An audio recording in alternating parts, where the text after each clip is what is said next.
Good morning, everyone, and thank you again for joining us. Vassar Health Connecticut, Inc., DBA Sharon Hospital. The applicant in this matter seeks a certificate of need for the termination of inpatient or outpatient services offered by a hospital pursuant to Connecticut General Statutes, Section 19A-638, Sub A, Sub 5. Specifically, Sharon Hospital seeks CON approval to terminate inpatient labor and delivery services. Today is December 6, 2022. This hearing was continued from October 18th, 2022. My name is Daniel Chuka. Kimberly Martone, the Executive Director of OHS, designated me to serve as the hearing officer for this matter, to rule on all motions and to recommend findings of fact and conclusions of law upon completion of the hearing. Section 149 of Public Act number 21-2, as amended by Public Act number 22-3, authorizes an agency to hold a public hearing by means of electronic equipment. In accordance with this legislation, any person who participates orally in an electronic meeting shall make a good faith effort to state his or her name and title at the outset of each occasion that the person participates orally during an uninterrupted dialogue or series of questions and answers. That'll be tremendously helpful for the court reporter who is also with us today. We ask that all members of the public mute the device that they are using to access the hearing and silence any additional devices that are around them. And before we get too far into things, I did want to mention a few things about the public comment portion of today's hearing. Sign up for public comment is between 2 and 3 this afternoon. You can just add your names to the comment section in Zoom and we will take you as close to the order in which you sign up as possible. If it looks like the technical component of the hearing will conclude by 3 p.m., or excuse me, will not conclude by 3 p.m., I will ask that we all try to work towards finding a logical stopping point so that we can begin with the public comment promptly at 3 p.m. We can always come back to the technical portion if necessary. Consistent with past practice, the order for the public comment will likely be as follows: elected and appointed officials and representatives, followed by the applicant's clinical professionals and executives, any other clinical professionals and executives who might be in attendance who wish to speak, the other individuals that the applicant signed up in advance of the hearing, and any other members of the public who wish to participate. With that said, this public hearing is held pursuant to Connecticut General Statutes, Section 19A-639A sub E, and as such, this matter constitutes a contested case under the UAPA and will be conducted in accordance therewith. The UAPA meaning the Uniform Administrative Procedure Act. Office of Health Strategy is here to assist me in gathering facts related to this application and will be asking the applicants and the interveners questions later on. I'm going to ask that each staff person assisting with questions today identify themselves with their name, spelling of their last name, and OHS title, and we will start with Stephen Lazarus. Good morning, Stephen Lazarus, Lazarus, and I am the Certificate of Need Program Supervisor. Thank you. Yadira McLaughlin. Good morning, Yadira McLaughlin, MC capital LAUGHLIN, and I'm a planning analyst. And then Annalise Fiella. Good morning, Annalise Fiella, F as in Frank, AIELLA, and I am also a planning analyst. Thank you. Also present on behalf of OHS are Maida Capozzi, spelled MAYDA-CAPOZZI, and Leslie Greer as well. That's GREER.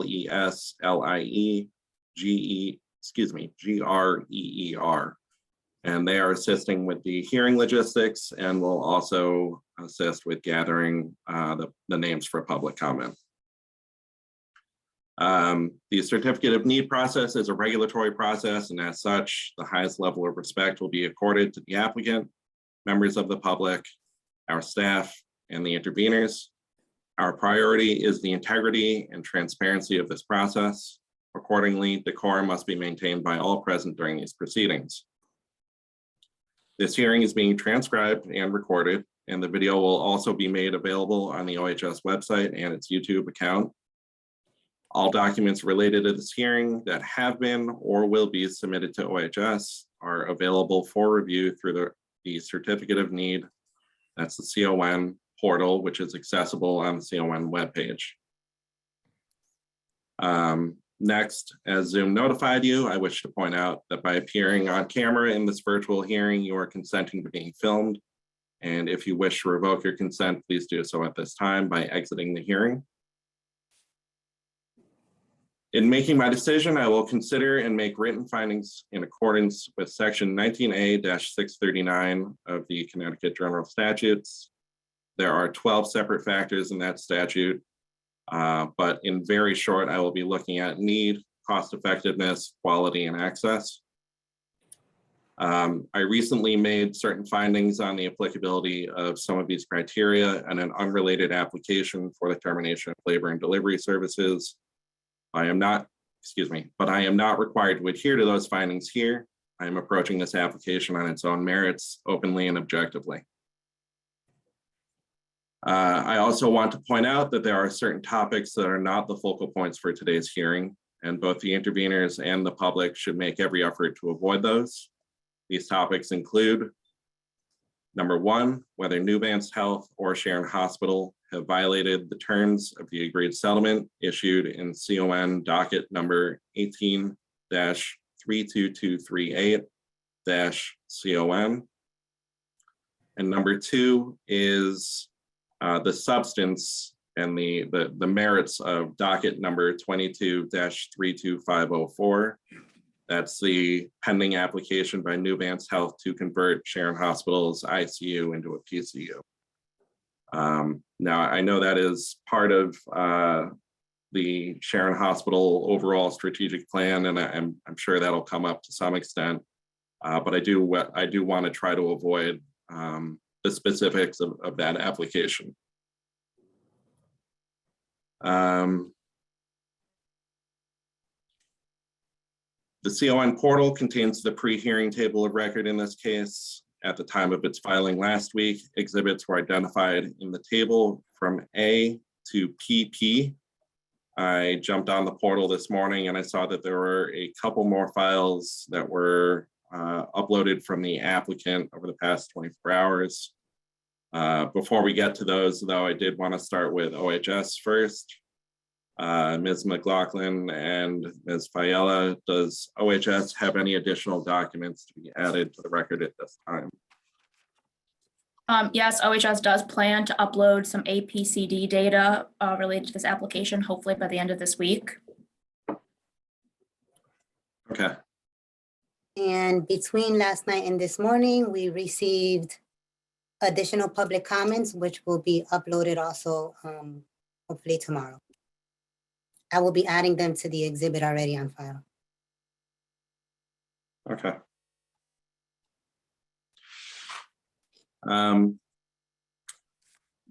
The applicant and the interveners are hereby advised that I am also taking administrative notice of the following documents: the statewide healthcare facilities and services plan, the facilities and services inventory, the OHS acute care hospital discharge database, the all payer claims database, and hospital reporting system, that's HRS, financial, and utilization data.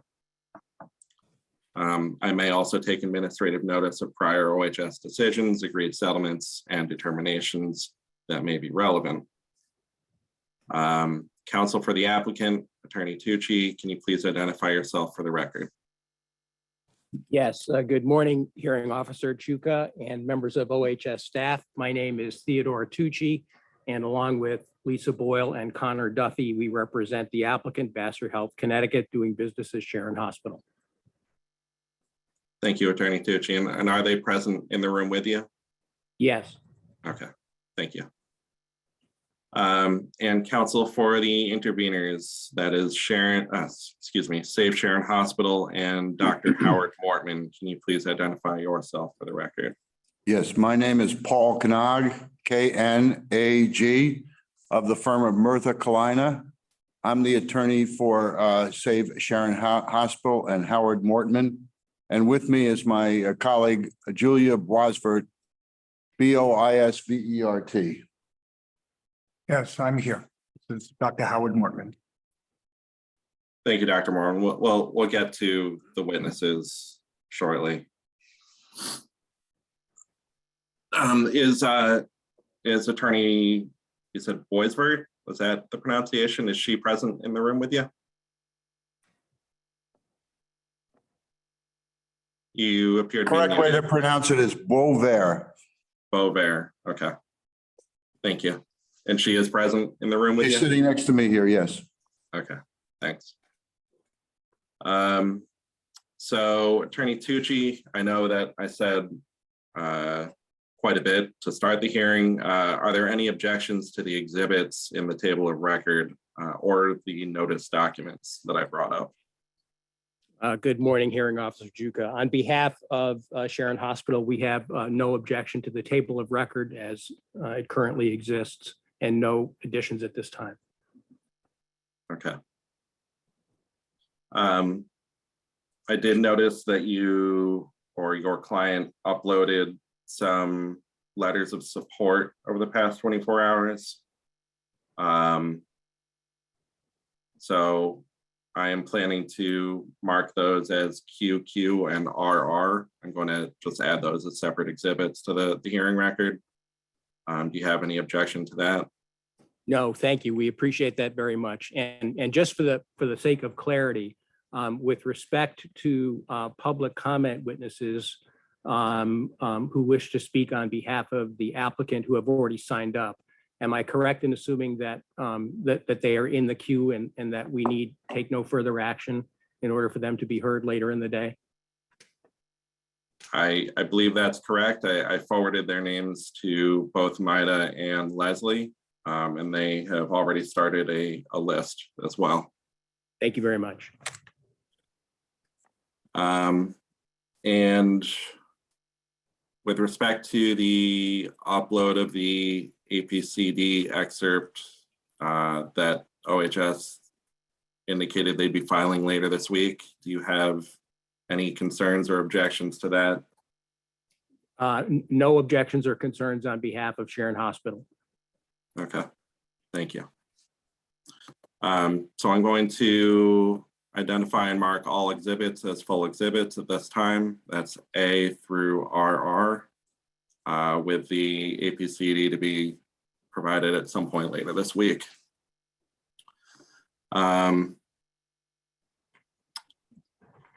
And Attorney Tucci, do you have any other exhibits that you wish to enter at this time? Not at this time, thank you. Attorney Knag, how about you? Do you have any additional exhibits that you wish to enter at this time? No, I believe that the audited financial statements that were filed with OHS were part of what you're taking administrative notice of, so I have no exhibits to mark at this time.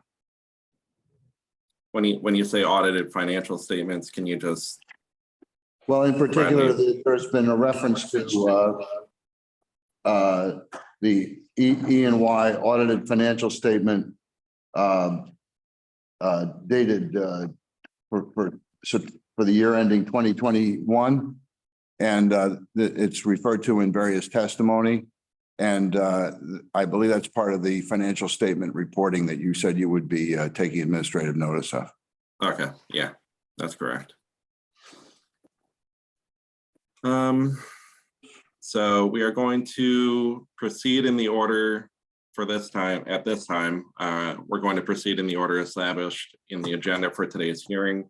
We may have to go out of order a little bit as we approach the public hearing or the public comment portion, but we will get to that.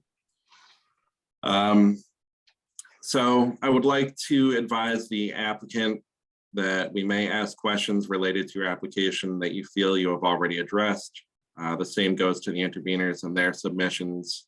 We will do this for the purpose of ensuring that the public has knowledge about your proposal and for the purpose of clarification. I want to reassure you that we have reviewed the entire record up to this point, and we will do so again before issuing a final decision. As this hearing is being held virtually, we ask that all participants, to the extent possible, enable the use of video cameras when testifying or making comments during the proceedings. As I mentioned earlier, all participants should mute their devices and should disable their cameras when we go off the record or take a break. Please be advised that although we will try to shut off the hearing recording during the breaks, the audio and visual itself may continue. If that's the case, any audio or visual that are not disabled will be accessible to all participants in the hearing.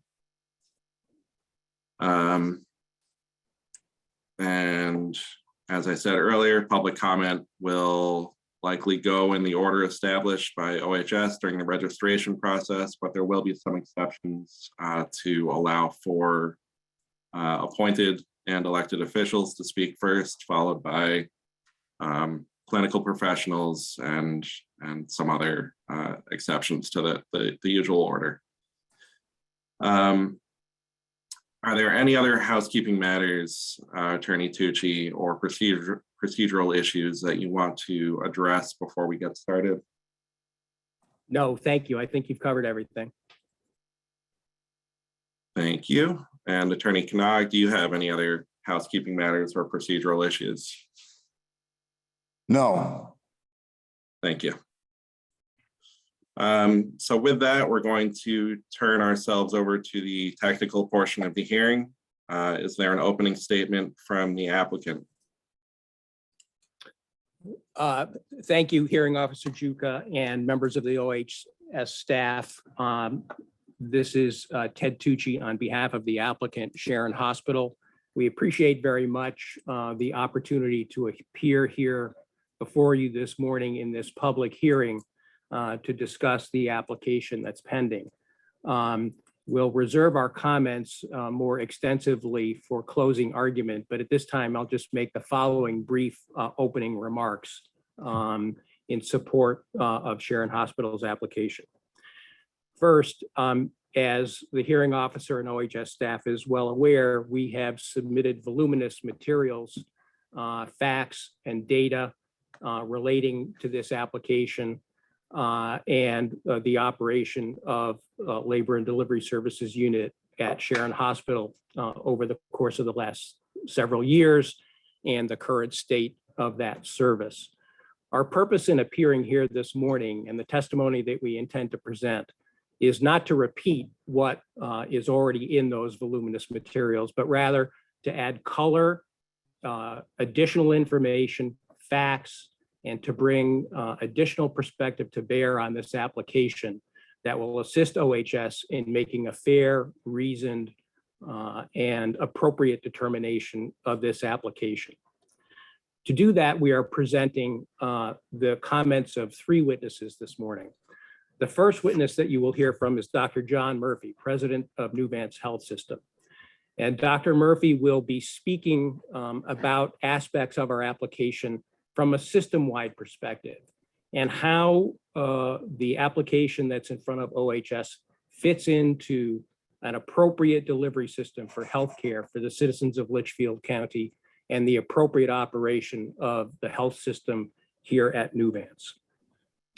Dr. Murphy's testimony will be followed by testimony from Christina McCullough, who is the president of Sharon Hospital. And Ms. McCullough will present a boots on the ground perspective of the operation of labor and delivery services at Sharon Hospital, the efforts that the hospital has made over the course of many years to have that service be a viable service, a service that is one that is not only provides quality care, but is also economically viable. And finally, our testimony will conclude with remarks by our last witness, who is Dr. Elizabeth Lukel, a board-certified OBGYN physician who is going to present OHS with her knowledge and experience from a clinical perspective about the delivery of labor and delivery services. And all of our testimony will be focused on really the three pillars that Hearing Officer Chuka identified as being the central core of what the CON process is all about. So in particular, you will hear commentary from our witnesses that relate to the cost, both past and future, of providing these services in the community, the need, utilization, and demand for those services. And finally, in the event that OHS determines that this application should be granted, the consideration of what the access to quality care will look like in the service area if those services are no longer offered at Sharon Hospital. And we respectfully submit that at the conclusion of this hearing, the facts, the data, the information that we present will support the application for the termination of this service. So I've told you what you will hear from our witnesses. Hearing Officer Chuka, I will also tell you that what you will not hear from the Sharon Hospital witnesses is testimony that consists of rumor, speculation, hopes, wishes, or anything that isn't backed up by facts or data. We understand full well, the applicant, Sharon Hospital, understands full well that there are concerns and apprehension, and that there's always issues when change is proposed in the healthcare delivery system in Connecticut. But respectfully, CONs are not decided based on fear or controversy or evidence of backlash or concern. They should be based on, as we all know, the criteria, the statutory criteria that apply to CONs, and whether or not there are appropriate findings of fact and conclusions that back up those criteria. So with that, thank you very much. And I now introduce to you Dr. John Murphy.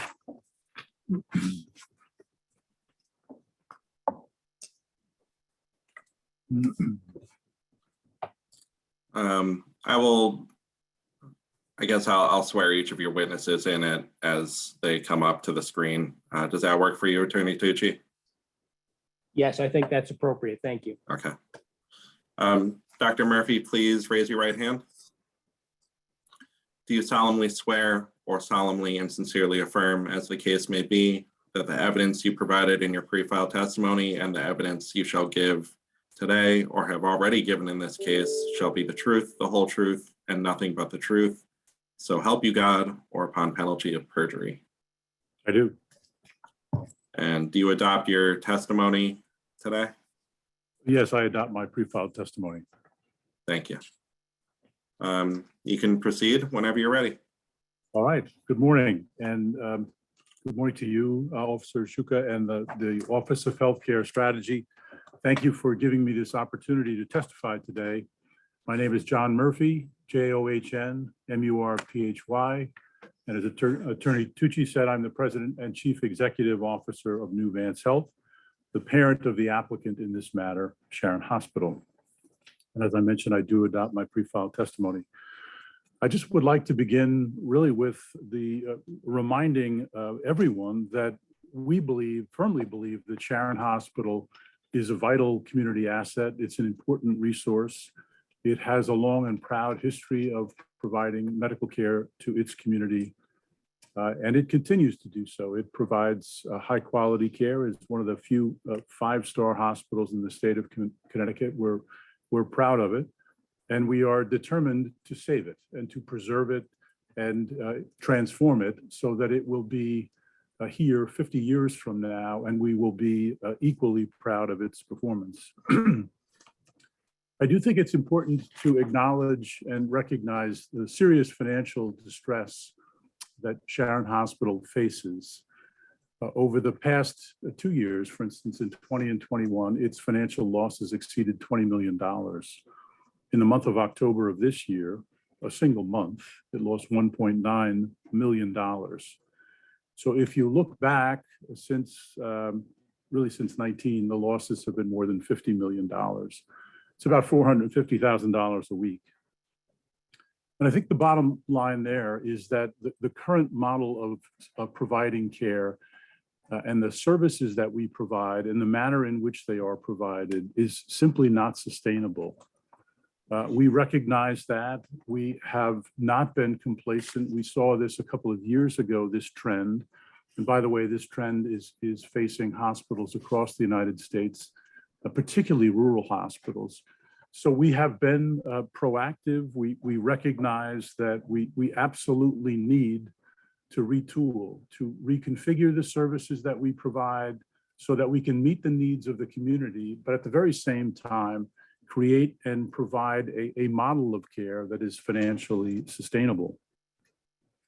I think it's worthy of remembering that rural hospitals in the United States are confronting this very same crisis. Since 2010, 136 rural hospitals in the United States have closed.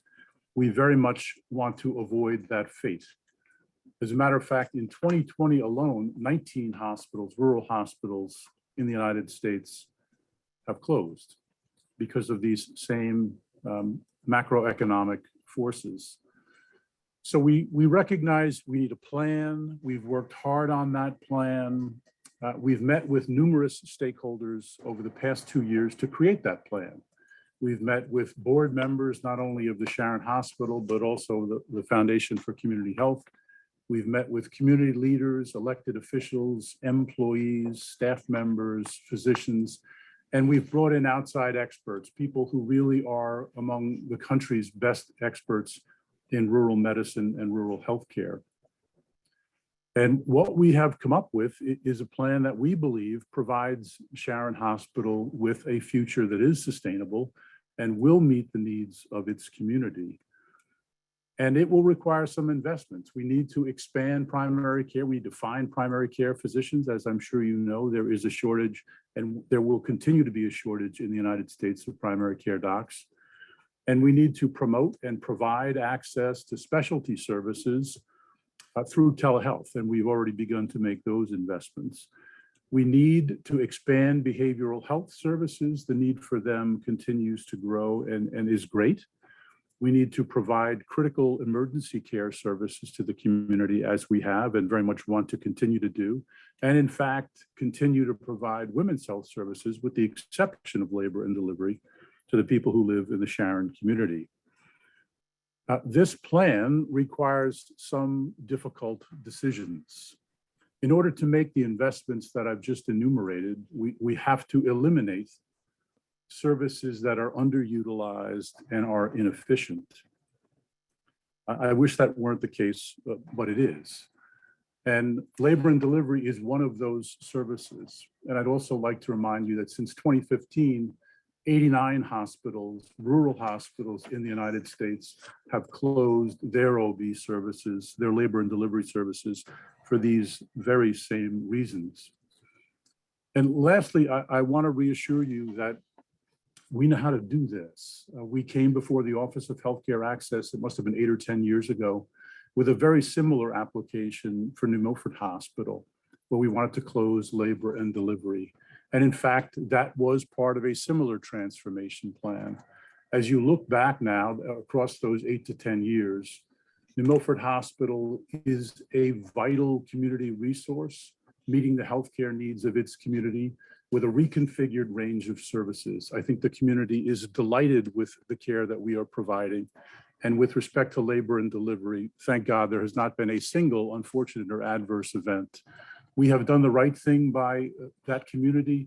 You have permitted us to do that. We have figured out how to let a small hospital play an important and vital and appropriate role in a larger regional healthcare system, such as New Vance Health. So we respectfully request your permission to proceed with this plan and to close labor and delivery services at Sharon Hospital. Thank you very much. Thank you, Dr. Murphy. I'm going to go through each of your witnesses, their direct testimony, and then we can take maybe a 5-minute break, and then we can start with cross-examination. So Attorney Tucci, I believe you said Ms. McCullough would be the next one. Yes, Hearing Officer Duca, this is Ted Tucci, and now I'll introduce to you the president of Sharon Hospital, Christina McCullough.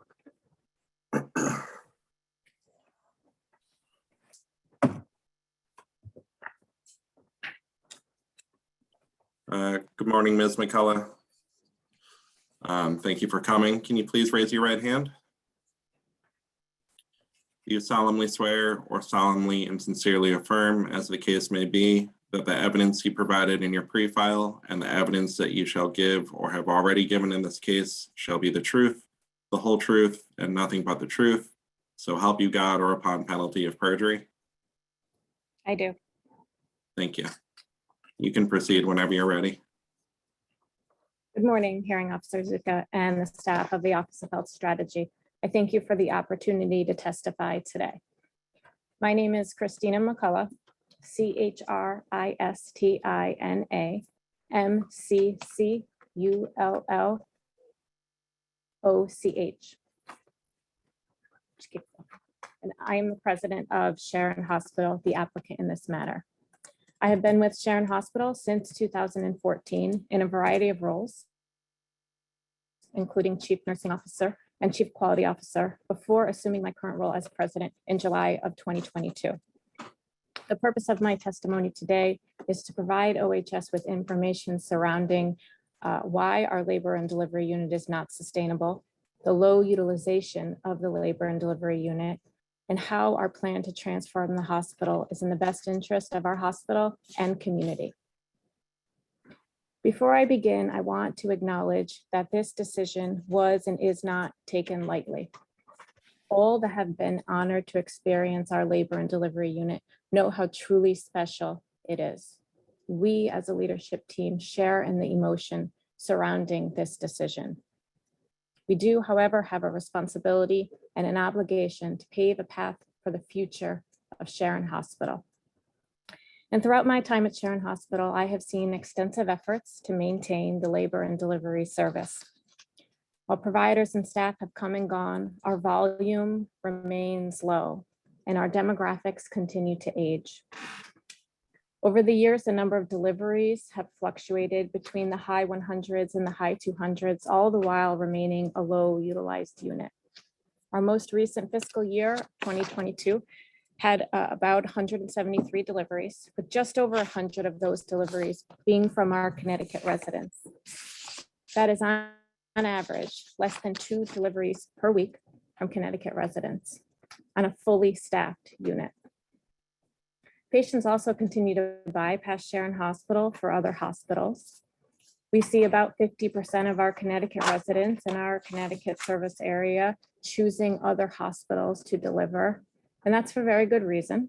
Some is patient preference, but many are because patients are choosing to deliver at tertiary care centers that have NICUs and neonatologists and specialty services that we can't provide in a community hospital. We see women are delivering babies at more advanced maternal age than they were historically. And patients with their obstetricians and their families are developing birth plans that include delivering at facilities that have services that aren't provided at Sharon Hospital. There is access to labor and delivery services outside of Sharon Hospital in the service area, and these facilities will be maintained post-termination of the labor and delivery unit at Sharon. The closest facility is being 24 miles away, and that's Charlotte Hungerford Hospital. There's also Danbury Hospital in Connecticut, Fairview Hospital in Great Barrington, Mass, is approximately 25 miles away. And on our New York side, we have Northern Dutchess and Vassar Hospital. These hospitals are all utilized today by patients in our service area. Of the patients that do deliver at Sharon Hospital, when we look at our most recent data, our Connecticut patients in our most recent year, approximately 75% of the patients that have chosen to deliver at Sharon Hospital live closer to other facilities. And when we look at our Medicaid population, the majority of our Medicaid population come from the towns of Torrington, New Milford, and Winstead, all 3 of those towns being closer to other hospitals.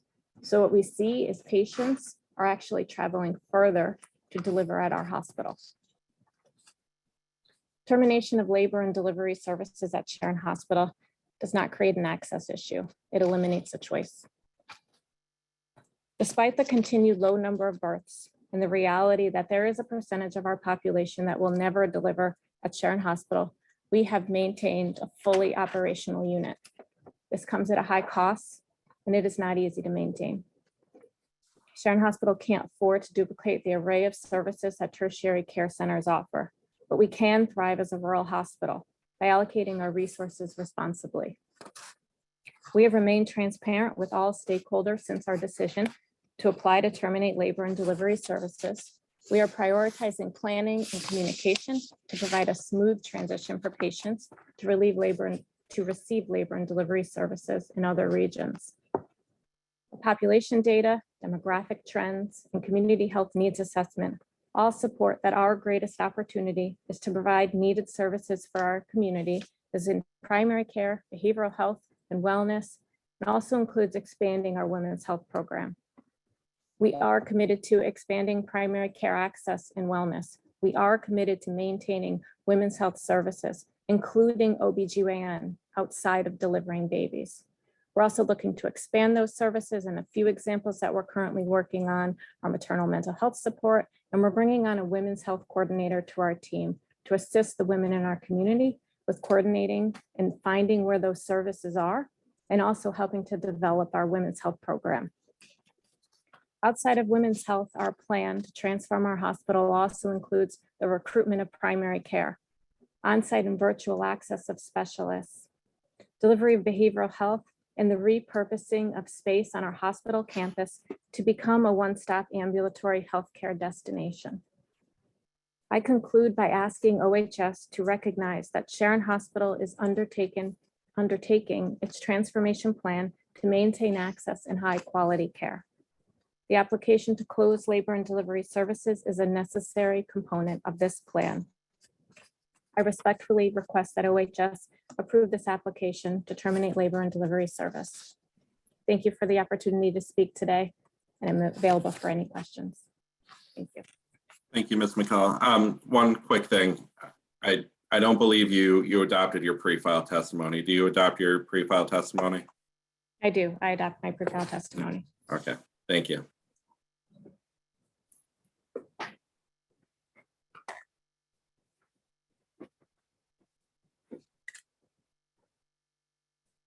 Hearing Officer Chuka, this is Ted Tucci.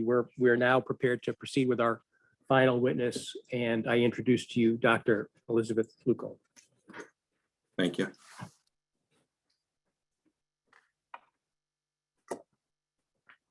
Good morning, Hearing Officer Chuka and staff of the Office of Health Strategy. I need to swear you in first. I'm sorry to interrupt. Good morning anyway. I want to make sure we're able to consider whatever you say on the record tonight. Please raise your right hand. Do you solemnly swear or solemnly and sincerely affirm, as the case may be, that the evidence you provided in your pre-file and the evidence that you shall give today shall be the truth, the whole truth, and nothing but the truth, so help you God, or upon penalty of perjury? I do. And do you adopt your pre-file testimony? I do. Thank you. Okay, now you can proceed. I apologize for that again. Good morning. Good morning, Hearing Officer Chuka and staff of the Office of Health Strategy. Thank you for allowing me to testify today. My name is Elizabeth Lucal, ELIZABETHLUCAL. And for the record, I adopt my pre-file testimony. I am a board certified practicing obstetrician and gynecologist working for New Vance Health at Vassar Brothers Medical Center. In addition to being board certified, I am a fellow of the American College of Obstetrics and Gynecology, and I work also as the system vice chair for women's health at New Vance Health. I have over 20 years of experience providing OBGYN care, including many years providing OBGYN care in rural areas. Prior to entering private practice, I did my residency and early career in the armed forces, including a deployment to Iraq in 2009, and then 10 plus years in upstate rural New York working as an OBGYN. I am testifying today to offer OHS a clinical perspective on patient care, access, and quality considerations associated with Sharon Hospital's application to phase out inpatient labor and delivery services. Based on my education, training, and experience in the field of women's health services, including working in the Sharon community and other rural healthcare settings, I have agreed with the idea that Sharon Hospital's transformation plan, with a critical piece being the termination of labor and delivery services, is the best path forward for Sharon Hospital to maintain viability as a high-quality clinical facility focused on the services most needed in its community, including services affecting maternal health care. My testimony is also intended to clear up common misconceptions concerning the delivery of prenatal care and labor and delivery services concerning patient safety, access, and emergency services. I welcome your questions. Like many facilities, Sharon Hospital faces difficult challenges and choices if it is to continue to serve as a vital healthcare delivery platform, as previously discussed by Dr. Murphy. Sharon Hospital has been a high-performing, high-quality hospital despite its size and rural location for many years. It is essential to the communities in Northwest Connecticut. But the recent healthcare trends, including consolidation of providers, increased costs of specialized equipment, specialist providers, staffing shortages, and of course, the COVID pandemic, has severely impacted the hospital and made it untenable for the hospital to continue trying to maintain all of its services, especially a 24/7 labor and delivery unit, while also prioritizing the services most needed in the community. Sharon Hospital has worked diligently to maintain its labor and delivery service for a long period of time. This plan to close is not due to any lack of effort on the part of the hospital, the employees, or the community. The reality is that it is very difficult to attract physicians seeking to build a practice that is tied to a low-volume hospital in a rural area. There is limited projected growth in the service, and the current volume hovers at a threshold that many clinicians and experts deem the minimum required by a labor and delivery service needing to maintain safety and financial viability. In recent years, the volume of mothers delivering at Sharon has steadily fallen.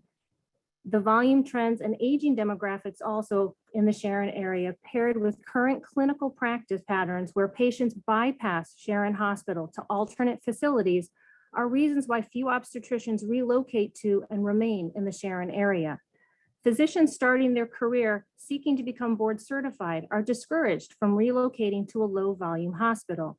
Many will not take the risk that they may be unable to get experience with complicated cases in advance of their board certification due to complicated cases being directed to another facility.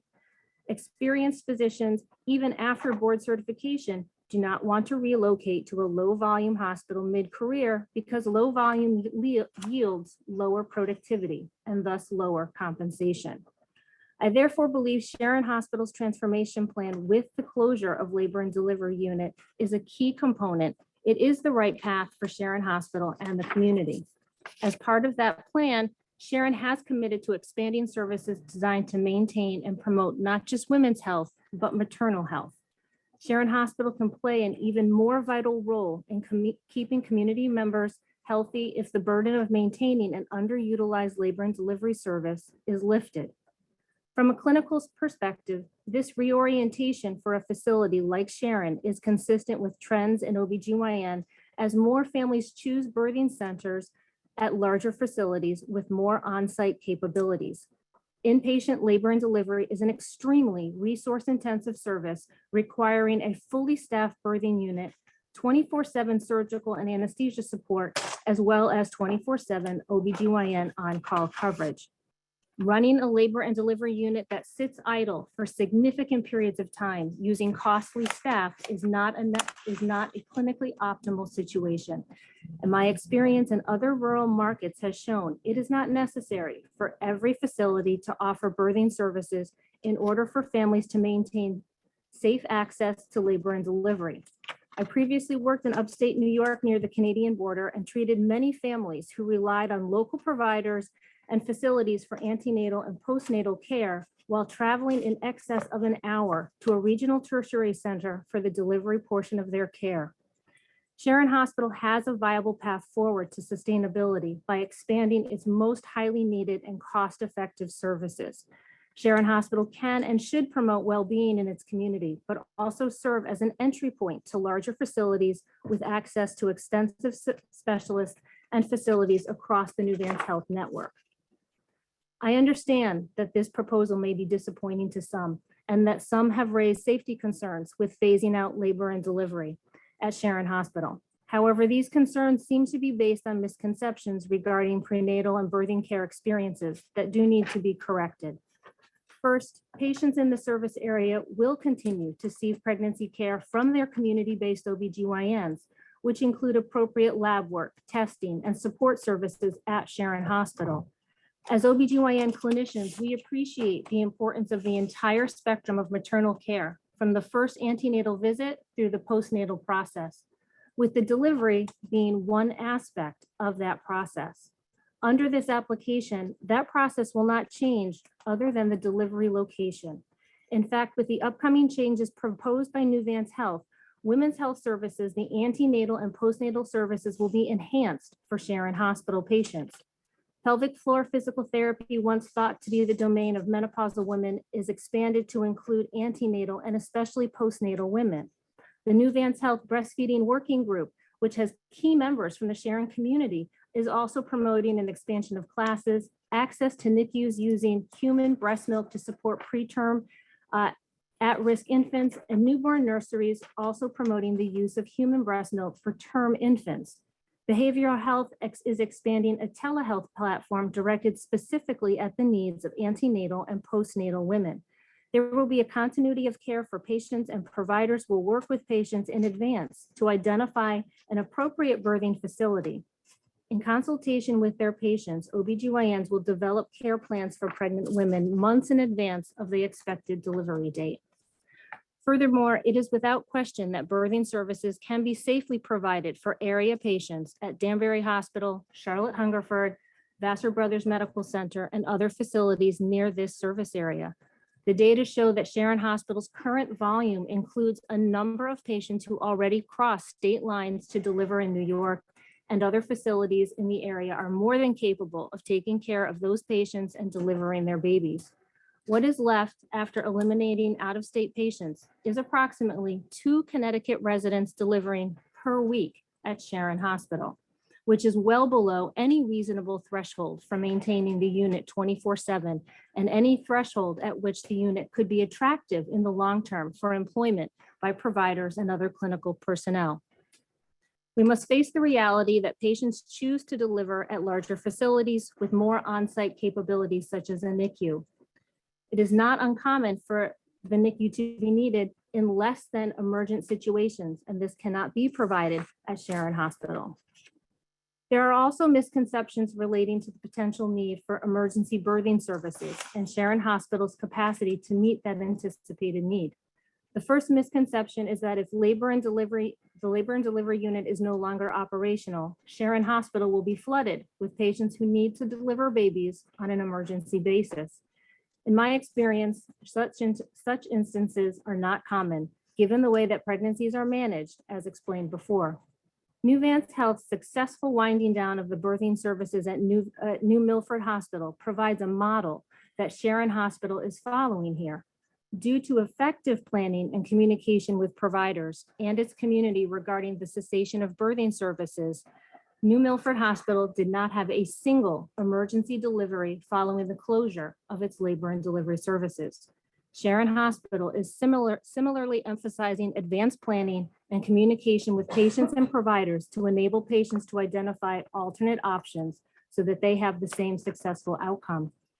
However, on the rare occasion when a woman is in need of childbirth services and she presents to Sharon Hospital's emergency department, there are 2 paths to safely manage that patient. First, the patient will be assessed to see if a safe transfer to another hospital is an option. As a rural hospital, Sharon Hospital's emergency department is well versed in the stabilization and transfer process and successfully transfers more than 300 patients a year already. In that 300, there are multiple OB patients who are regularly transferred to other facilities. This is not a new process. Second, in the event that the appropriate clinical course is for the patient to give birth at Sharon Hospital, that can be safely accomplished with appropriately trained emergency personnel. Emergency room physicians are trained in their residency to deliver babies, and it is not uncommon for rural hospitals to serve this function when necessary.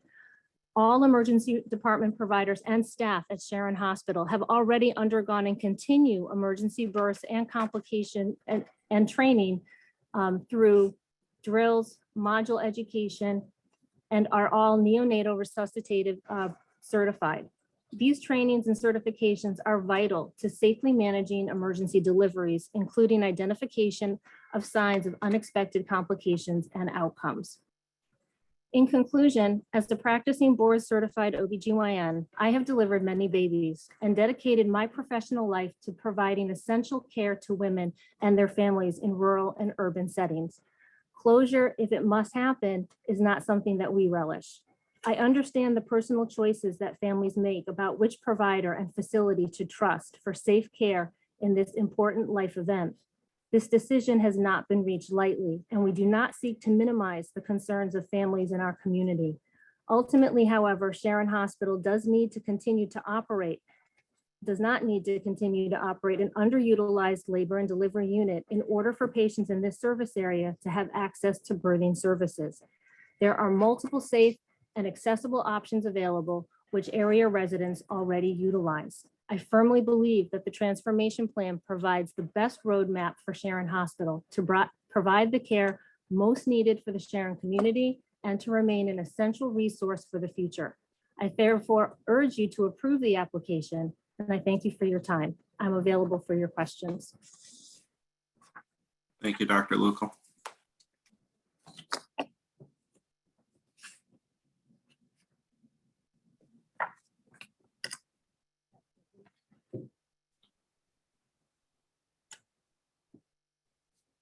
Attorney Tucci, do you have any other representatives from either the hospital or Nuvance that you wish to present today? No, Hearing Officer Chuka. That concludes our direct presentation. Okay.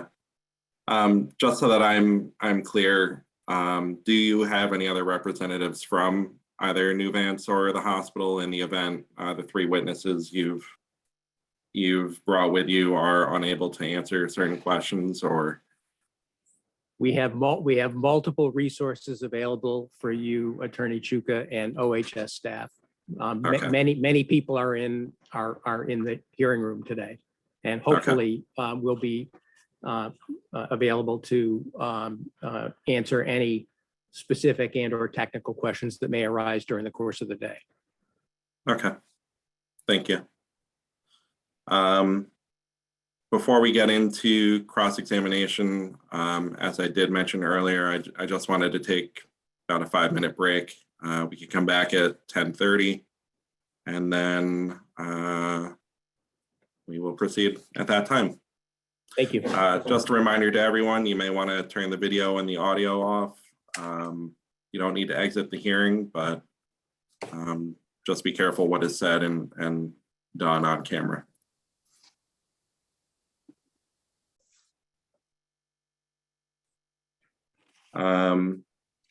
So we're going to pick up where we left off with cross-examination by the interveners, limited again to the 19A-639 criteria. Beginning first with Dr. Murphy. Attorney Knag, do you have any cross-examination for Dr. Murphy?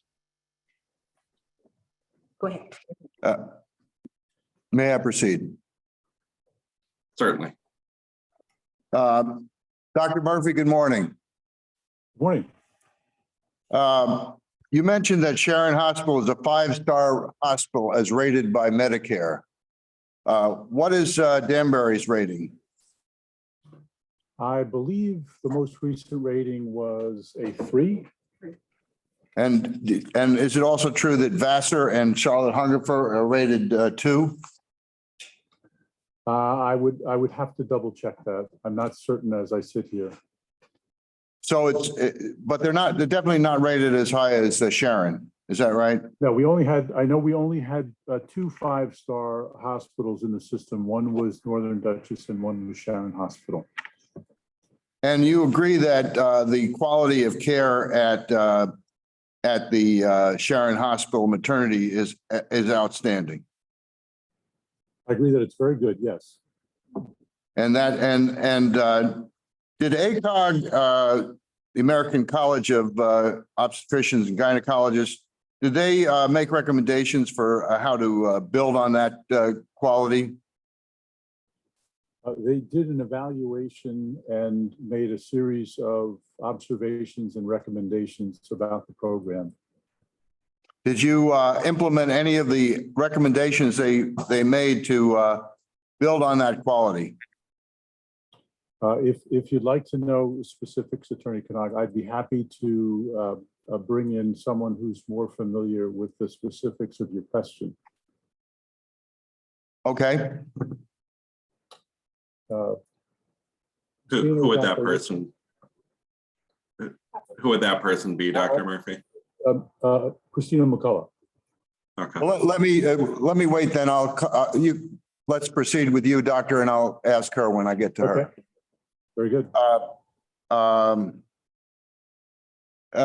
Do you agree that substantial profitable business such as labs, tests, and procedures has been transferred from Sharon Hospital to other Nuvance facilities? Objection as to relevance. This goes outside the scope of what the hearing officer has already indicated this hearing is about. May I comment on that, hearing officer? Sure. They're claiming that they have a large loss of $20 million. And the consultant's report, the Stroudwater report, said they should have been giving them Sharon credit for these procedures and tests that were done at Sharon and now are done elsewhere. And that actually a lot of the losses are related to the fact that they pushed profitable services to other hospitals. So they claiming a loss of $20 million. I'm cross-examining to show that that's unfair to you without clarification. The question before OHS relates to cost and financial viability of the service that is at issue in this hearing, not the general financial viability of Nuvance and or Sharon Hospital as an entity. But Dr. Murphy has commented on both those issues. And I'm just cross-examining him based on what he's testified to. Well, again, hearing officer Juka, I believe this violates not only the letter, but the spirit of the extensive ruling that you issued. And the purpose of this testimony is clearly offered to support some type of conspiracy theory that money has been moved around in a way to suggest that there are losses that are artificially higher than what they really are. And if we go down this path, we're going to turn this hearing into something that really gets away from what the issues are that need to be decided. That's I'm not going to ask a long series of questions. I just want to establish that there was profitable services diverted. I think this may go to cost effectiveness, so I'm going to allow it. But let's not go too far down this path. Yeah, I would answer your question, Attorney Connaught, by saying that we have been very careful, very thoughtful for crediting Sharon Hospital for its contribution for services that have appeared elsewhere in the system. And we have reviewed those credits with the author of the Stroudwater report, shared our calculations with him. So we feel very confident that we've addressed the substance of your question and essentially held harmless Sharon Hospital's financial accounting for services that have been retained elsewhere in the system. And did you charge the hospital for Sharon Hospital for losses from previous periods and overhead fees for previous periods? We did not charge for services from previous periods in current periods. I mean, our financial statements are audited, as you know, shared with the state, as you know, and we followed standard accounting practices. Now, there were 5 primary care providers who were hired by Nuvance in the Sharon area who left in the last several years since you took over Sharon Hospital. Is that right? Same objection as to relevance. This goes beyond the scope of the direct testimony, and primary care providers are not at issue in this hearing. They relate to the question of whether they say that part of their program is to increase primary care. And they say that the volume is down, but the lack of primary care providers has contributed, would contribute to a loss of volume. And also the fact that they're saying that they're going to recruit primary care providers in the future as part of their plan should be tested against the fact that all that's happened in recent years is that they've lost primary care providers. Attorney Knock, can you tie this into any of the statutory criteria that OHS is tasked with looking at? Yes, it has to do with access. It has to do with cost effectiveness. It has to do with quality in terms of providing these services. Again, I renew my objection based on relevance. The ability to attract or retain primary care physicians or not, or the potential ability to do that in the future is irrelevant to the decision that OHS must make as to whether or not it makes sense to continue an investment of millions of dollars a year to maintain inpatient labor and delivery services. They have stated that in order to, that by eliminating maternity, they're going to be able to have a renewed focus on primary care. And my contention is that that's not the case, and that their track record is poor, and there's no reason to believe that it won't continue to be poor in terms of providing primary care services in this area. This goes back to the conspiracy theory issues that were raised in the voluminous intervenor materials that were submitted. And I respectfully submit that the question of whether or not Sharon Hospital may or may not be successful in the future in enhancing primary care services has nothing whatever to do with whether or not it makes sense to continue a low volume labor and delivery service that loses millions of dollars a year. I'm going to sustain the objection. I'm inclined to agree with Attorney Tucci that we're not able to look into the future and sort of divine what the possibilities are or will not be.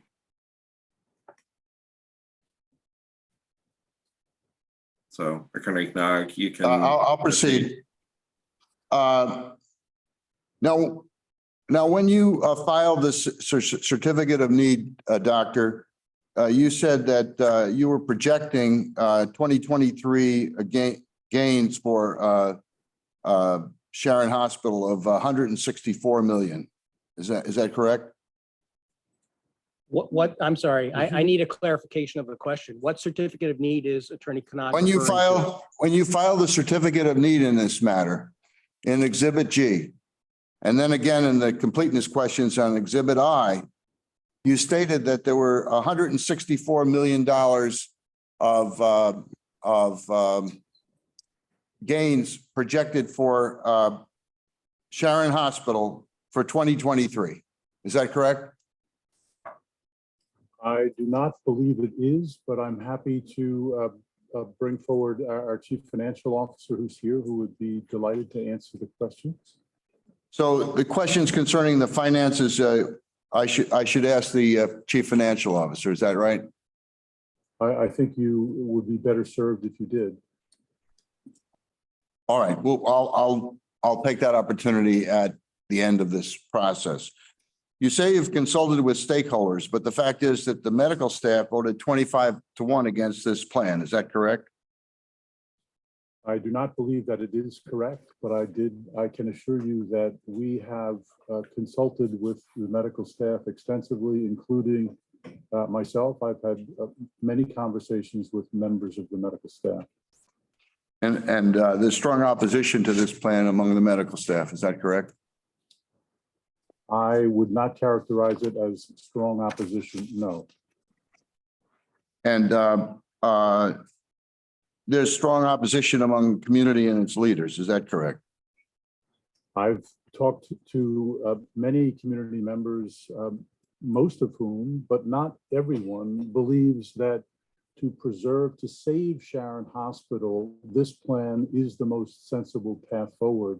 I'm sure that there are individuals who see it differently, and they're welcome to those differing opinions, but I've certainly had many conversations, including board members who, in many respects, I think are closest to the role of advocating on behalf of the community and promoting the interests of the community, and they unanimously endorse this plan.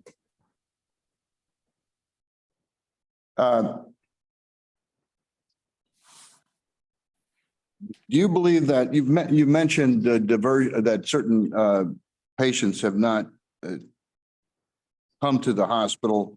Do you believe that that could be in part because of the announcements which started in 2018 that the maternity would close? Objection. Calls for speculation also goes directly outside of the hearing officer's ruling on what's germane to this hearing.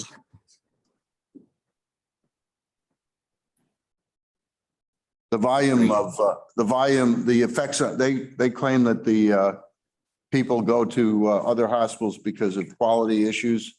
And we claim that they go to other hospitals because they've been told that the place is going to close. And I think we're entitled to prove that. I renew my objection. Again, this is part of the conspiracy theory that somehow this has all been orchestrated by Sharon Hospital and that there was an intent, as counterintuitive as it may be, to drive volume away from the hospital. Attorney Knag, can you say the question again? I'm sorry, I didn't follow it completely. I'm asking him whether the announcements in 2018 and 2020 and 2021 that they were intending to close the hospital resulted in reductions in patient count, as opposed to the possibility that the patients went to other hospitals because of quality issues. And again, I renew my objection based on the hearing officer's clear decision about the proper scope of this hearing. But even beyond that, the question calls for not only Dr. Murphy, but any witness to speculate about what's in the minds of dozens of people who live in the Sharon Hospital service area and why they might have done what they did. Well, he has speculated. He said that they went because they want tertiary care services, and I contest that as the reason that I believe there are also other reasons which I'm just asking about. Dr. Murphy, have you done anything as a system to assess what their potential patients, what their reasoning would be for choosing a different hospital? Yeah, I would answer the question this way. First of all, I was not here in 2018 running. Nuvance Health didn't exist in 2018. So I'm the wrong person to answer that question, nor did my testimony include facts that Attorney Knag has attributed to me. Christina McCullough did make reference that patients chose to go to other facilities largely because of the services that were available at tertiary facilities, but I don't know the specifics of the investigation that led to those conclusions. Okay, thank you. Attorney Knag, I'm going to ask that you move on to your next question. And I'm going to sustain the objection. If your request for permission to close the maternity unit is denied, would you be willing to work with Sharon's representative, Maria Horn, who is the incoming co-chairman of the Finance Committee, and the governor and other leaders in an effort to find ways to improve reimbursement for Sharon's maternity unit? I would answer the question that I am always happy to speak with elected officials and authorities. I've met regularly with Governor Lamont, and I have spoken about this issue with elected Representative Horn. I would be happy to continue to do so, regardless of how this decision plays out. I think it is our responsibility to maintain open communication with government officials. That's all I have for Dr. Murphy.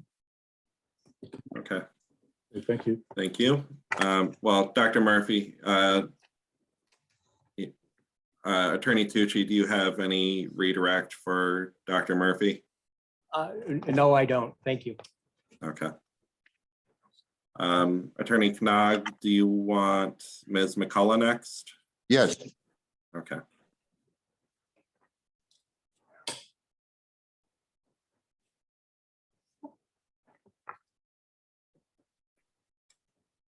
And Ms. McCullough, just a reminder that you're still under oath. And Attorney Knag, whenever you're ready, you can proceed with cross. Thank you.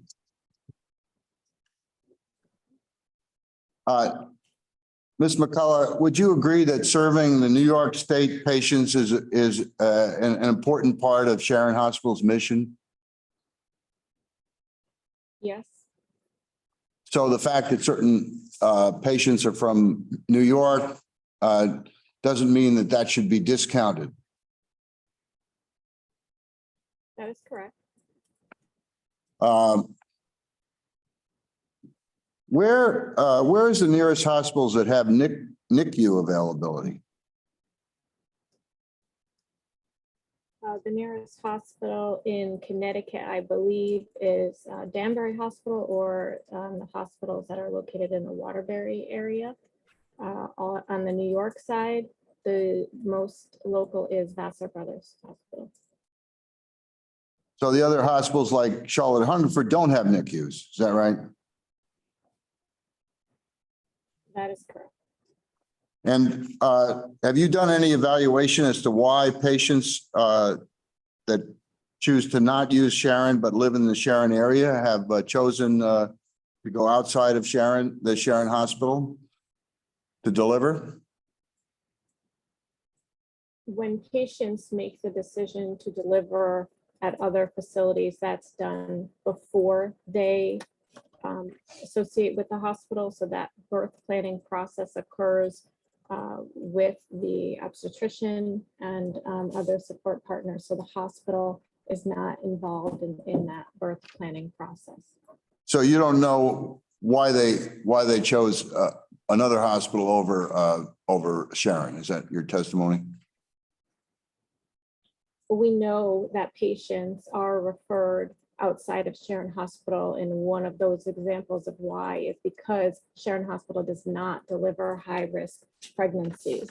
And so patients are referred to other hospitals that have NICUs and neonatologists to support those high-risk deliveries. We know that that occurs. Do we know whether certain patients don't go to Sharon because they've been told that the hospital may close, the maternity unit? Same objection, which hearing officer previously sustained. Sustained again. I think she testified that they believe it's due to the other concerns.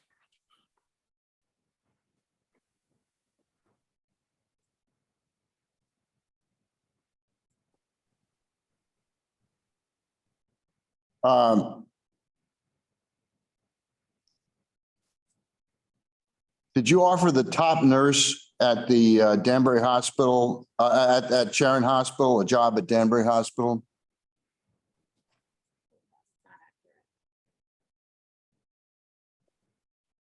Ms. McCullough, your audio cut out. That is not an accurate statement.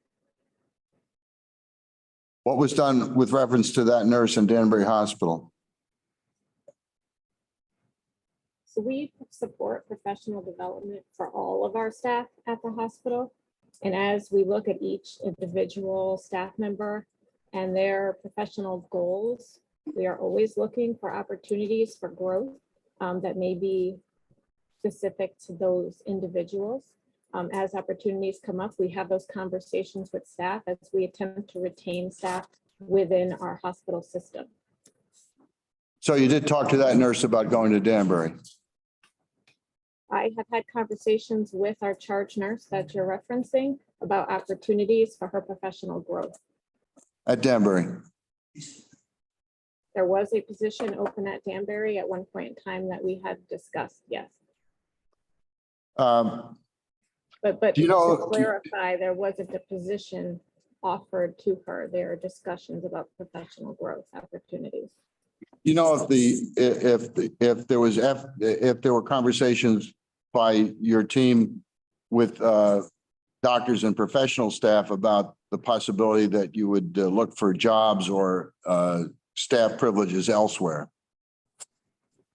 Again, I didn't object earlier and probably should have.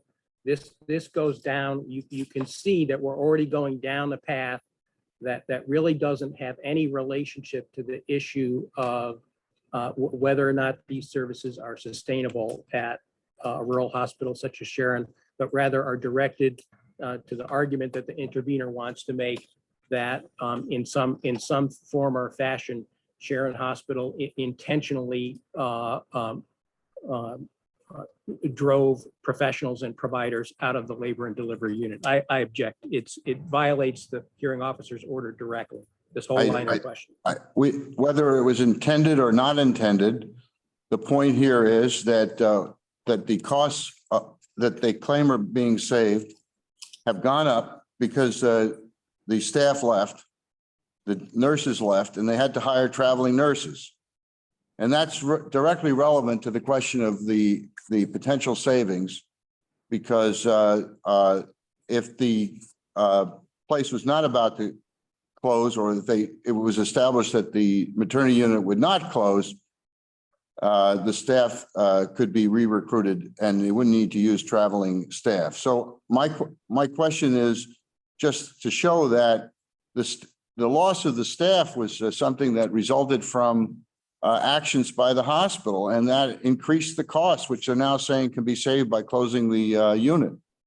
Well, that explanation helps, hearing officer Chuka, because now what Mr. Knag has said is that he wants to prove precisely what you ordered should not be the subject of this hearing, which is that there was an alleged violation of the 2018 agreed settlement. That's outside the bounds of this hearing. No, it's just to assess the potential savings or lack thereof of closing this unit.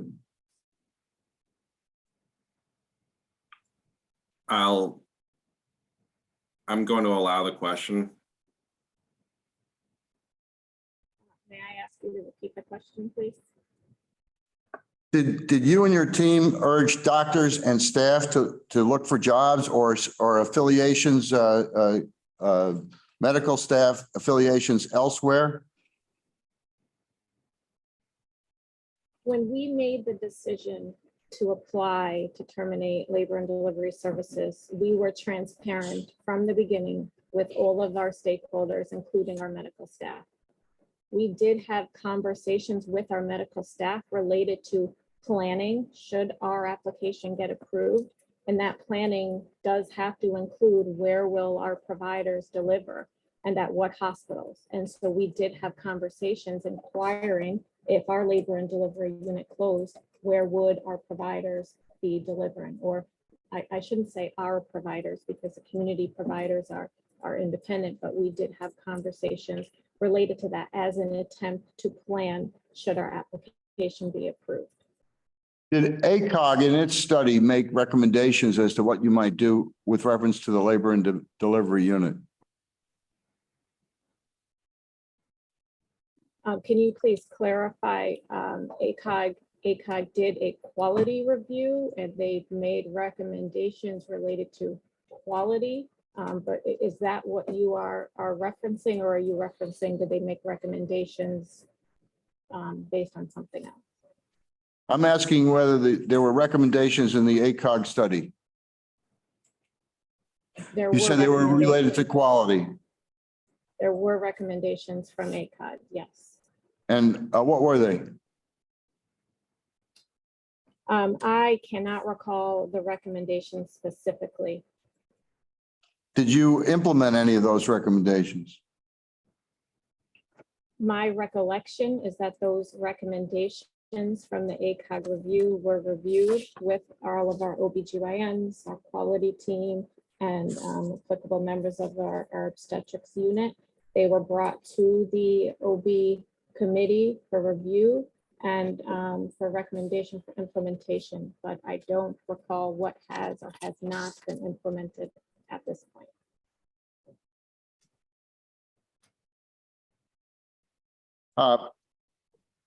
Did you do anything to recruit OBGYNs?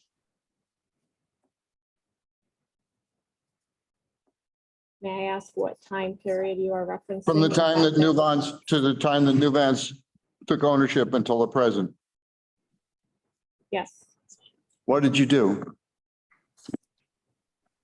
So there have been recruitment efforts over the years at around the time, and these are approximate just based on my recollection, around the time that we did become Nuvance Health, there have been conversations with PWH related to recruitment and discussions related to how that recruitment would work as a partnership.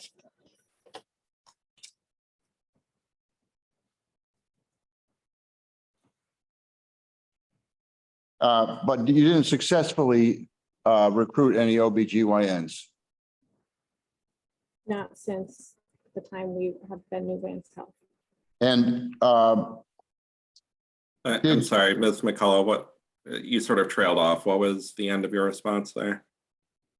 No, as Nuvance Health, we did not recruit any additional OBGYNs Okay, thank you. successfully. and then did the OBGYN group succeed in recruiting a new OBGYN? Objection is to relevance. The OBGYN group is not Sharon Hospital. Not relevant to this application. They're claiming that they're having part of the problem is they're having difficulty recruiting. And we're showing that it's possible to recruit successfully. The they that Mr. Kanag is referring to is Sharon Hospital. The question before OHS is, what is Sharon Hospital's experience with regard to efforts to maintain the labor and delivery unit, not what some private practices experience may or may not have been. But the ability of the private practice to recruit successfully bears on their ability to recruit, and which they claim is a reason for terminating the service.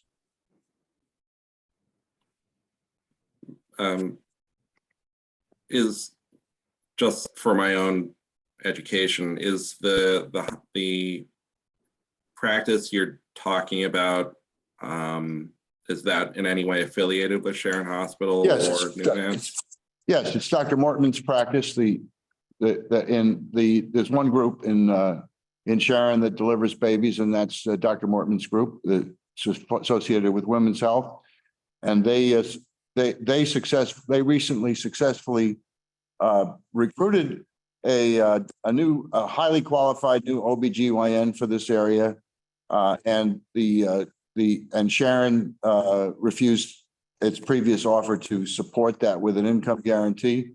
And I'm just trying to bring that out in this cross-examination. Well, again, so Mr. Kanag's explanation is I hope illuminating to OHS and the hearing officer, because what he's talking about is a practice that exists in the service area that is a private professional corporation that is not owned by, managed, affiliated, or in any way under the control of Sharon Hospital. The But those doctors are- in that practice, the doctors in Sorry. that practice may have privileges at this hospital and lots of other hospitals. But that has nothing whatever to do with what Sharon Hospital did, what its efforts were to maintain the L&D unit as a viable service here. And the question of whether or not individual doctors choose to join private practices somewhere in Litchfield County has no bearing on the application presently pending. It has everything to do with it because it shows that it's possible to recruit doctors, and that we, in fact, that this group has recruited doctors for the Sharon Hospital medical staff. It's not unrelated to Sharon. These are the doctors that are delivering the babies. Attorney Knock, wouldn't you be able to get this in through Dr. Mortman himself? We can do that, yes. Okay, I'll move on. I mean, I feel like you're just asking her to speculate a little bit here. All right, we'll move on. Dr. Mortman will discuss it.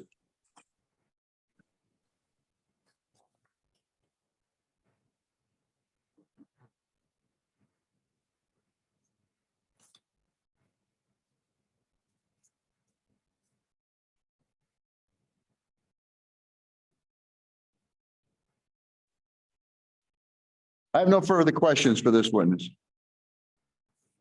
Okay, thank you. Attorney Tucci, did you have any redirect for Ms. McCullough? Thank you, Mr. Chuka. Just, Ms. McCullough, just a few questions for you. You talked about the availability of NICU services in the service area here in Litchfield County. And I believe you referred to Danbury Hospital as being the closest Connecticut hospital that has NICU services available, correct? That's correct. For my benefit, can you just talk a little bit about what the NICU services are all about and what level of care that is considered to be in terms of hospital level services as compared with what's available at Sharon? Sure. So NICUs range in levels from well baby NICU up to level 4 NICU. And as you increase in the levels of NICUs, you increase in the capability of those NICUs and the criticality of the patients that those NICUs can take care of. When you look at the hospitals across the state, hospitals have different levels of NICU. Sharon Hospital has a well baby nursery. So we care for well babies. We do not deliver patients that have risk associated with their deliveries. And what we do maintain is the ability to, in the event that there is an unexpected outcome with an infant, we can resuscitate and appropriately coordinate a transfer to an accepting facility at the appropriate hospital that has that level of NICU that we need.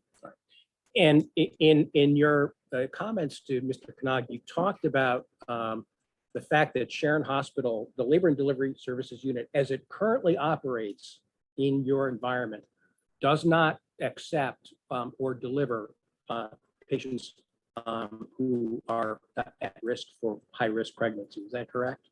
Right, that is correct. All right. And can you, again, for my benefit, can you give me a little bit of an education about what types of patients fall within this category of high risk pregnancy? I object. This questioning goes beyond the scope of Cross.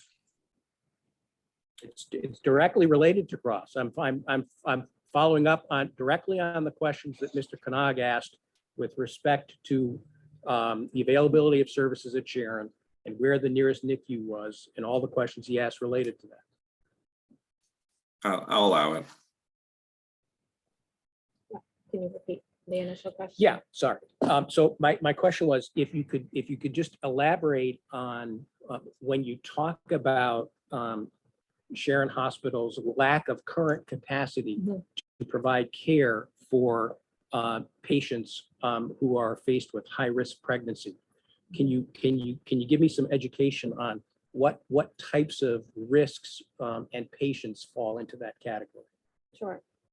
So patients that are considered higher risk are, to start, patients that are earlier on in their pregnancy, so before 36 weeks, are considered a higher risk pregnancy, and there's a chance that that delivery may require NICU services. Also, when we look at the health of the mother and the health of the pregnancy in general, if there are any comorbidities or other factors that occur during that pregnancy that may indicate that they may need other services following that birth, that would consider them to be of higher risk. All right. And so do I understand you correctly that with respect to that category of patient who is a potential consumer of labor and delivery services, if Sharon Hospital's labor and delivery service unit continues on into the future, those patients will never come to Sharon Hospital, correct? That volume That does is- not come here. That is Okay, it goes somewhere else. Do you have knowledge of, for those particular kinds of patients, what the options or choices are in this service area? Where do they go? Well, we know that some go to Danbury Hospital in Connecticut. We also have patients that go to UConn. There's also another common facility that receives some of the patients in our service area. On the New York side, Vassar Brothers is one of the main sites. And with respect to this category of high risk patients that we've been talking about, high risk labor and delivery patients, do you know whether or not that category or subset of patients from the universe of volume that might be available for inpatient delivery, is that what do the trends indicate with respect to that category of patient? Well, we know that women are delivering babies at more advanced maternal age, and that in and of itself is a risk factor. All right. Ms. McCullough, you were asked a bunch of questions by Mr. Knag about staffing. And I think part of what you indicated is that when the decision was made to make an application to end labor and delivery services at Sharon Hospital, you had open and transparent discussions with the staff that was in the labor and delivery services unit, correct? That is correct. Did you do everything you could to encourage those folks to continue to stay at Sharon Hospital? We did. Did you ever tell any professional staff member that they should leave the hospital because if OHS eventually approved the application, the service would be terminated? No, we did not. Thank you very much. That's all I have. Okay. Thank you, Ms. McCullough. May I have I have one question for recross. Just one. I typically don't allow recross, but I'll desist. okay. Thank you. I mean, it might be something you can ask one of the other witnesses too. So do you have any cross exam for Dr. Lucal? Yes.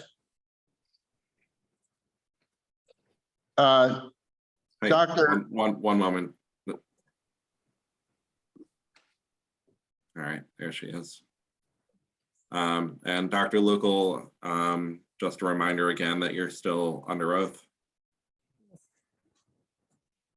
Doctor, were you in charge of the Vassar Brothers OBGYN residency program? Yes, And what happened with that? the program was closed in January of this year. Why was that? Objection as to relevance. All right. I claim it's relevant because of the fact that Dr. Luco, let me withdraw that question. I'll withdraw that question. Doctor, what is your role in going forward with reference to Sharon Hospital's women's health? As vice chair of the system, I help Dr. Chuang, who is the chair, coordinate services that work throughout the system, including Sharon Hospital. So things that are collaborated between the hospitals as well as outpatient offices. Will you be involved in creating new women's programs as outlined in the CON? As it relates to women's health in the system, I am involved. Have you done anything to date with reference to new women's programs that may be established as described in the CON? Yes, I have. What have you done? To date, we have initiated the system-wide breastfeeding working task force, which the immediate goal is to increase the exclusive breastfeeding rates at all of the hospitals, actually utilizing the expertise of Sharon Hospital's own breastfeeding experts. We have instituted the pelvic floor physical therapy program for antenatal and postpartum patients. And just recently, we also initiated the maternal behavioral health program with Dr. Cruz to again focus on behavioral health issues specifically related to antepartum and postpartum patients. So is it the intent under this CON that pregnant women would receive prenatal care from someone at Sharon Hospital that was employed by Nuvance? The intent of the CON? Patients If- have their ability to choose their OBGYN based on their own decision. But would Sharon Hospital be establishing a way for the patients to come to Sharon Hospital and receive prenatal care and post-delivery care? Not that I'm aware of, they're not Okay. establishing an employed provider model at Sharon. All right, so therefore that if there were, therefore they would be reliant on resources that are available outside of Sharon Hospital for those services. No, these services that I'm discussing don't require patients to have any affiliation in the sense to Sharon Hospital other than the fact that their OBGYN in the community can refer them to these services as they can refer their patients to any service that's available. But basic prenatal and postnatal care will be continue to be the province of the outside OBGYNs.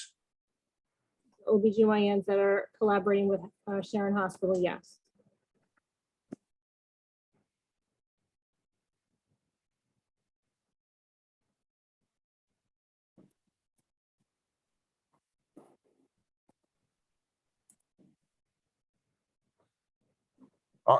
Would you agree that pregnant women who are at term are better served if they don't have to travel an hour to get a delivery? I would agree. Do you agree that there are various emergencies that might be encountered that can currently be handled by Sharon Hospital that will not be within Sharon Hospital's capabilities after the CON is implemented if it's approved? I disagree. Suppose there's an ectopic pregnancy. Would Sharon Hospital have the ability to? Specifically, so that we're clear, that is not an obstetrical situation. That is a gynecological situation that is managed through multiple EDs with their GYN providers throughout the nation. I'm sorry, I missed that answer. Could you repeat the answer? That is not an obstetrical emergency, that is a gynecological surgery that is managed regularly throughout EDs and gynecological staff. Who would do the ectopic emergency surgery if the OBGYNs were not on call? Objection. It's not relevant. The witness has already testified that it doesn't have anything to do with obstetric delivery services. I Now we're don't. talking about a procedure outside the scope of what the CON involves. It's our contention that the quality of care is going to diminish if as proposed, the OBGYNs are no longer on call. And I'm just trying to touch on that. The question relates not to whether OBGYNs are on call or not on call. The question pertains to whether or not there is a 24/7 inpatient labor and delivery service unit. That's the only issue. Right, and if there isn't, then they would not have OBGYNs on call. Because you're claiming that they're gonna be saving the money by not paying for that. The witness clearly testified that with respect to the specific question asked by the intervener's counsel relating to ectopic pregnancy, that clinical situation, to the extent it might exist, is handled in emergency departments. But I'm asking her, It's not relevant. it is relevant because it's part of what's going to happen if this is approved. And it's a very important part of what's going to happen if there's no OBGYN coverage. And she says it's handled in the emergency departments, but I don't know how you handle it if you don't have an OBGYN surgeon on call. I'll allow the question.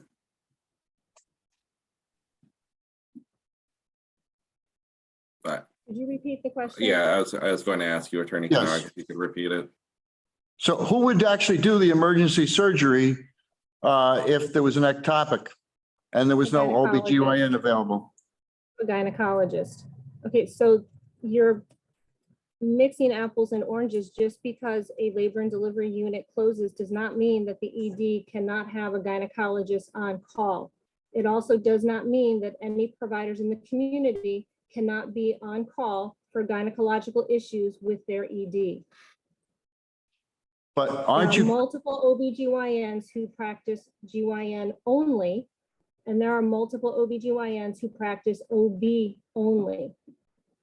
but isn't your contention in support of your CON that you're going to save by closing maternity, and a key part of the saving is the call agreements with the OBGYNs and the pediatricians? I am unfamiliar with what the call arrangement is with the OBGYNs and the pediatricians. All right. Would you agree that births outside of the hospital are a leading cause of neonatal morbidity and mortality?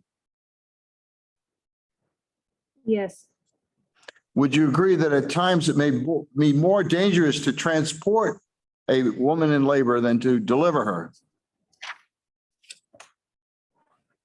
rarely, but yes.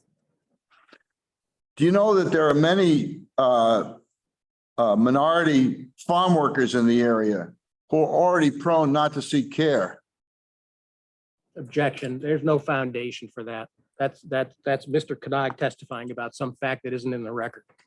I'm asking her, and it relates to the fact that if the OBGYN and the OBGYNs are no longer practicing in Sharon, that it's going to have a particularly negative impact on people of color, minorities who are located in this No, area. I didn't see any email from you. Well, Ruth, so again, Mr. Connaught has now made clear. Ms. Epstein, Oh. if you can mute your device, please. Or it could be KCSRUTHE.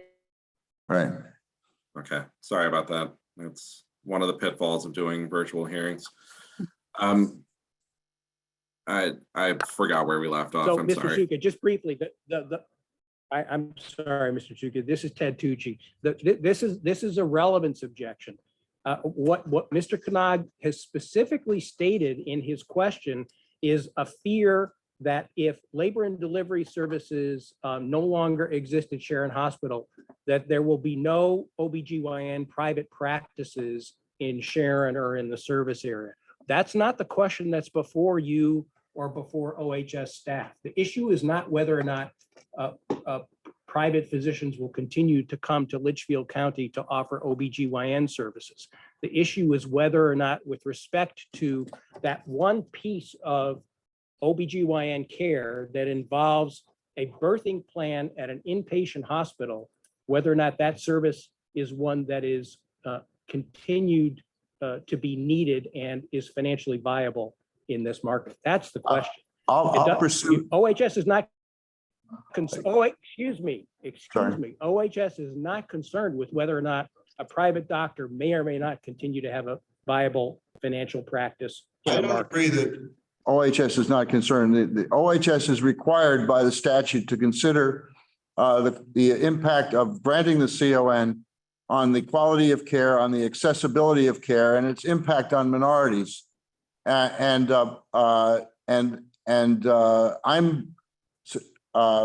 attempting to induce evidence that it's going to have a substantial impact on minorities.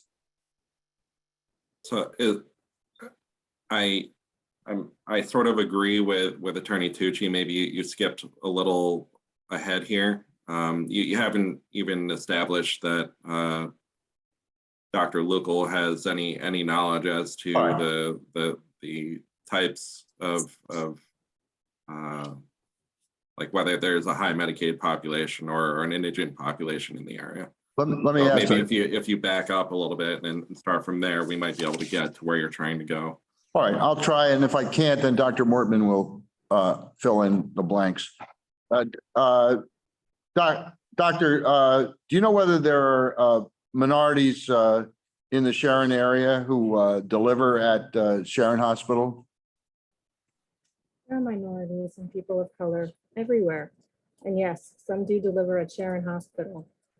And do you know whether in particular there are farm workers who are on Medicaid who comprise a portion of that subset? The specifics related to Sharon Hospital and their delivery, I do not know. Okay. All right, I'll pursue this through Dr. Morton. I have no further questions for Dr. Lucal. Okay. Attorney Knag, correct me if I'm wrong. You did want a financial person to be Yes. presented? Yes. Was Yes, there I have anyone some else? I have some financial questions that I want to ask, and I have no further questions for this witness. Okay, thank you. Thank you, Dr. Lucal. Attorney Tucci, when you come back onto the camera, do you have someone available who can answer some financial questions? Yes. Mr. Rosenberg is here in the conference room and can come up to the camera and speak to financial issues relating to the application. If you're ready to proceed with that, we can do that now. Yeah, I'm ready. Yeah.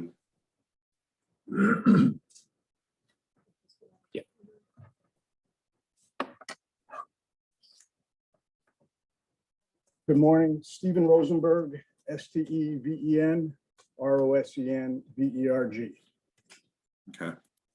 Good morning. I'm going to put you under oath. Please raise your right hand.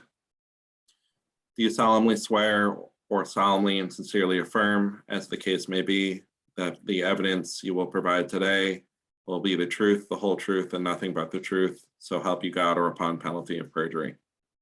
I do. And Mr., are you a doctor or just a? So I am the past CFO of New Vance Health. Okay. You're not currently the CFO, is that correct? So I'm not currently the CFO, but I'm serving in a consultant capacity at this point in time. Okay, thank you. Attorney Knag, you can proceed with Thank you. whatever questions you had. Good morning, Mr. Rosenberg. Good morning. Was it when you submitted the CON application, were you involved in the preparing that submission? I was not involved in the detail of the submission, no. Who did the submission in terms of the financial aspects? Sure, some of my finance staff. Your staff. And Correct. did the initial CON in Exhibit G state that there would be a gain for Sharon Hospital for 2023 with or without the CON in excess of $160 million? It did. Unfortunately, we made an error. We're human. I wish that were the case. We subsequently found that mistake, corrected it, We added a line instead of subtracting a line. The detail of the revenue and expenses is correct. The math is wrong. When we redid that and resubmitted it, it came to a loss of a little over $19 million. And you made the same mistake when you submitted a revised version of that schedule with the completeness question. An exhibit I to We the did. Like I completeness said, question. we did. Yes, we discovered that mistake later. We corrected it when we found that mistake and when it was pointed out to us, correct? Now, you say that you're going to have savings of approximately $3 million. Is that correct? It is. And does that savings reflect the fact that you have been paying traveling nurses to staff the unit? It reflects the average salary and cost of staffing that unit, some of which would be travelers, correct? Right now, are there any nurses that are not travelers? I am not familiar with that. You know, Yes, is the answer.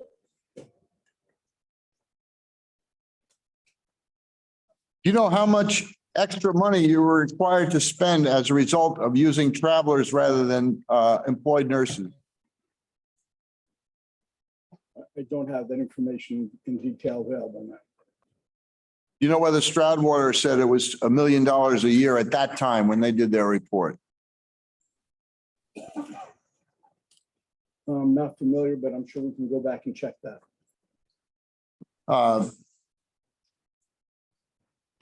In terms of projecting volume, for purposes of this comparison, did you assume that the volume would not increase in terms of the volume of babies? Correct. And did you in making that projection, did you consider whether the volumes being experienced were depressed based on the fact that there had been certain announcements of closures? This is the third time. I renew my objection. I think it's relevant to, I'm trying to cross-examine him on this claim of savings, and the volume estimate is certainly relevant. It really is not relevant. I respectfully submit, Hearing Officer Chuka, that the theory here and what the interveners are going to argue to you at the end of the day is that this is all Sharon Hospital's fault, because when they announced their intention to apply to a state agency for permission to close this service, that's the reason why it became expensive. But our And the facts contention, simply don't bear that out. our contention is simply that if it became clear that the unit was not closing because this CON was disapproved, that would result in higher volumes. And I think it's a reasonable point for us to attempt to prove. I'll allow this witness to answer that question because it goes to the financial projections. So we base the forward-looking projections on the current volume. We did not build any increases or decreases into that. How much do you plan to spend on the additional activities that are envisioned by the CON, such as additional primary care, behavioral health, and women's health services? So I don't think we addressed any, or we talked about the expansion of services that we would offer in the community. I don't think we put a dollar amount in there on those.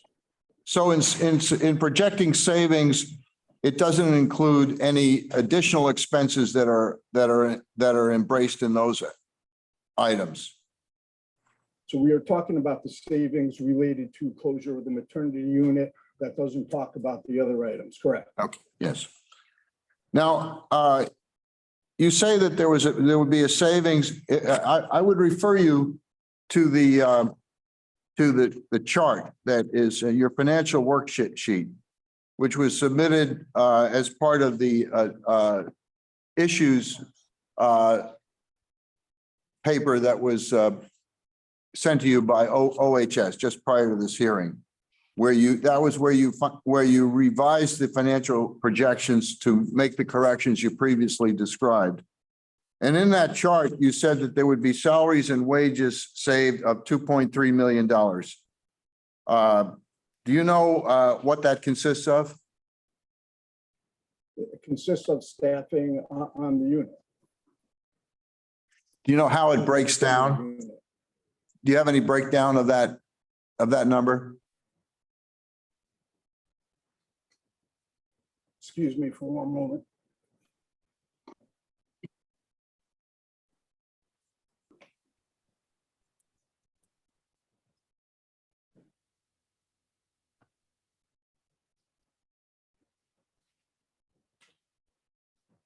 Yeah, 1.6 million of that is regular salary savings as a result of closure of the unit. About 711,000 represents a reduction in agency expense. Mr. Rosenberg, can I just ask you what you're referring to in your hands right now? Sure, it's just a financial worksheet that we prepared as part of this filing. We would be happy to share it with you. Is that something, maybe Attorney Tucci can answer this, is that something that's already in the record? No, Hearing Officer Chuka, it's not in the record. It's a worksheet that backs up, a detailed worksheet that backs up what is in the materials in the application. And it can be shared. Okay. Thank you. We'd ask that they email us and you a copy so we can refer to it in our direct examination, which will follow. Is that possible? Attorney Tucci, do you? Well, Mr. Chuka, the answer is I'm not sure if it's possible, but we'll endeavor to do that during a break. If at all possible, we will.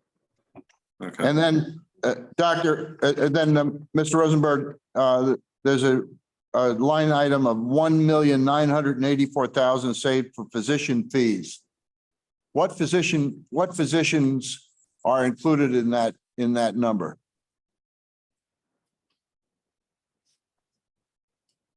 It includes a 25% reduction in an OB subsidy. It has a 600,000 reduction in OB call and about a $1.1 million reduction in anesthesia and surgery call. And that totals about 1.98 million. And do you know if that was the total cost of anesthesia and surgery call? Yes. And isn't it true that anesthesia and surgery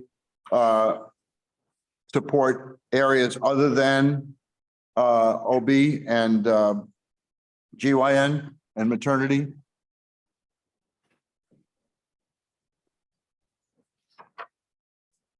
I believe this is the call number just related to OB, the OBGYN, but we can confirm that with you. You don't know at this point. You're going to I don't look know into right it. now. How will you confirm that? We'll look at the detail of our numbers. All right. I would like to get that answer. But other than that, I have no further questions for this witness. Okay. Mr.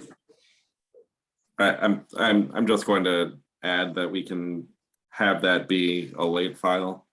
I think that's a fair question to ask. Well, hearing officer, part of our testimony will be an analysis of their presentation. And it would be very helpful to know that answer before we present our testimony. If not, we will just have to work around it. But if they could come up with the answer now or soon, that would be better than waiting until after the hearing. Okay. Hearing Officer Chuka, Ted Tucci here. We'll do our best to provide whatever information we can reasonably provide, but respectfully, this is not a discovery proceeding. We're here in a hearing.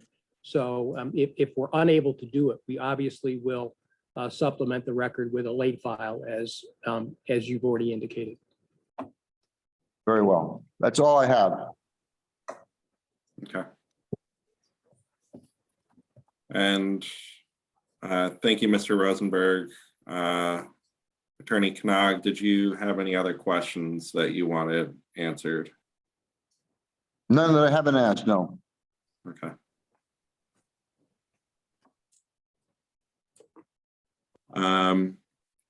Attorney Tucci, I'm sorry, I should have asked. Did you have any redirect for Mr. Rosenberg? No, I don't. Thank you for asking though. Okay. I think let's take a short break now. We can come back in. Geez. Would it be okay with everyone if we came back around 11:50 and then went until, let's say, 1 o'clock, and then we could take a lunch break from 1 to 1:30 or 1:45? That works That fine. sound Thank you. reasonable? That's fine with us. All right, so we'll come back at 11:50, and just as a reminder, you should probably turn your audio and your video off. And we will see you back at 11:50. Thank you.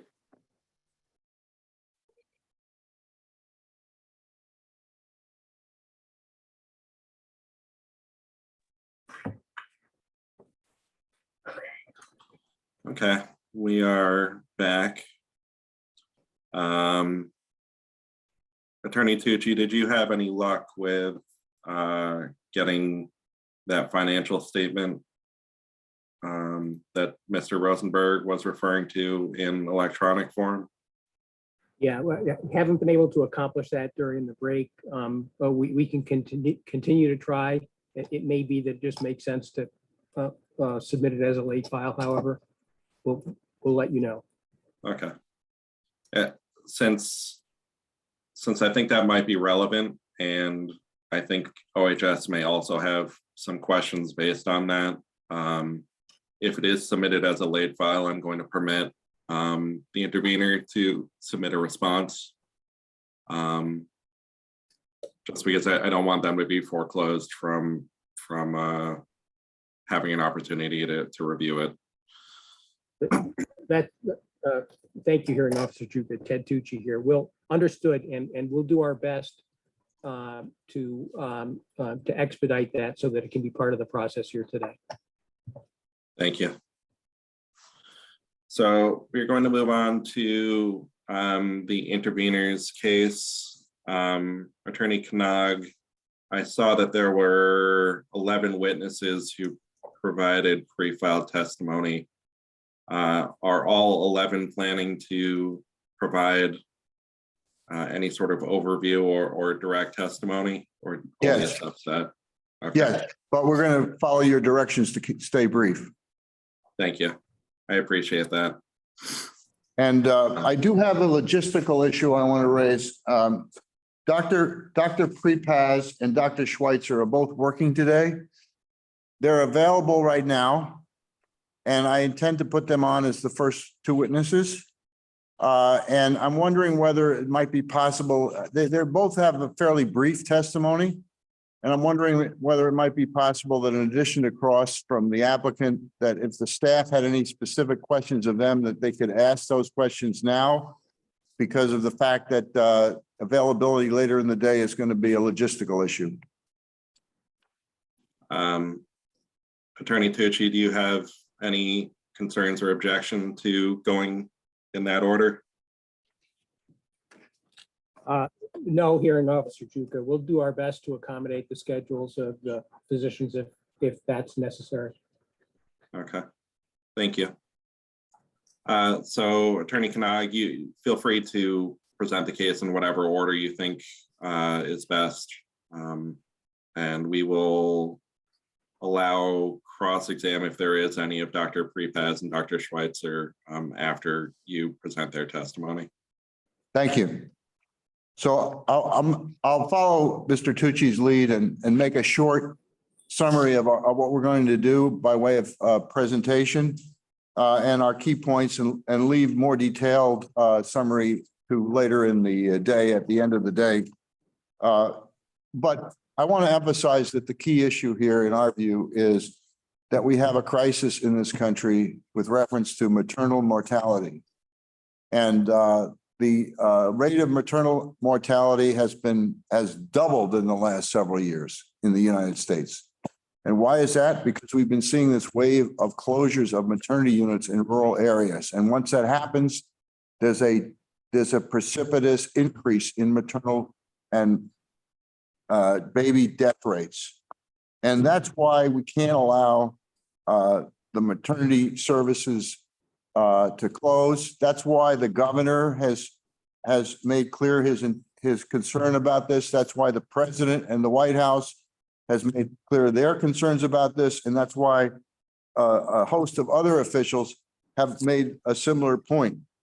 And we would point out that unlike other applications, such as the Wyndham application, this is not a case where the hospital is claiming that this service needs to be closed because they can't find people to do it. To the contrary, the hospital has conceded that it is a high quality service and that it is an ongoing service that it is able to maintain. And that's a critical difference. All they're talking about, therefore, is that they want to save some money. And we say that the deaths that are going to result, the mortality and morbidity that's going to result from this, based on the statistics, based on the literature, do not justify the small savings that they project. And furthermore, we note that in addition to maternity term-related deaths, they are proposing to delete all of the coverage for OBGYN and pediatrics. And if they do that, there are going to be a host of other issues that are going to come up that the emergency room cannot adequately service. It's not an emergency room. It's going to be the lack of the availability of an OBGYN surgeon. If someone has an ectopic, all you can do is put them on transfusion and put them in an ambulance and pray that they make it to the other hospital. But they will be greatly prejudiced by that. And so that lack of accessibility and quality is the key issue that we're focusing on here. And we would further point out that the distances here are longer than we're talking about in the Wyndham case. We're talking about 43 minutes to an hour to get to these other hospitals from Sharon. That's a long way. So we think that it would be a travesty to close this unit, to allow it to be closed. We think it's imperative to meet the goal of the leadership of this country and this state of reversing the trend of increased women's mortality, and therefore we need to have this application denied. So with that said, I would like to start now with Dr. Prepaz. Dr. Prepaz is on duty in New York at a hospital, but he's joined us briefly to give his testimony and to respond to cross-examination. Is he on? Yeah. I'll just wait for Attorney Tucci to come back. I don't want him to miss anything. There's Tucci.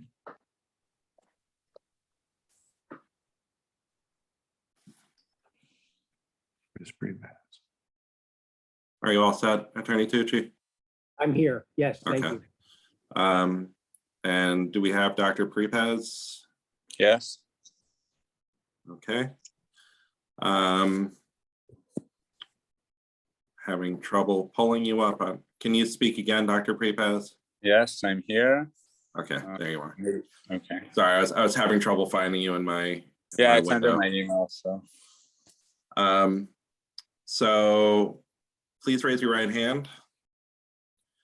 Do you solemnly swear or solemnly and sincerely affirm, as the case may be, that the evidence you provided in your pre-filed testimony and the evidence you shall give today be the truth, the whole truth, and nothing but the truth?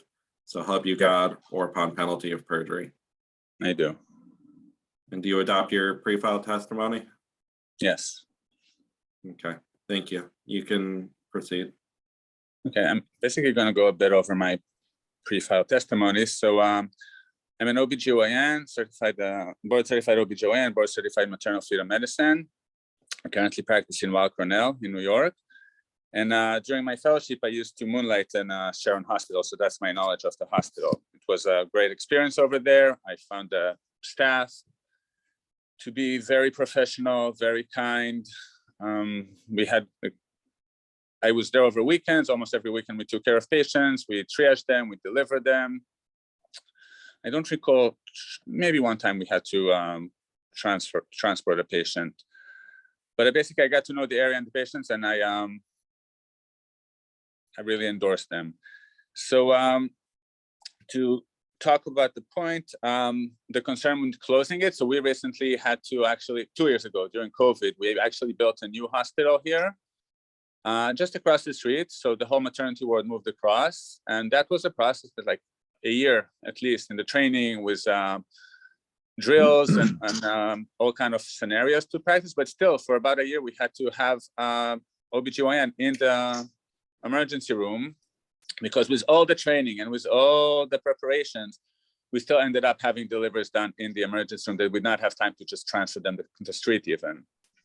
So, and that was just across the street. So when we are talking here about closing the unit and transferring patient 35, 40 minutes, it doesn't matter how prepared we are, things can still happen. Even if we see them during the pregnancy and we tell them to go there for the delivery, you can't control it all. High risk or not high risk. And even low risk patients can become high risk during labor. Also, I was reading the report about the decreasing number of deliveries, and I don't know, like we have patients here, we're a big hospital, but we still have patients who basically don't want interventions, who want to do more natural. And there's such a big potential over there at Sharon that you can have the OBGYN supervising and you can still do low risk pregnancies and give them the opportunity. And I actually think it can be a great center. Also, the comments about the prenatal care, like the whole idea of having you see a physician and then knowing that that physician is not going to be for your delivery, not optimal in my opinion. The great thing, one of the things we pride ourselves is trying to actually deliver our own patients, even though we're a high risk group and it's a big volume. It really gives patients a lot of comfort, satisfaction when we can do their delivery. And I don't know if patients will keep coming to us if they knew straightforward that we're not going to do the delivery. I mean, even if it's my partner, which is not ideal, it happens, but if I know it's not going to be anyone they know, difficult for the patient. Recruitment, I don't know. I see the discussion there between the OBGYN, like they're not part of the hospital, but they are the group that provides it to the hospital. So when they talked about the ectopic, if you don't have an OBGYN, I don't think you have a GYN there. So the OBG is the one who does the GYN. So I don't know who's going to do the ectopics. And I know there was talks about like getting people with to come to a place with low volume, but you know, it's a new generation. Since COVID, people really like the balance between life and profession, and Sharon can give it. So I think if you really try, you will be able to recruit patients. I had a great time there. To summarize, I think it's a great place. It was a great staff when I was there, provided very important service to the population, which was a very diverse population. And I strong believer they should still do it. That's all. Okay. Thank you, doctor.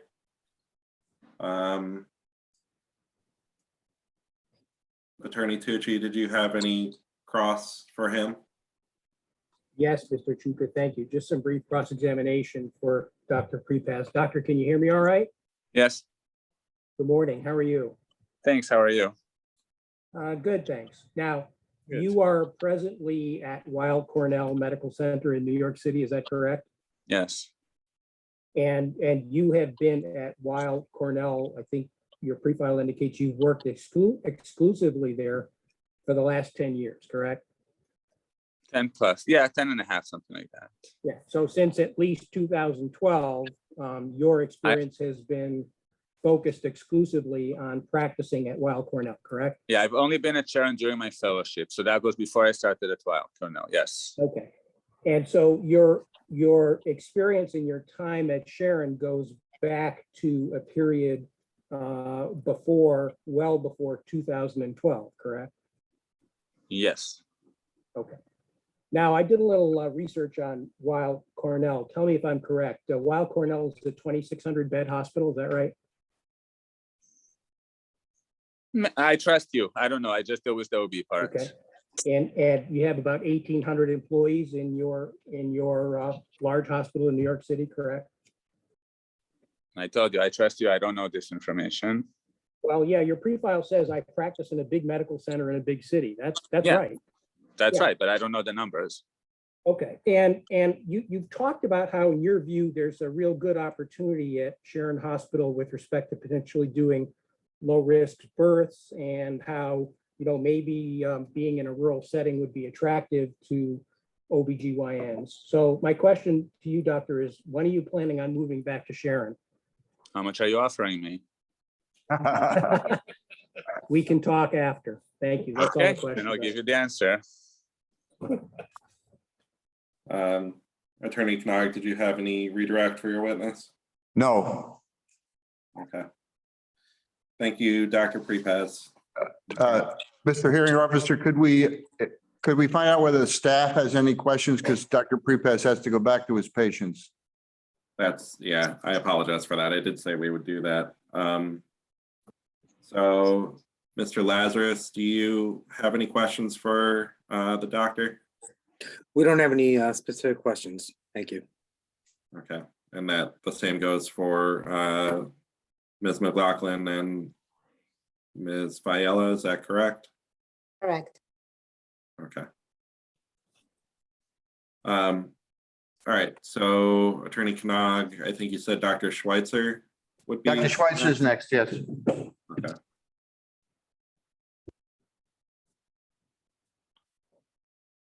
Hi, Dr. Schweitzer. Dr. Prepaz, Dr. Prepaz is excused, is that correct? Yes. Thank you. Thank you. Please raise your right hand, Dr. Schweitzer. Do you solemnly swear or solemnly and sincerely affirm, as the case may be, that the evidence you provided in your pre-file testimony and the evidence you shall give today shall be the truth, the whole truth, and nothing but the truth, so help you God, or upon penalty of perjury? I do, thank you. Thank you. And do you adopt your pre-file? I do, thank you. Thanks. Okay, you can proceed whenever you're ready. Okay, well, thank you for allowing me to present today. My name is William Schweitzer. I'm also a board certified OBGYN. And actually, until a year ago, I was the vice chair at NYU Langone, also in Manhattan, Department of OBGYN. I decided to relocate to the Northwest corner because of an interest I have in rural medicine and a desire to perform broad range of compassionate and comprehensive care to women in this area. I was recruited by Sharon OBGYN to join their group. And it was surprising to me at the time that Nuvance or Sharon Hospital was not involved during my recruitment process. I initially understood that the hospital was committed to providing a salary guarantee, but they decided to withdraw their offer of support. This meant that I would accept a lower salary than was initially offered, and I decided to do so anyway and did relocate because of my interest to work in this area. Now, over this last year, I've been extremely impressed with the quality and safety measures that exist within the maternity unit.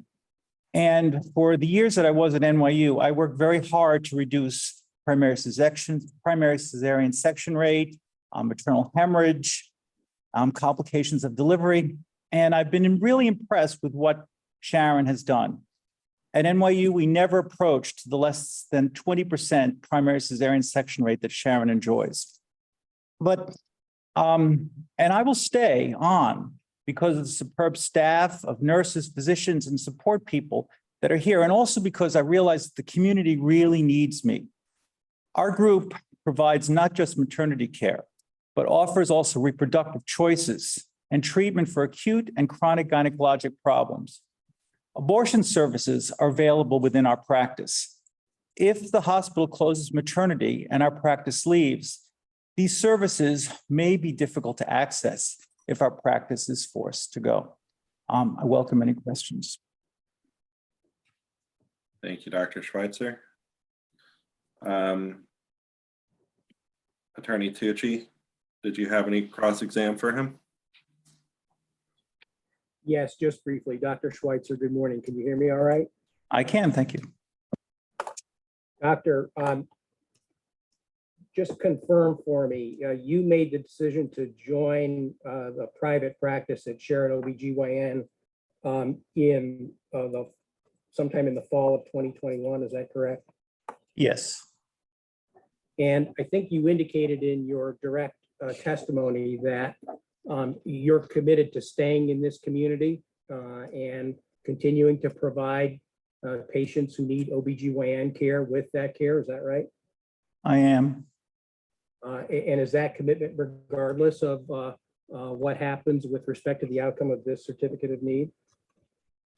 I am committed to staying in the area, and I will see what my options are, but yes, I will stay. Okay, and you made the decision to come to the Sharon community and to join the private practice at Sharon OBGYN after knowing about the decision by the Sharon board to seek OHS approval to end labor and delivery services at Sharon Hospital, correct? No, when I first started negotiation, I was unaware of that. And once negotiations were in effect, and I had made my decision emotionally and also beginning to do it physically, I found out that the hospital was going to close labor and delivery. The Sharon board considered this issue in late August of 2021 and voted at that time to seek OHS approval with respect to labor and delivery services. You made your decision to join Sharon OBGYN after that time period. Isn't that correct, sir? I began negotiation with them in the summer of 2021. So Yeah, your I decision- didn't ask when you began negotiation. I asked when you made the decision to say, I'm going to move to Sharon, Connecticut. That was in the fall of 2021, correct? I made my decision on August 11th. I submitted my resignation. Thank you very much. That's all I have. Attorney Knag, did you have any redirect for your witness?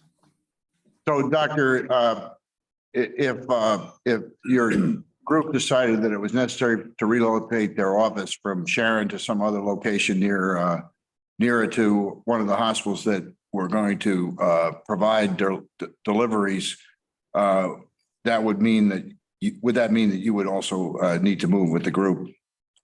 I would, yes. Okay, is that it, Attorney Knag? Yes. Okay, thank you. And what about the staff? Yeah, I was about to ask. Mr. Lazarus, do you have any questions? No specific questions. Thank you. And Ms. McLaughlin and Ms. Fiella, do you have any questions? No. Dr. Schweitzer is excused. Yes, he is. Thank you, Dr. Schweitzer. You're welcome. So what I'd like to do now is try to get through the rest of your witnesses, and then we can do we can take a break, and then we could do cross. Okay. Attorney Knag, who would you like to? Dr. Howard Moore. Okay. Do you plan to go in the order that you provided the pre-file, just so that Yes. I can give Attorney Tucci some? Yes, subject to possible logistical issues if people are not available at the right moment. But yes, that's my hope to stick with the. Okay, thank you. All right, so Dr. Mordman is the next witness. Thank you. Dr. Mortman, please raise your right hand. Do you solemnly swear or solemnly and sincerely affirm, as the case may be, that the evidence you provided in your pre-file and the evidence you shall give today shall be the truth, the whole truth, and nothing but the truth? So help you God, or upon penalty of perjury? I do. Thank you. And do you adopt your pre-file testimony? I do. Thank you. Okay, you can proceed whenever you're ready. Thank you. Good morning, Hearing Officer Suka and staff of the Office of Health Strategy. I have been a resident of Sharon, Connecticut since 1991, following completion of my residency in OBGYN at Yale New Haven Hospital. Since then, I've practiced medicine, specializing in obstetrics and gynecology through Sharon OBGYN Associates, which is currently part of Women's Health Connecticut, located at 50 Amelia Road in Sharon, Connecticut. Throughout this time, I've had full privileges to provide medical services to patients at Sharon Hospital. I've delivered thousands of babies, performed hundreds of surgeries, and provided other emergency and non-emergency medical services to patients at Sharon Hospital. I'm currently here to testify in opposition to the Certificate of Need application filed by Nuvance Health in January of 2022, in which it seeks authorization from the Office of Health Strategy to close the labor and delivery unit at Sharon Hospital. The United States is experiencing a crisis in maternal health. Shockingly, among the world's developed nations, the United States leads in the maternal death rate, a reality that should shame us. In response, in June of 2022, the White House issued a landmark document called White House Blueprint for Addressing the Maternal Healthcare Crisis. To address this national emergency, a major focus of the plan is implementation of increased access to local high-quality maternal health care and local labor and delivery services for pregnant women. It is a painful truth that this crisis has erupted right here in the northwest corner of our state, right here in Sharon.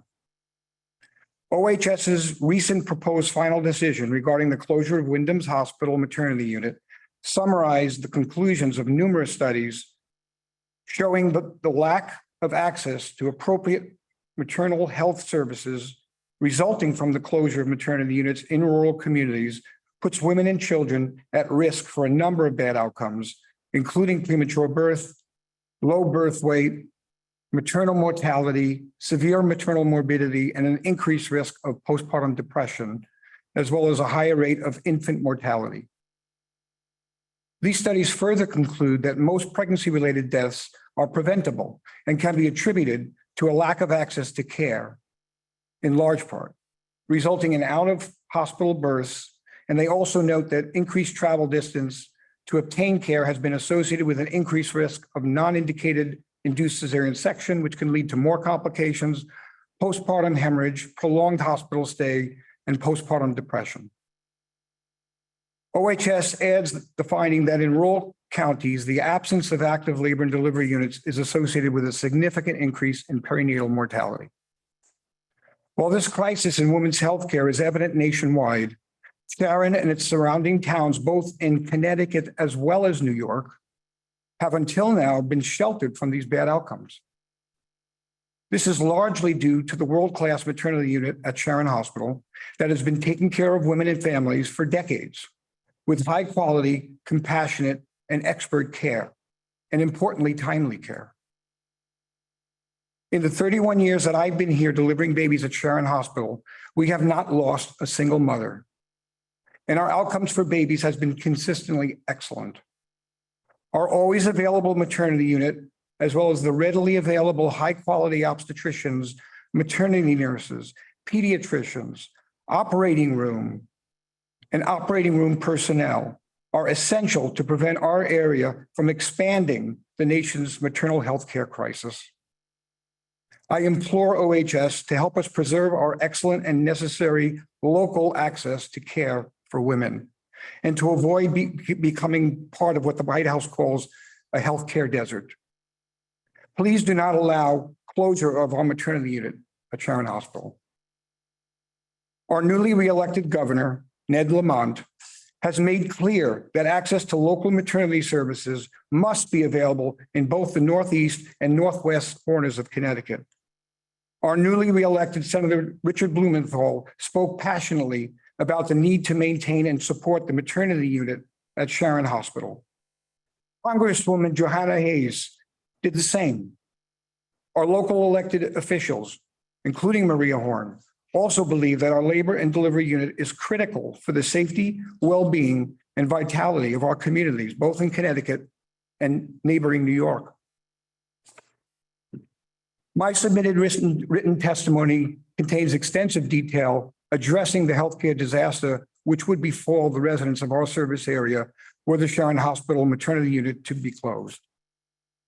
There is no hospital close enough that can provide the necessary services in a timely manner required to have consistent good outcomes for mothers and babies. We know the travel time to transfer patients from Sharon Hospital or from my office, which is across the street, or from the surrounding communities to a distant hospital in an attempt to save the life of a pregnant mother or her onboard child or unstabilized newly delivered baby. It's never happened on my watch, in our watch. Without our fully functioning maternity unit and all the readily available support personnel who are currently available, that would change dramatically. Based on my 31 years of practicing in this remote area, I'm certain that mothers and babies will die and undergo serious morbidity over the coming years.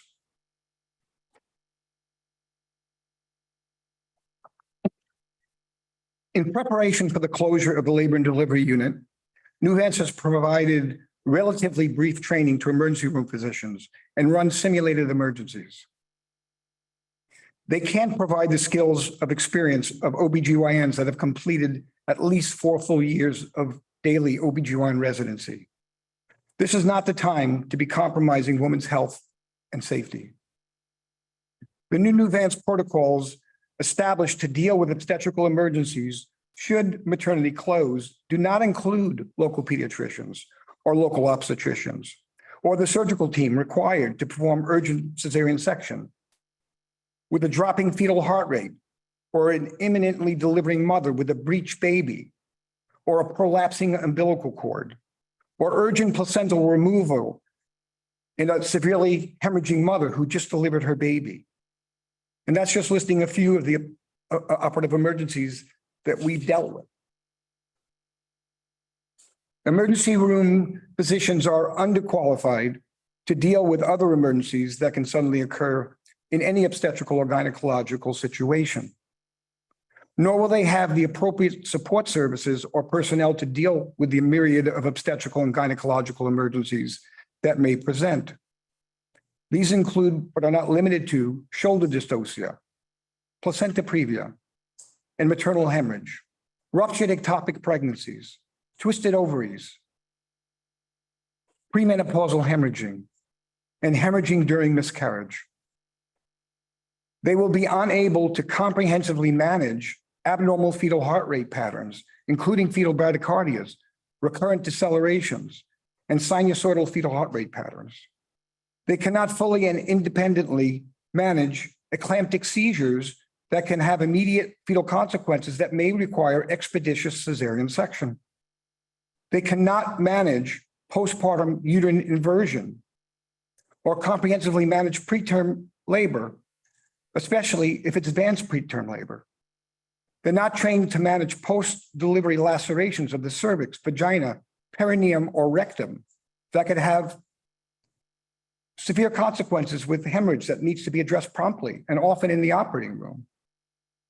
They should not be put in the position of having to resuscitate a newborn full-term or preterm baby without readily available pediatric backup. Nuvance, however, does not plan to have available pediatric backup in the event of the maternity unit's closure.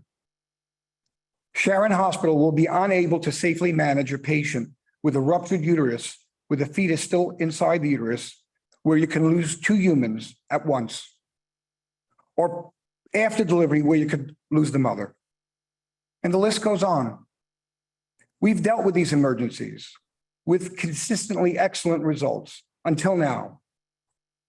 Any of these medical emergencies can result in maternal or fetal death or permanent morbidity if not dealt with in a timely and comprehensive manner.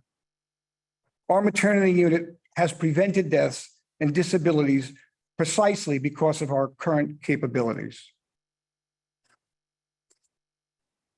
An unstable patient should not leave Sharon Hospital in an ambulance. The roads in our area are neither straight nor flat, and our cell service is often unreliable. We spend a good portion of the year with roads covered in ice and snow that compounds travel even further. I'm not aware that Nuvance has a safe plan for timely ambulance transportation should it succeed in closing the maternity unit. And based on the past 30 years of living and practicing in this area, I do not believe that a safe plan is possible, given the distances and the circumstances involved.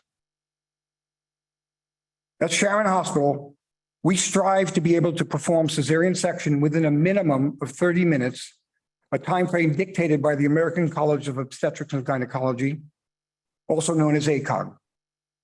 Our ability to do this has prevented deaths and serious morbidity in patients and their babies, as detailed in my written statement. As mentioned, there is no hospital reliably within 30 minutes of Sharon Hospital, even in the best of circumstances. Given the unpredictability of emergencies and knowing that emergencies can arise at any moment of a seemingly normal labor, not having capability to deal effectively and in a timely fashion with a laboring patient is unacceptable. Depending on conditions or other factors, it could easily take hours to transport a patient. I've been there. I've been there waiting 4 to 5 hours for a stable patient to transfer.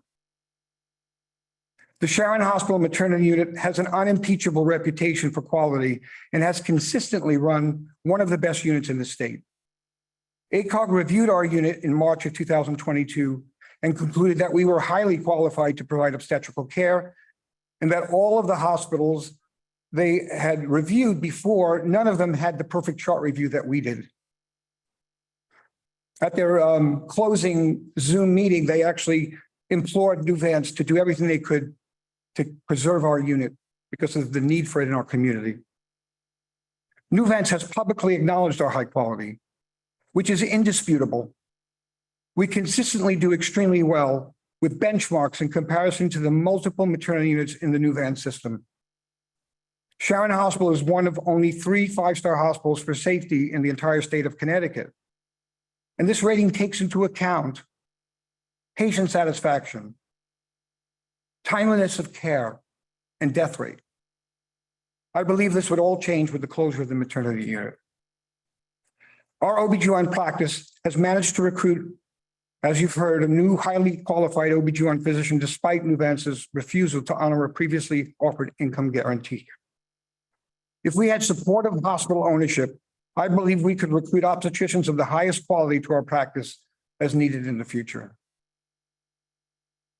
We have seen the resignations of every full-time maternity nurse from full-time positions that were employed by Sharon Hospital since Nuvance announced in September of 2021 that they would close the maternity unit during mid-2022.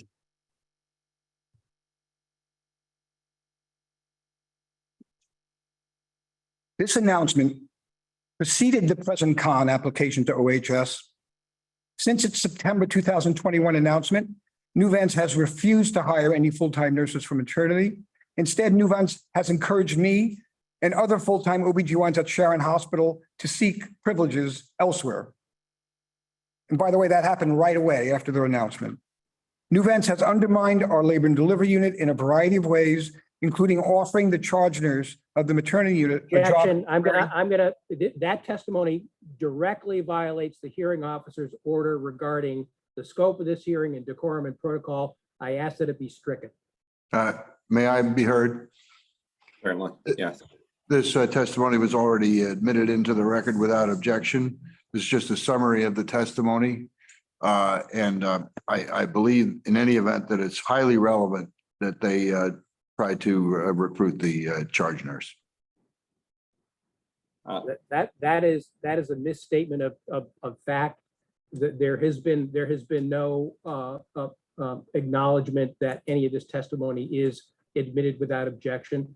We made our objection well known in voluminous briefing to the hearing officer, objecting in great detail to the improper, out of scope, inflammatory, and other baseless statements made in the voluminous pre-file testimony that was submitted.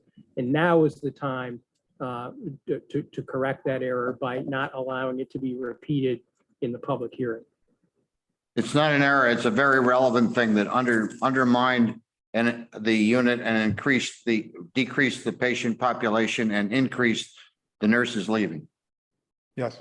This goes directly to your hearing officer Chuka. This goes directly to your order that claim allegations concerning violation of the 2018 agreed settlement are not in any way to be the subject of this hearing. And all this is going to do is prolong the hearing until late into the day or evening. I'm ready to make a ruling. I think that Attorney Tucci's witnesses testified as to how that nurse ended up at Danbury Hospital. I don't think we need to get into that again. I am willing to strike that. Dr. Mormon, I'm giving you some leeway here because I understand that you are an intervener, and so you're going to be one of the main witnesses, but I did also order that any statement that's made on the record be, relatively brief. And we're going on at this point. I think we're at 15 minutes. So if you can, I would ask that you try to wrap up whatever it is you would like to put on the record today, and you will have an opportunity to respond to cross-examination and redirect by your attorney. This is our key witness, and I do hope he'd be brief. He is being brief because he had a long testimony that he has to summarize. I don't have much more to do. Okay, that's exactly my point. I mean, you have submitted a lot in terms of written pre-file. So if we can just try to bring this to an end in relatively short order, I would appreciate it. I do want to make sure we get through all the witnesses and all the public comment today. In 2018, HealthQuest announced that the maternal unit would close, and in 2019, Nuvance acquired Sharon Hospital with a promise it would keep the maternity unit open for at least 5 years in accordance with the agreed settlement. Nevertheless, Here we go again, objection. I'm sorry, what's the nature of your objection? This is after, may I just say, this is after explicit direction by the hearing officer. Attorney Knock? I believe this. I believe he's not claiming violation. You said you can't prove violation, but I believe that it's relevant that that was part of what was agreed, and that they then turned around and that helped for a short time, and then it turned around and said they were closing. So she's just relating the chronology of what happened, which I think is highly relevant to this matter. Let me move on. Wait a minute. He has to rule. Okay. Yeah, I was going to sustain the objection again. In addition, Nuvance sent a letter to all of our pregnant patients in January of 2022. These are my patients that are pregnant. Every single one of them received a letter that the maternity unit would close in late spring or summer of 2022 without mentioning that this was not permitted under the agreed settlement or in the absence of an approved con. This created confusion. The same thing. I object. I asked the hearing officer to strike that testimony from the record. Mr. Hearing Officer, they have pointed out that the volume went down to 177 in the latest fiscal year. And the fact that they sent the patients a letter saying that it was going to close when it wasn't going to close, when it didn't close, is highly relevant to why the volume trailed off. And I think we should be entitled to show that they sent this letter. It's highly relevant to the fact that the volume trailed off following their erroneous letter.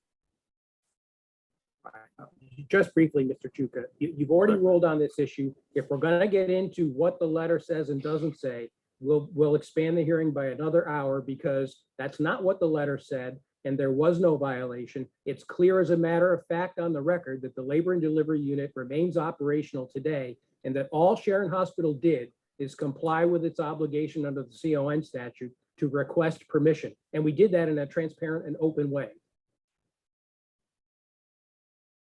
I'm going to allow it, Doctor, if you can just Yes. try to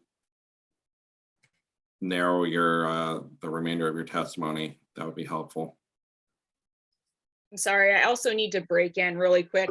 I need you to slow down in your reading. The last couple of times you were reading very, very fast, and I can't keep up with you if you're going to read that fast.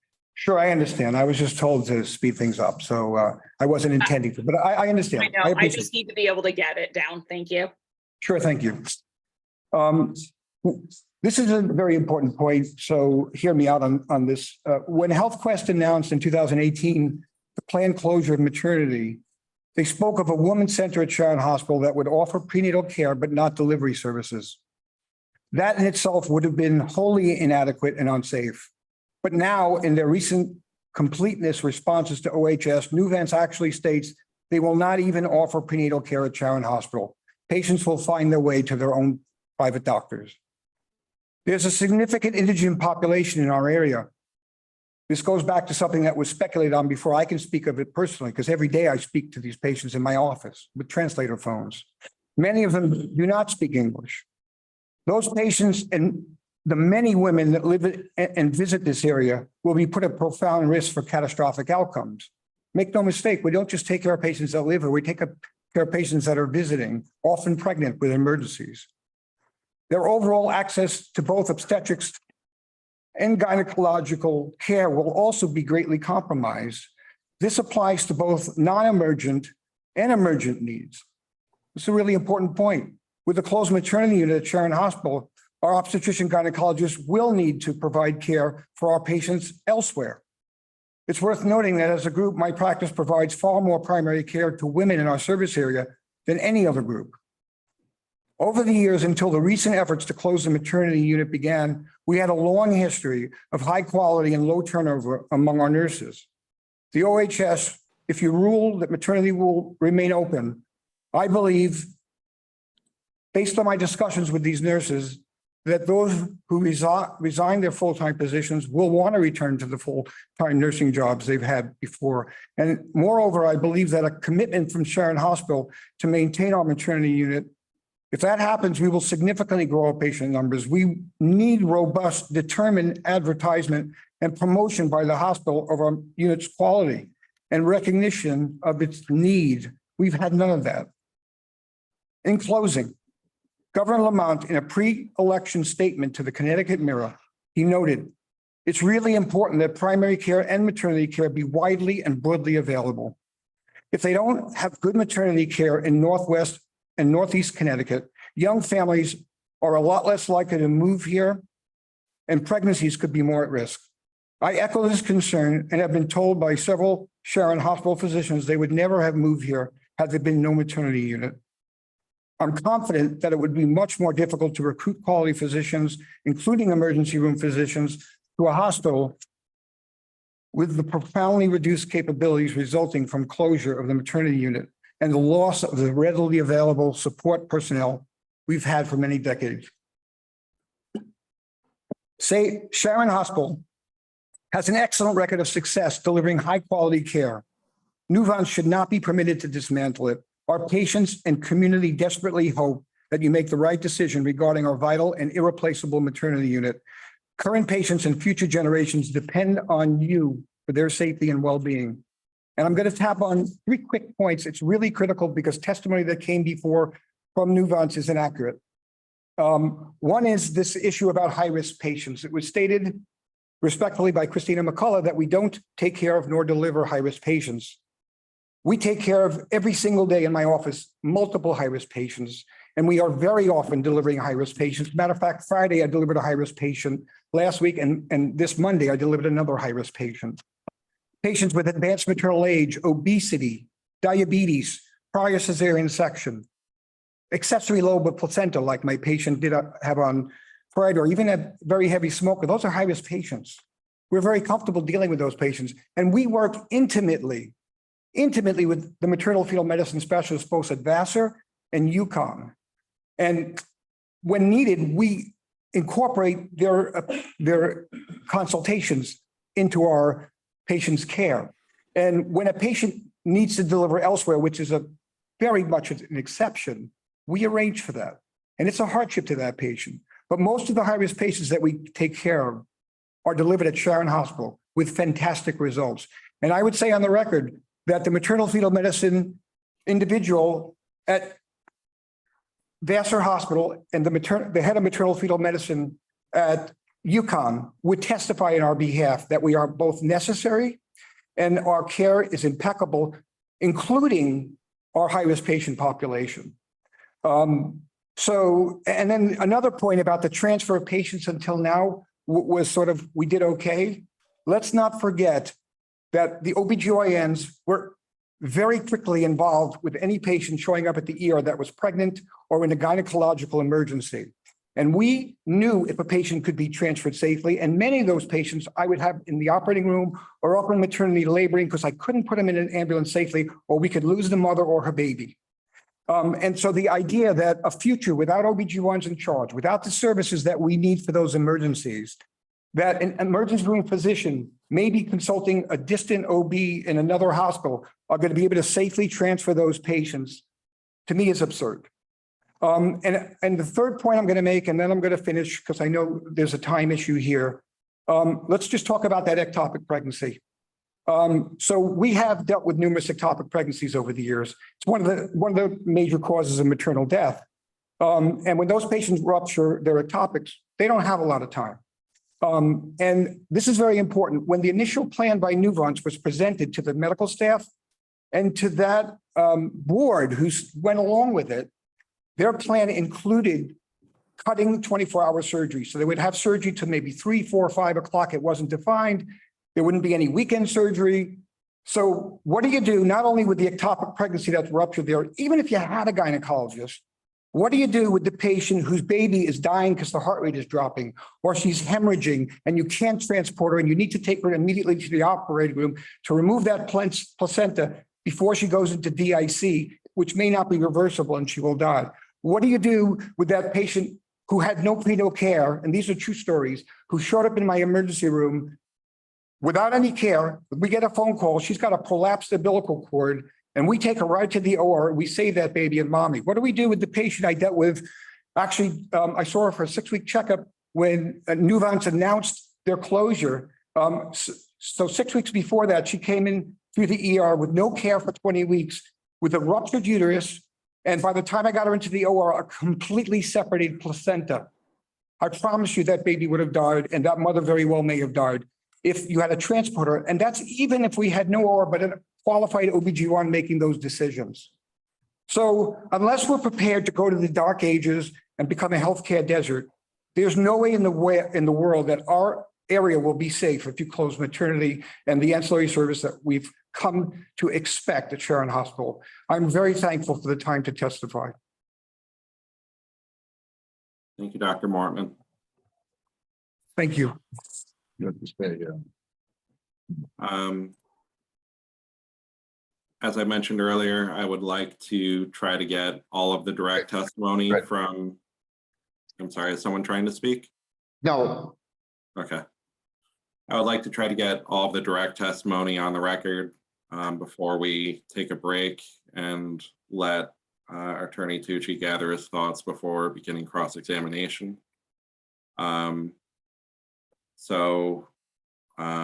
With that, Dr. Mortman, I'm just going to ask that you sort of return to your group And Attorney Knag, is it correct that we're going to move on to Mr. Jermack? Yes. Thank you.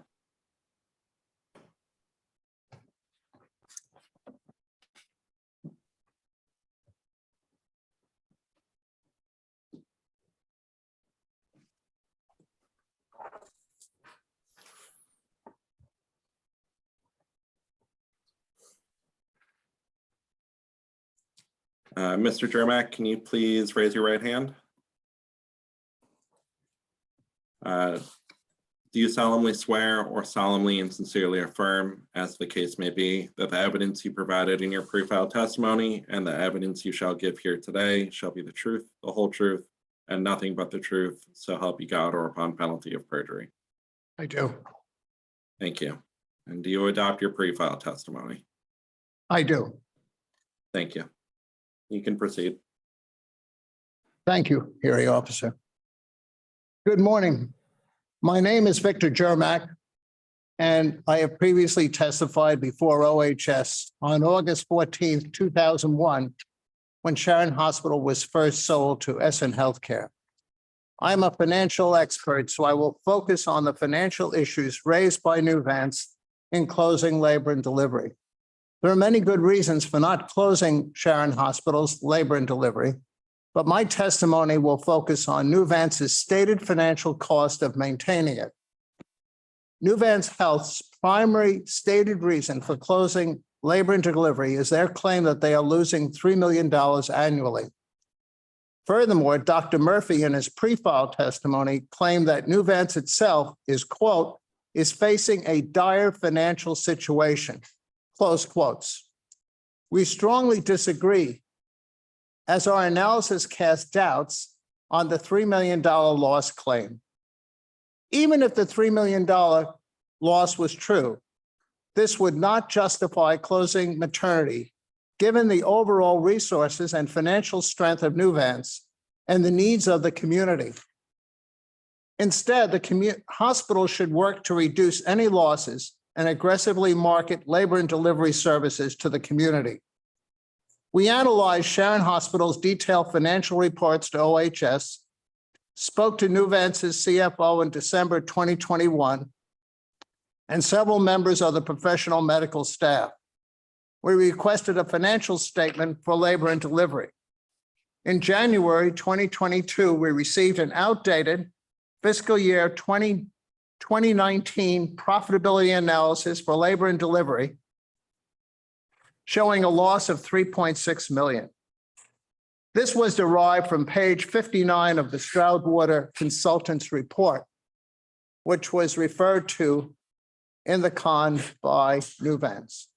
We still don't understand why they gave us an old financial statement when they could have given us updated financial statements.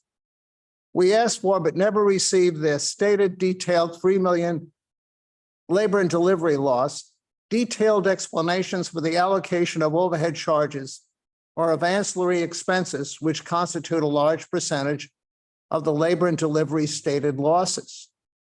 However, using the 2019 analysis, we found what appears to be several major errors in their billing and collection procedures, which substantially negatively impacted labor and delivery's costs and cash flow. Additionally, we were unable to fully account or confirm the amount of the professional fees that they had charged.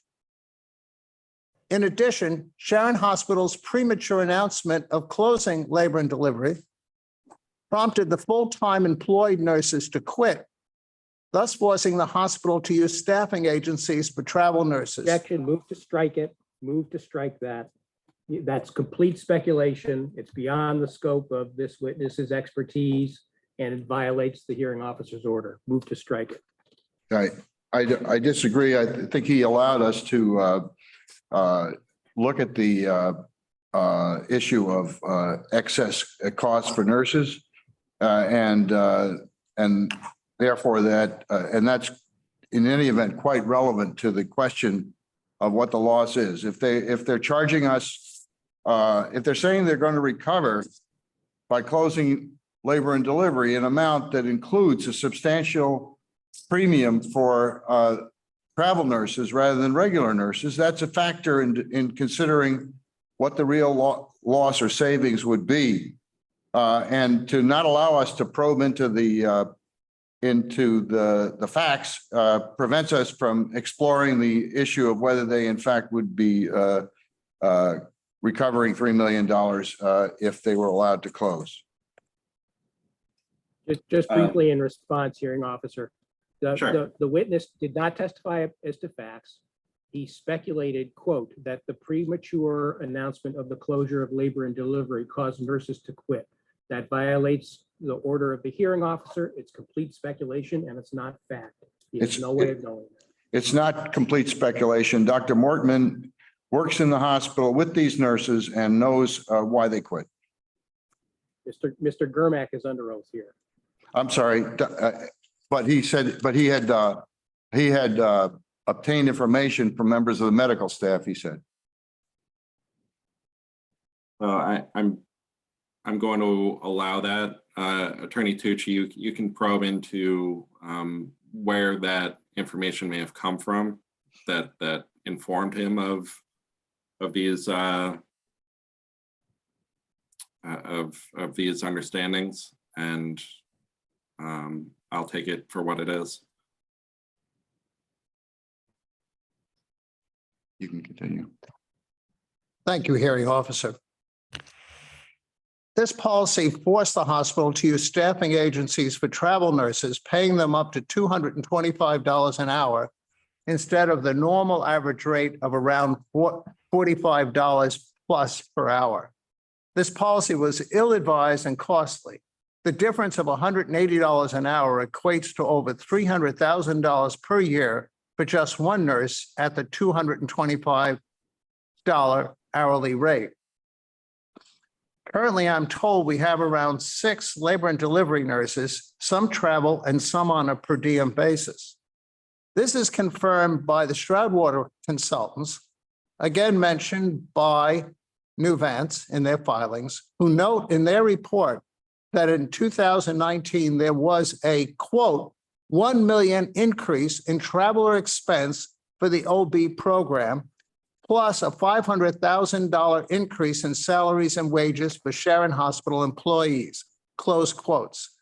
Thus, the stated $3 million labor and delivery loss is overstated on a normalized basis. There is another issue that Nuvance has not noticed or commented on, and that is even if they eliminate all of labor and delivery's direct operating expenses, there still remains some 1.3 million of overhead that will not be covered. So the real savings won't be 3 million. It will only be, by their calculation, 1.7 million. Again, this is a very small amount for Nuvance, given its large financial strength. We therefore contend that the labor and delivery losses asserted by Nuvance are both overstated and inaccurate. So the real question still remains, is closing labor and delivery worth the cost to the community? We say an emphatic no. Examining Nuvance's fiscal year 2021 audited financial statements show they had a decent year.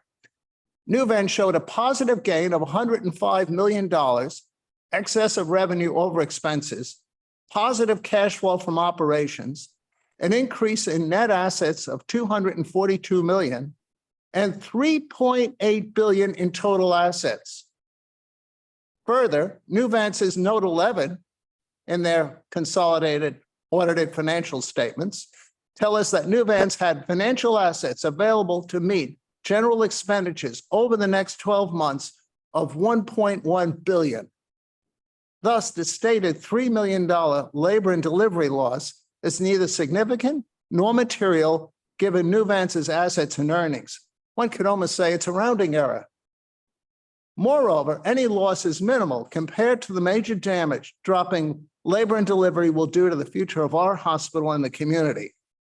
Labor and delivery is a gateway for Sharon Hospital's many services, as it is for most hospitals. If labor and delivery is closed, the net negative impact on Sharon Hospital's revenues will be much greater for Nuvance than keeping it open. Our pre-file testimony goes into details as to Sharon Hospital's claim losses of $41 million over the past 5 years. We explained how Sharon Hospital has not given any financial or economic credit to Sharon Hospital for the procedures and lab tests requested by Sharon Hospital doctors, but ordered to be performed at other Nuvance hospitals. The Stroudwater report stated the economic benefit of these procedures to Sharon Hospital over a 5-year period was $26.5 million, with an additional $5 million for lab tests. Also, Nuvance management charged $7.5 million in 2019 for medical practice losses, which occurred under a prior period when HealthQuest was the owner. Lastly, Sharon Hospital was charged $5 million in one-time reimbursement in 2021 for prior year's corporate overhead expenses. All these economic benefits should be included in the loss calculation attributed to Sharon Hospital. During the intervening 21 years, several profitable services such as the Smilo Cancer Treatment Center, pain management, and the sleep specialist have been eliminated from Sharon Hospital while losing several good primary care physicians. While the hospital has been sold several times during this period, the primary focus has always been on dropping services, cost cutting, rather than expanding and marketing needed services to the community. During our December 13th, 2021 meeting with Nuvance's CFO, Mr. Stephen Rosenberg, I asked Mr. Rosenberg directly how the community could work with him financially to continue labor and delivery. Unfortunately, he was not responsive to my question. We are open to all good faith discussions with Nuvance and interested community parties to support labor and delivery in a joint fundraising program if Nuvance is committed to labor and delivery long-term. In my view, with renewed commitment, with an emphasis on marketing, and with the further financial help of local, state, and federal leaders, labor and delivery's future at Sharon Hospital can be assured. Thank you very much for your time and attention. I appreciate it. Thank you, Mr. Jermack. Next is Mr. Calvi, Dr. Calvi. Cavley.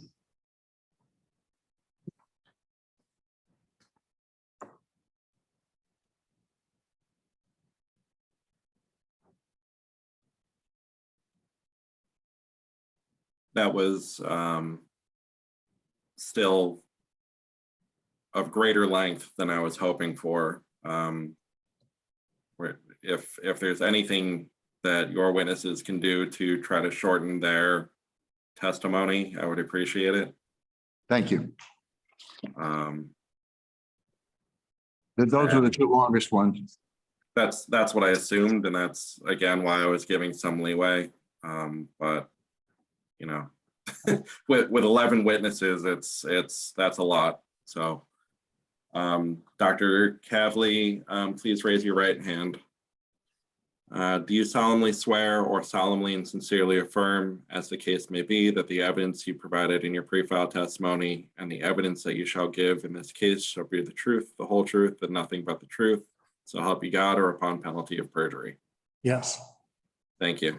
And do you adopt your pre-file testimony? Yes. Thank you. You can proceed. Sure. So my name is Dr. Edward Cavley, K-A-V-L-E, and I have a practice here in Sharon. I'm the president of a practice that has 4 practices around the northwest corner. I also work at Bristol Hospital and Charlotte Hungerford in their neonatal units, delivering babies. Not delivering babies, taking care of babies that are delivered. I'm not surprised that, children being the future of our community and our world, they're often left out. And I think they've been left out of Nuvance's presentation. And I'm here to represent those 1/2 of the people that are going to be bothered by Nuvance's plan to close labor and delivery. So I present myself today as a pediatrician who cares about the health and welfare of children. Everyone knows that maternity units and at rural hospitals have been closed. And because of that, there is data to tell us what happens to neonates because of that. Here's some data. After rural hospitals close their maternity units, there's an increase in births in ERs and out of hospital births. For every 100 possible births in a catchment area, you should expect 3 births per year in that hospital's ER. That's data, fact. I think Dr. Lucal said, you know, somebody had said that there's going to be a flood of people. That's not a flood, but if you do the math, that would be between 12 and 15 kids a year delivering in an ER, and that would be 1 a month.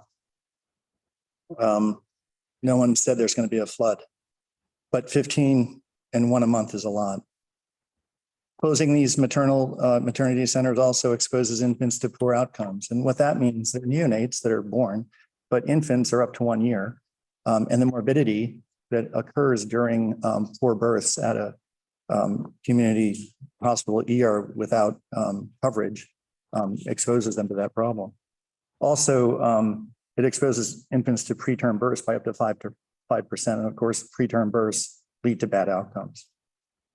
Women who present to rural hospitals requiring a C-section where there is no C-section available within an hour deliver infants with increased morbidity and mortality, and they require double the stay in a NICU of babies that are delivered in a place where you can have a C-section within half an hour.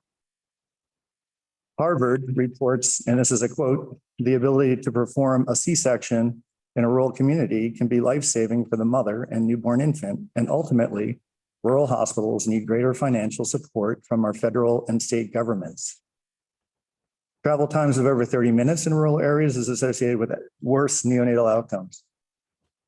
A great study in Alabama, where the infant mortality rate had been 7.2, which is below the international target of 9, doubled, coincident with the closing of rural maternity centers between 2005 and 2016, and was reversed by allowing them to reopen and use family physicians to deliver.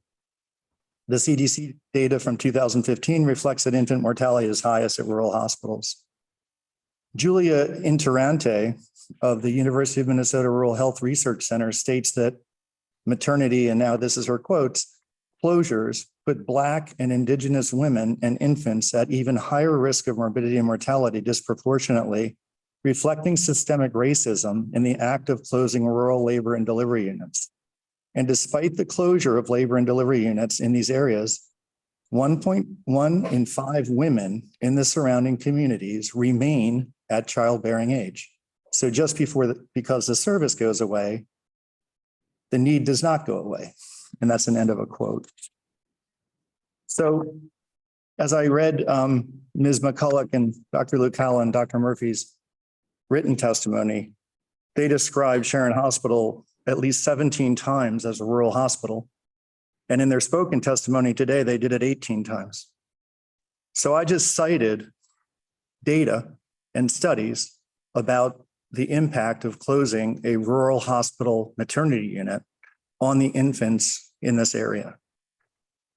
Moreover, I've been in this area for a while, and I know that there are many young, childbearing age, minority, low income, itinerant, non-English speaking families who are going to be most at risk based on our literature.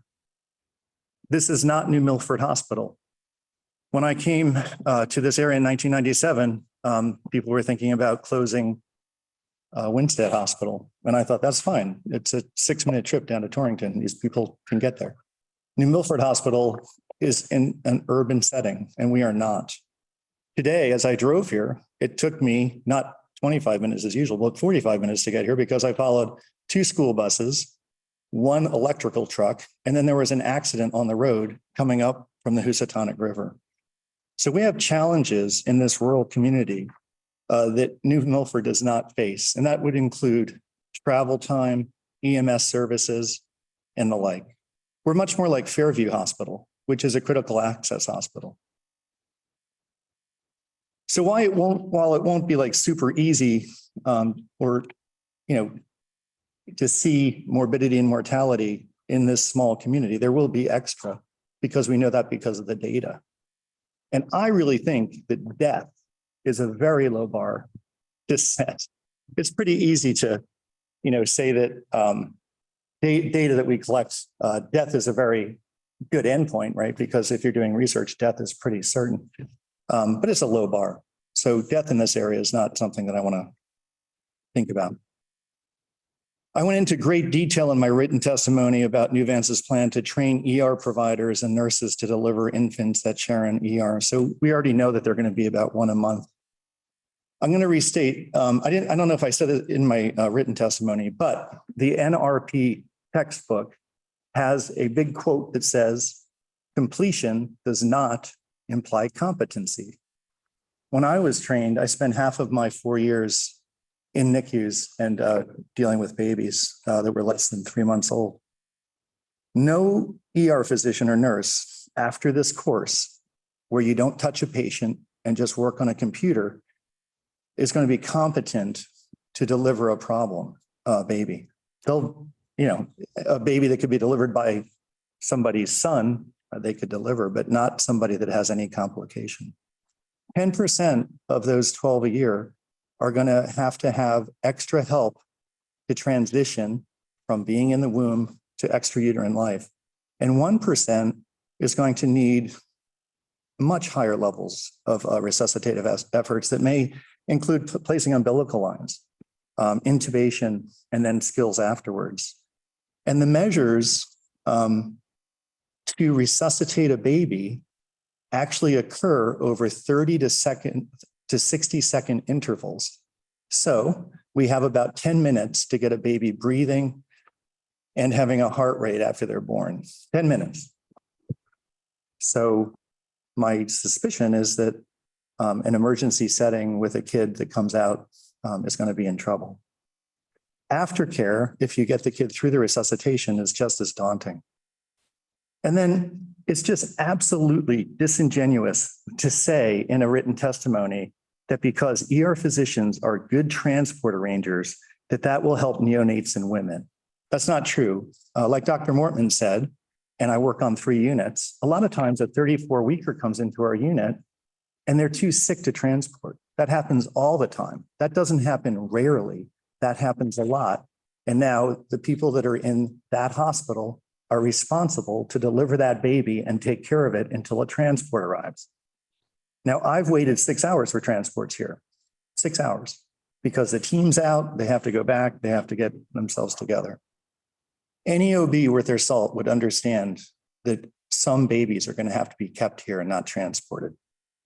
And then in terms of C-sections, there is no way to get a mother that shows up here that needs a C-section to another competent hospital within half an hour. There's no way. You can't do it.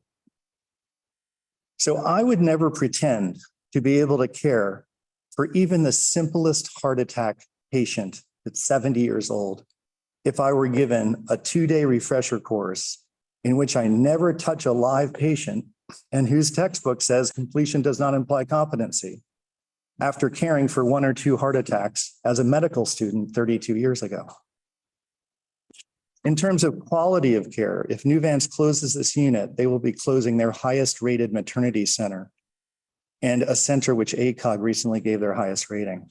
And I say this working at 2 other centers. This is the highest quality center I work at. As a real life example, the other day I was walking my dog and I was called that there was a baby coming in who was being delivered by a midwife at home. And the kid had a shoulder dystocia. Shoulder dystocia is when the kid can't come out. The kid was stuck for 7 to 12 minutes. The midwife called EMS and EMS came, and EMS didn't do NRP. They reverted to PALS and actually ended up shocking this kid, which is not part of resuscitative efforts for a neonate, and giving an amiodarone, which is incredible. Besides giving it 6 rounds of epinephrine. And by the time the kid got to us, it was still blue. I was called in and the maternal fetal nurses came down because not one person in that ER wanted to touch that kid because they were scared to death. And we, resuscitated that kid. That kid's going to be damaged. He's in the hospital now at a high tertiary care center on multiple medicines for their seizures, and it's not going to have cerebral palsy. So these things happen. It happened the other day. In terms of dwindling numbers, I am going to say, Hearing matter- officer, this is Ted Tucci. I respectfully, I apologize for interrupting the witness. We're now going on 15 minutes. The hearing officer issued an order that says the comment shall not, of the intervener's witnesses, the comment shall not be verbatim recitation of the pre-filed testimony. 2, each witness shall make a good faith effort at keeping his, her, their comments brief. At the rate we're going to be here for 75 more minutes of intervener direct testimony. I request that the hearing officer take steps to instruct interveners counsel that we need to manage this process in a way that allows us to complete the hearing in a timely and efficient way. And respectfully, I'm going to need a break in a moment for reasons that I don't need to mention on the record. I agree. Yep, that's fine. I'll be quick. I agree. Yep, that's fine. I agree too. I The dwindling, want to say one thing before you continue, Doctor. I have a stopwatch going. It was 10 minutes and 23 seconds at the time that Attorney Tucci jumped in. So it was not 15 minutes, but still we are well beyond what I was expecting and hoping for in terms of introductory testimony from each of the witnesses. I don't want to cut anyone off, but at the same time, you know, I am very much trying and planning to get this hearing done today. Because if we don't, then that's, you know, it's going to push things out significantly, and I just don't want to do that. So after this witness, I am planning to take let's say, lunch break, and we can go until, we take the lunch break until 2 o'clock. And then we can pick up wherever we left off. Attorney Tucci, does that work for you, or would you prefer to try to get through all the direct and then take a longer lunch break for you to prepare your cross? I'll leave it to your discretion, Mr. Chuka. Whatever you think is going to move us along more quickly, we will follow that procedure. Okay, so let's take a 45-minute break after Dr. Kavli completes his direct. Over that break, I'm going to order that the remaining witnesses make every effort possible to shorten their testimony to approximately 5 minutes per person. No more than that, and then we can go on from there. Even limiting a person's testimony to 5 minutes, that would mean 1, 2, 3, 4, 5, 6, an additional half hour of testimony. So Dr. Kavli, you can continue, and then we will take a break. yeah, thank you. I'm sorry to be long. I think this is important. I'm sorry. Dwindling numbers. I was on the floor one day right after the CEO left in 2019, and the nurses reported me that they told them that they were going to close the unit. I agree with Dr. Mortman that there was a lot of repercussion to the letter that went out last spring, because a lot of patients came into my office crying, saying that they couldn't see Dr. Mortman or deliver in that unit. It wasn't true. I've never seen an advertisement for the maternity center since I've been here in 1997. And a lot of people say that 200 deliveries a year is fine financially for a unit to survive. And we're giving them a break. Most hospitals pay about $1.2 to $1.4 million a year, and our group charges New Vance Hospital only $450,000 a year. So they get about an $800,000 break on neonatal services here. They still can't make it work. The plan to promote primary care is bewildering to me, given the past history. And I think I'll close with that. Thank you very much. Thank you.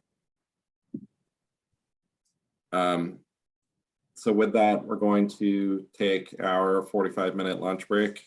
Then we will have Dr. Kurish, Dr. White, Mr. Coley, Ms. Horn, Ms. Speck, and then Mr. Chandler. Thank you very much, and you should turn your video off and mute your device. So there you go. So we are back on the record in docket number 22-32511-CON. That's the application of Vassar Health Connecticut, DBA Sharon Hospital. We left off with the direct testimony of the interveners. We're going to pick up with Dr. Kurish and then go from there until 3 o'clock.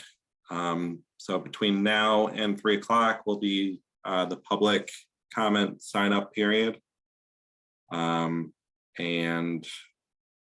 All you have to do is just write your name in the chat function in Zoom, and we will take you in the order in which you sign up, with a few exceptions.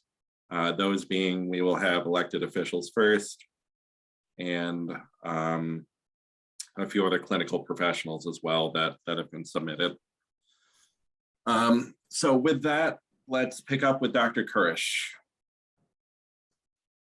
Thank you for requiring a CON for the closure of the maternity unit. Hang on one, Dr. Kurish. I'm sorry, I didn't realize you were there already. I need to swear you in. Thank you.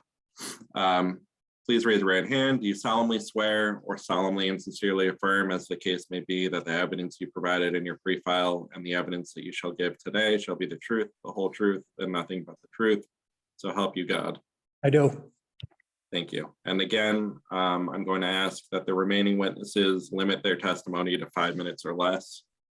And that's in the interest of making sure that we get the hearing done today and all of the public have an opportunity to speak. So thank you, Dr. Kurish. You can proceed. Thank you for requiring a CON to close the maternity unit. I'm a board certified internist with fellowship training in cardiology, University of Rochester, who's been here for 44 years, including a stint as chief of staff. As we've discussed already, America is in a healthcare crisis. Corporate medicine, big pharma, and federal interventions seem to making it worse rather than better. For small rural hospitals, like the disadvantage in our society, we are taking the brunt of the inequities. One of the roles of OHS is to ensure people have access to maternity and other vital services that small hospitals provide. The next closest hospital is about 1 hour away from Sharon in good weather. The con should be denied to avoid catastrophic damage to healthcare in the tri-state area. It has been pointed out, but about 65% of the patients at Sharon Hospital in our service area come from New York State. In 2017, there were 267 births at Sharon Hospital. And I spoke with a gynecologist my wife and I used, and as far as he can recall, that goes back 50 years. There have been no maternal deaths or infant deaths at our hospital. So to go from 267 births to 176, it's more than a demographic change. There's a lot more going on. Maternity problems started in 2018 when HealthQuest announced imminent closure, alleging quality issues, but these issues were easily debunked. I feel with aggressive management, according to figures provided by Nuvance, there could be over 300 deliveries a year in our hospital. When Nuvance acquired the hospital in 2017, it pledged to keep maternity and other vital services open for at least 5 years. Action, here we go. I object. We're supposed to be under 5 minutes, and now we're getting into alleged violations of other CONs for which there's no basis.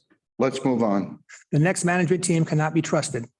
The new Nuvance management team cannot And be move trusted. to strike that inflammatory, conspiratorial, derogatory comment. Management team hired Stroudwater Associates, a consulting firm specializing in downsizing hospitals, to justify the shutdown. Stroudwater did not meet with shareholders in the community, stakeholders in the community, and only spoke with a few doctors before their report was presented. The medical staff performed a leadership consult that met several times in the spring and summer of 2021, including a meeting with Dr. John Murphy. Unfortunately, the council had negligible influence on the plan. When the transformation plan was presented to the entire medical staff at a quarterly staff meeting, the staff voted 21 1 against it. The meeting was confidential because members, medical staff or employed by Nuvance have in their contracts that they're not allowed to speak out publicly. Subsequently, the medical staff met with the board of the Sharon Hospital, again to no avail.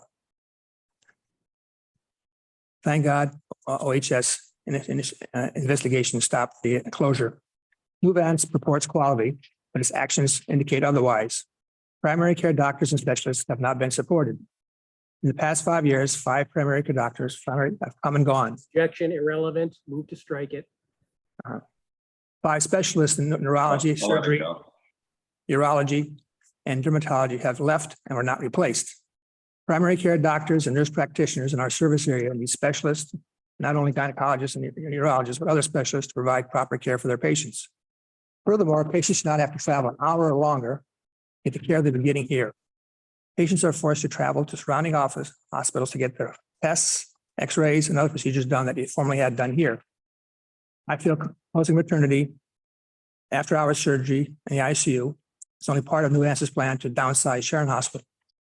Unfortunately, the community is realizing what's happening to our hospital and its effects on the community. On October 16, 2022, 400 people attended a rally on the Sharon Green to rally against the transformation plan. At the rally were Senator Blumenthal, Representative Joanna Hayes, Legislator Ray Horn, and numerous other selectmen leaders in the community. Since that time, LHS has received 330 letters and also subsequent testimony from other members of the community. Governor Lamont has been mentioned, has spoken out to support the need for a full-service hospital. Paraphrase him, he said, "You can't have a hospital without a maternity unit." Thank you for your time. Our next witness is Dr. White. Thank you, Dr. Koresh.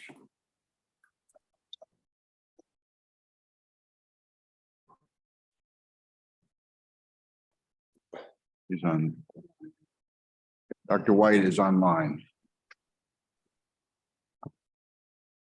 Dr. right. White, can you Yes, sir. speak? Yes, right here I am.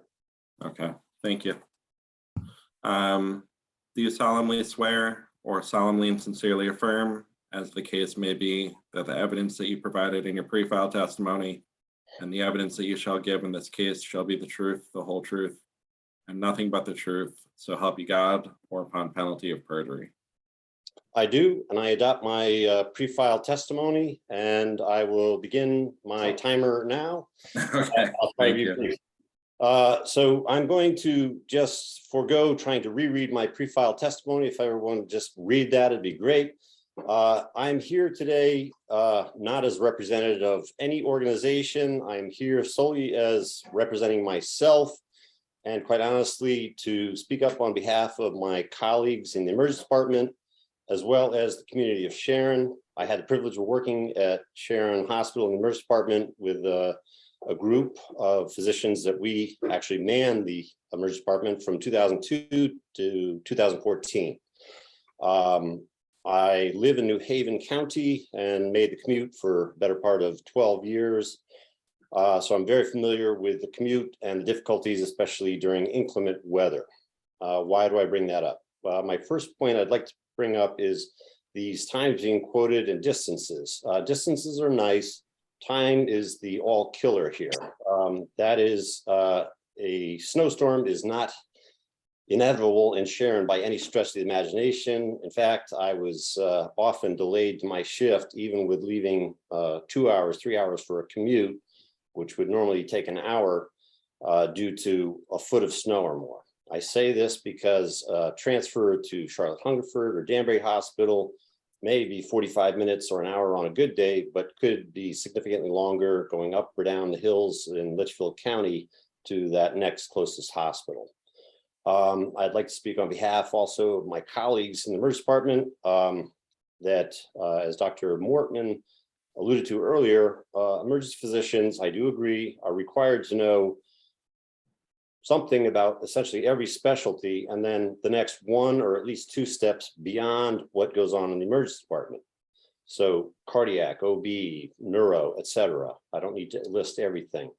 Yes, training occurs in medical school and during residency for obstetrics and gynecology. With that said, there are plenty of emergencies that can occur between everything's fine in the womb to the baby is out and fine. Those emergencies are the part that are difficult for anyone that doesn't train full-time in obstetrics, labor and delivery will have difficulty managing, and why I personally would be afraid to be practicing in an emergency department that does not offer these subspecialties to come in. Emergency departments have on-call lists and pretty much all subspecialties that are available in the area for a reason. The reason being because we cannot be specialists in each area of medicine, and therefore we rely on our colleagues in these specialties to come in and help us when we need it. To imagine that an emergency physician would handle every sort of obstetric emergency would be difficult at best, in my opinion. I'm not going to lie, the elation of delivering a perfectly healthy baby is wonderful. I'm also not going to lie in the fact that I've told friends, colleagues, family that I'd much rather run 3 or 4 cardiac arrests at one time than deliver one baby, for the mere fact that I'm terrified of what may happen between baby's fine and mom, baby's not doing well coming out of mom. And as far as financially, there's no financial gain for me by speaking today or financial loss to me.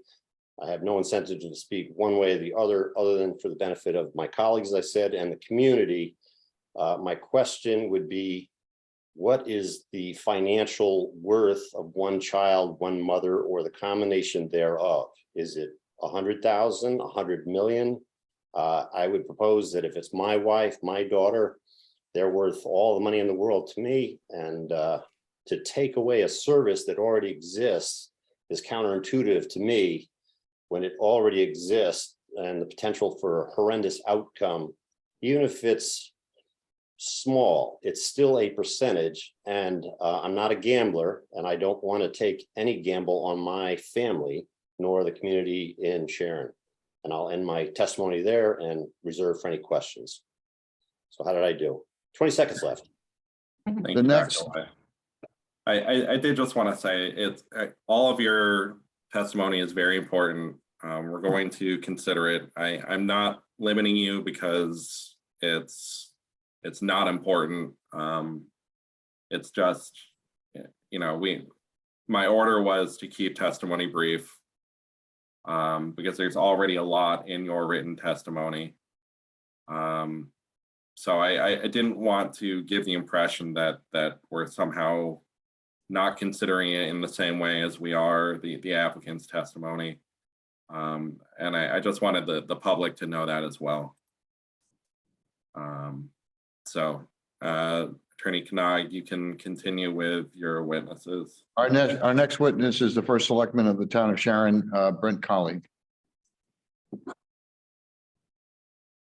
Mr. Colley, please raise your right hand. Thank you.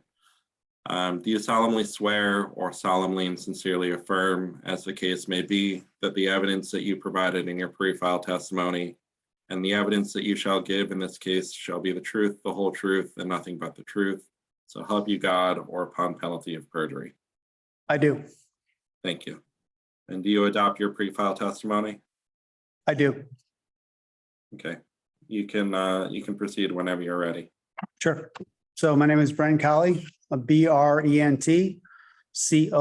I am the first selectman of Sharon, Connecticut, and I will keep it brief. In these small towns, especially Sharon, Cornwall, Salisbury, and Kent, we are out really in the middle of nowhere when it comes to services.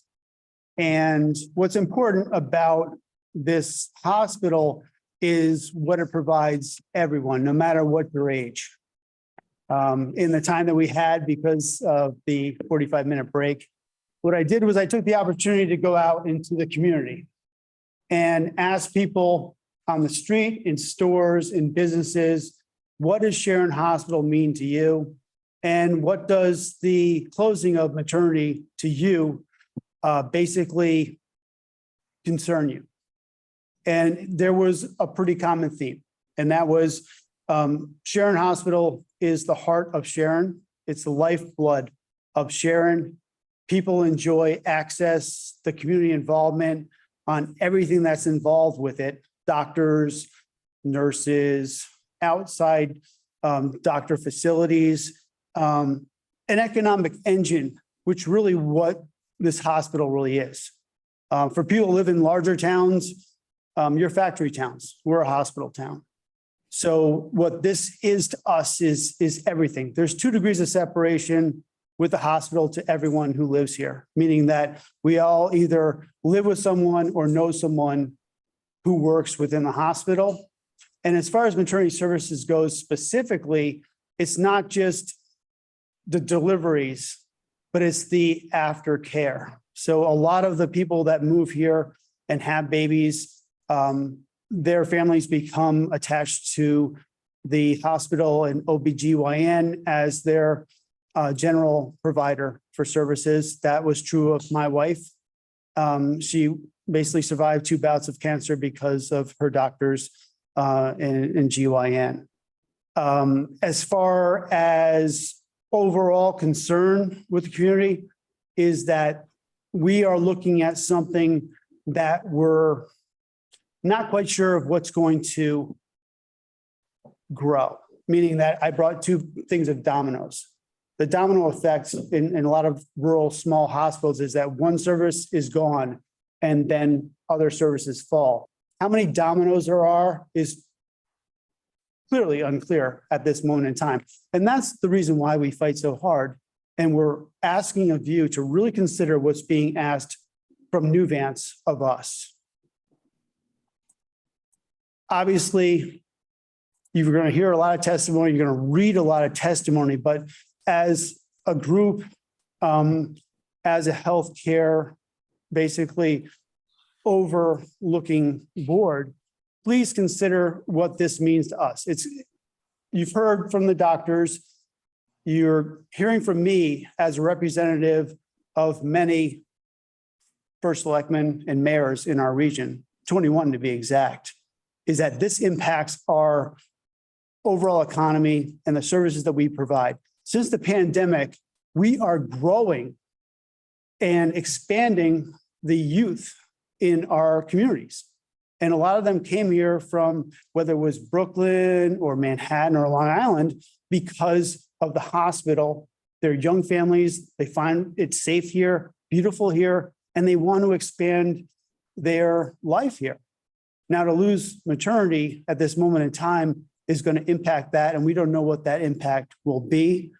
But again, that's why we fight so hard to ask of you to look at it, not from a profit standpoint of the hospital, but as an overall quality of life for this region of Connecticut. And it's not just us. New York State is right here. Armenia is right across the border, 10 minutes away. And New York and Massachusetts and Connecticut here in this region come together. So I'm keeping it short because I know you guys want to keep it short, but that's the overall theme.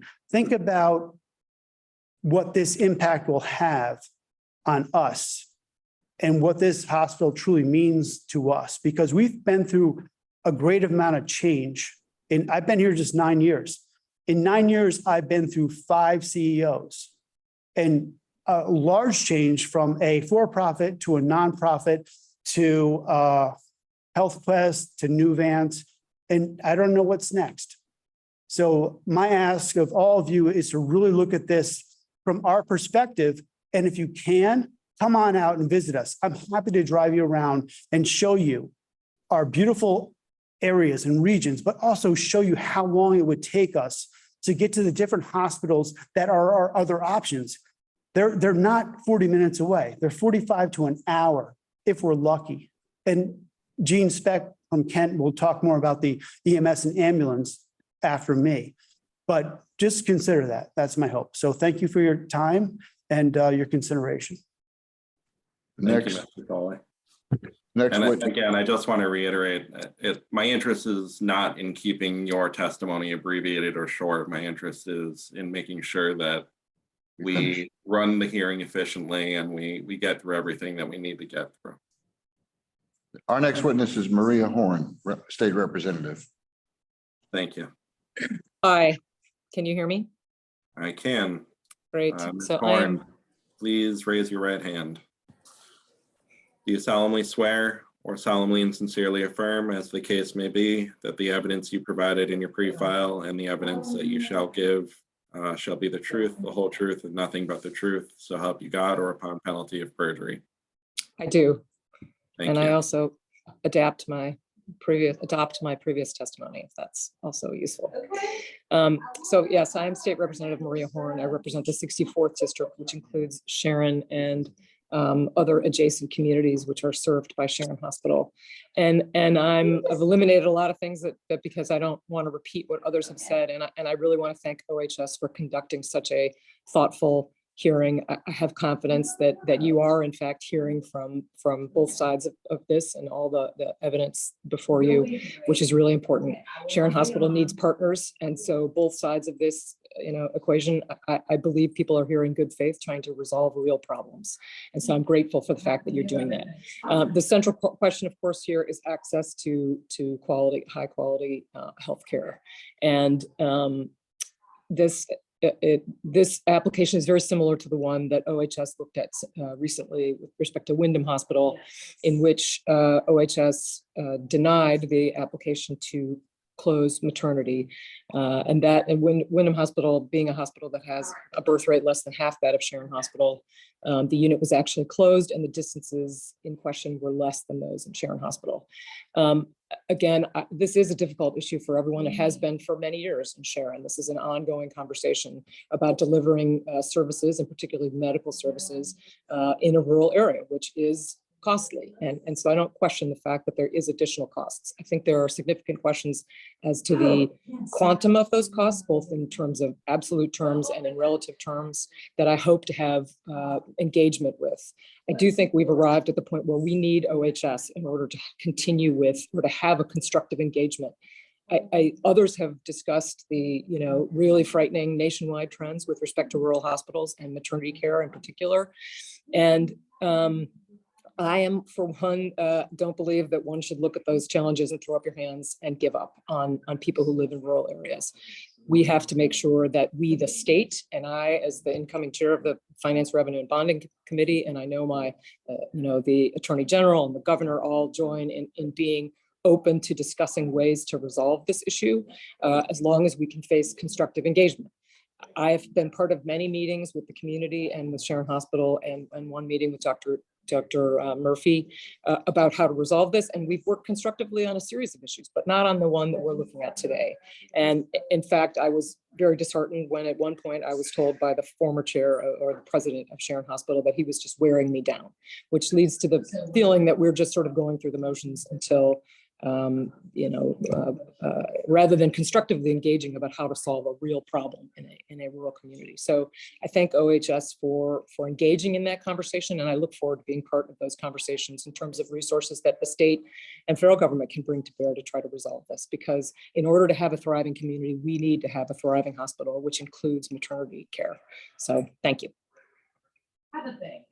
Thank you, Representative Horn. Yes, I was thinking about that. Someone needs to mute. So our next witness is Gene Speck, First Selectman of the town of Kent.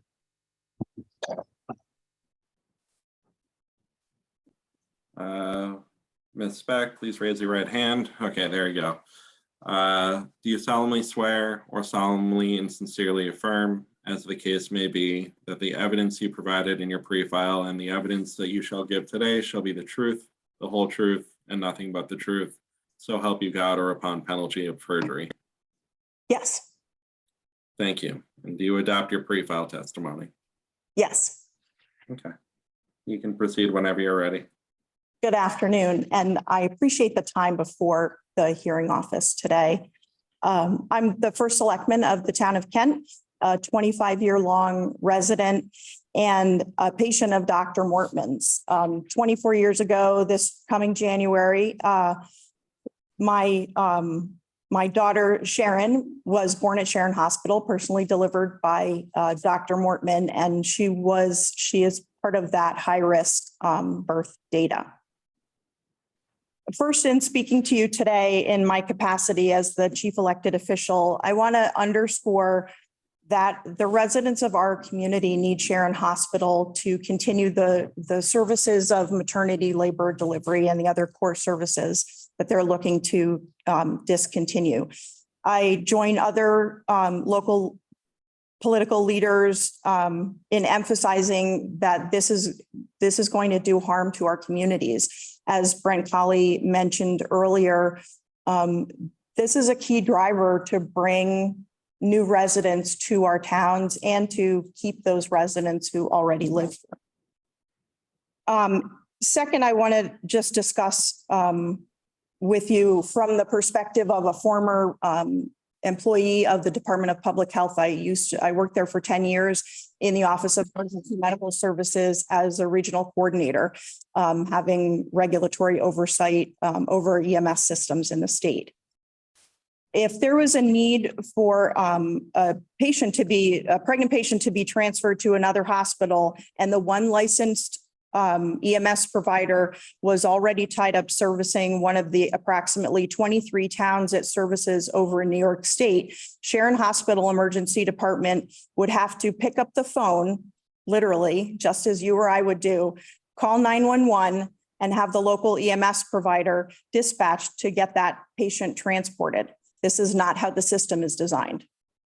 That would mean the local certified EMS organization would be unavailable for several hours to respond to any 911 calls in their primary service area during that time, putting a lot of additional stress on the surrounding towns.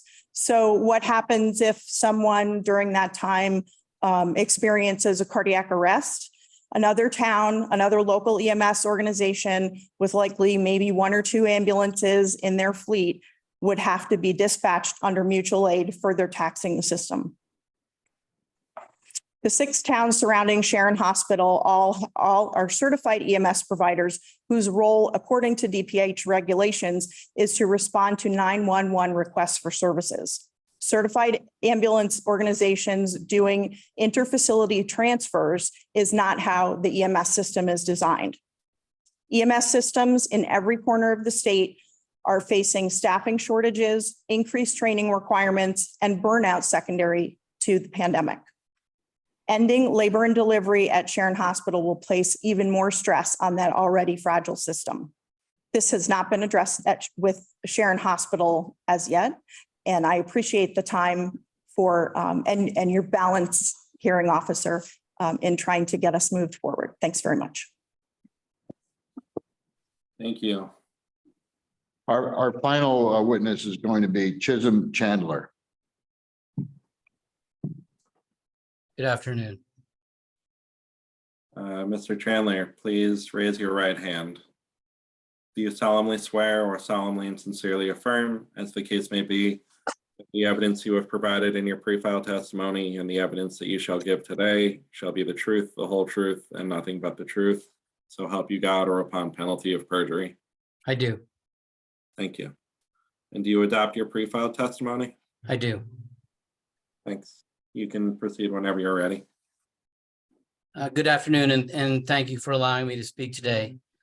My name is Chisholm Chandler, and I serve as the emeritus headmaster at Salisbury School in Salisbury, Connecticut. As an aside, I was born in Sharon Hospital in June of 1966, and my 4 children were born there as well, so we were all tremendously grateful for the hospital's 5-star care referenced earlier in the meeting. And like the previous speaker, Dr. Morkman, delivered 2 of my children. This morning, I'm honored to share my thoughts on this proposed certificate of need application and what we believe is the grievous impact of the potential loss of exceptional women's health care in our area. It's important to note that one of the largest employers in the northwest corner of Connecticut is the independent school industry. When is this appointment? I'll get to my point. And the direct and indirect revenue generated by this sector is a significant part of the local economy, fueling the local retail, restaurant and inn and real estate businesses in particular. So today I'm speaking on behalf of all independent schools located in the area of Berkshire, Foreman, Hotchkiss, Indian Mountain, Kent, Millbrook, Rumsey Hall, Salisbury, Taft, and others. This is a group that comprises over 2,000 students and school professionals, all of whom stand together in opposing this application. And I have three very brief points to share. The first is the impact of this application on our hiring processes and our abilities to build exceptional educational communities.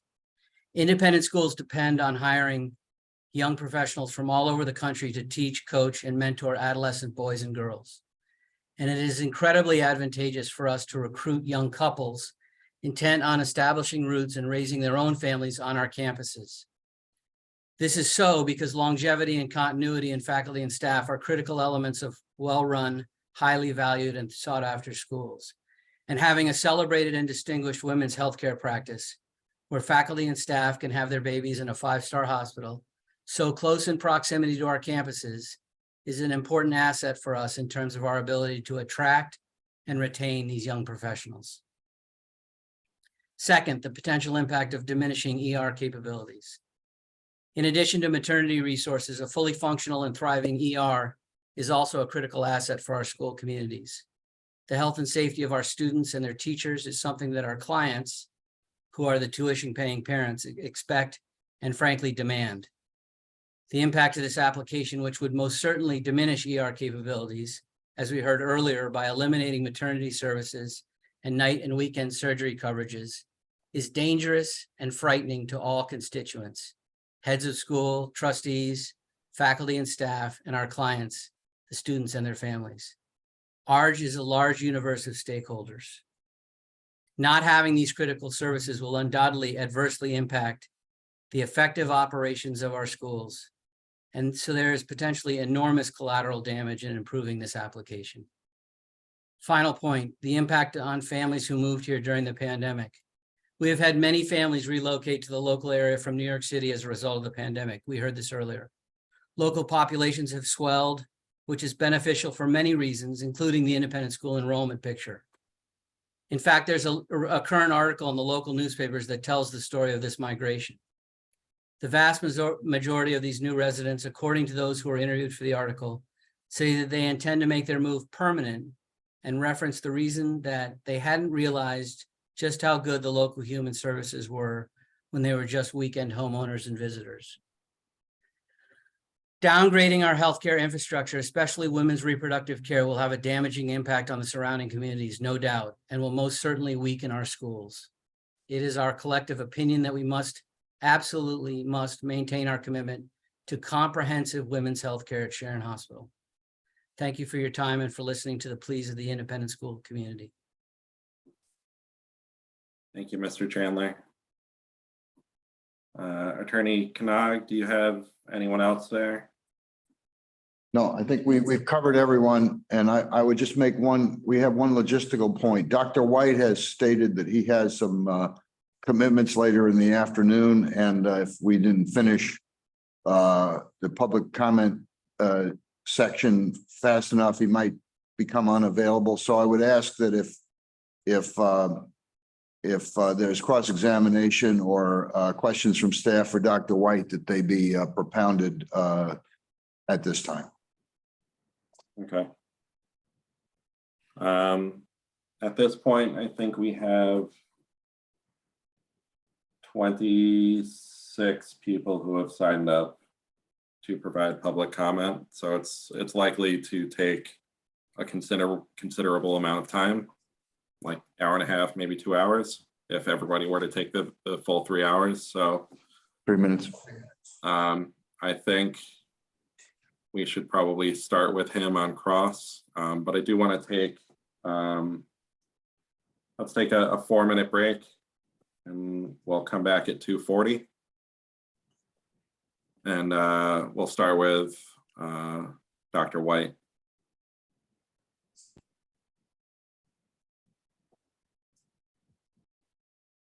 Indication that I don't have any indication as to what the problem. Okay. Thank you very much. We are back on the record in the matter of, sorry, I am all over the place right now. Vassar Health Connecticut, Inc., DBA Sharon Hospital, docket number 22-32511-CON. During that short break, we appear to have lost the court reporter, and we made efforts to try to get her back to no avail. We are continuing to record the proceedings through Zoom, and we'll make that available to her for purposes of preparing a transcript. Both counsel have agreed to continue with the hearing, notwithstanding her absence. And with that, we are going to turn to the public comment portion. I'm sorry, we're going to just take Dr. White briefly because he has a commitment. So Attorney Tucci, did you have any cross-examination for Dr. White? Thank you, Hearing Officer Chuka. On behalf of the applicant, we have no questions for Dr. White. Okay, thank you. So Dr. White, you can be excused. And Does the staff have any questions? I don't believe so. We do not. Okay. And Mr. Lazarus, you're speaking on behalf of yourself and the two analysts? Yes, yes. So Dr. White is excused. Correct. Thank you very much. Thank you. So now we are going to turn to public comment. Let's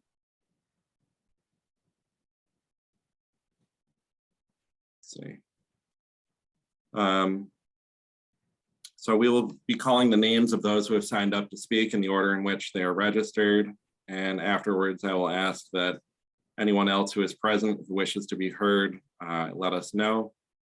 There are some exceptions to that. We're going to hear from elected and appointed public officials first, followed by some clinical and non-clinical executives who have other obligations later today. And then we will proceed in, I believe, in the order in which people signed up. Each person is limited to 3 minutes. Please do not be dismayed if I interrupt you and cut you off. I am doing this in fairness to the others present and to ensure that everyone who wishes to speak today has an opportunity to do so. We strongly encourage you and anyone else listening to submit any further written comments to OHS by email or mail no later than 1 week, that is 7 calendar days from today. Our contact information is on our website and on the public information sheet, which you were provided at the beginning of the hearing. Thank you for taking the time to be here today and for your cooperation. So we're now ready to hear statements from the public. As I mentioned earlier, Maida Capozzi and Leslie Greer from our office have been kind enough to keep a list of the individuals who have submitted their names. So I am probably going to need their assistance in listing those off. Anyone who's speaking, I would remind you to turn your video and your microphone on. And we will try to give you some heads up as to who will be in the queue. As of this writing, I believe we have in excess of 30 people who have signed up. I don't have the list in front of me right now, but. It's 28. So, 28, okay.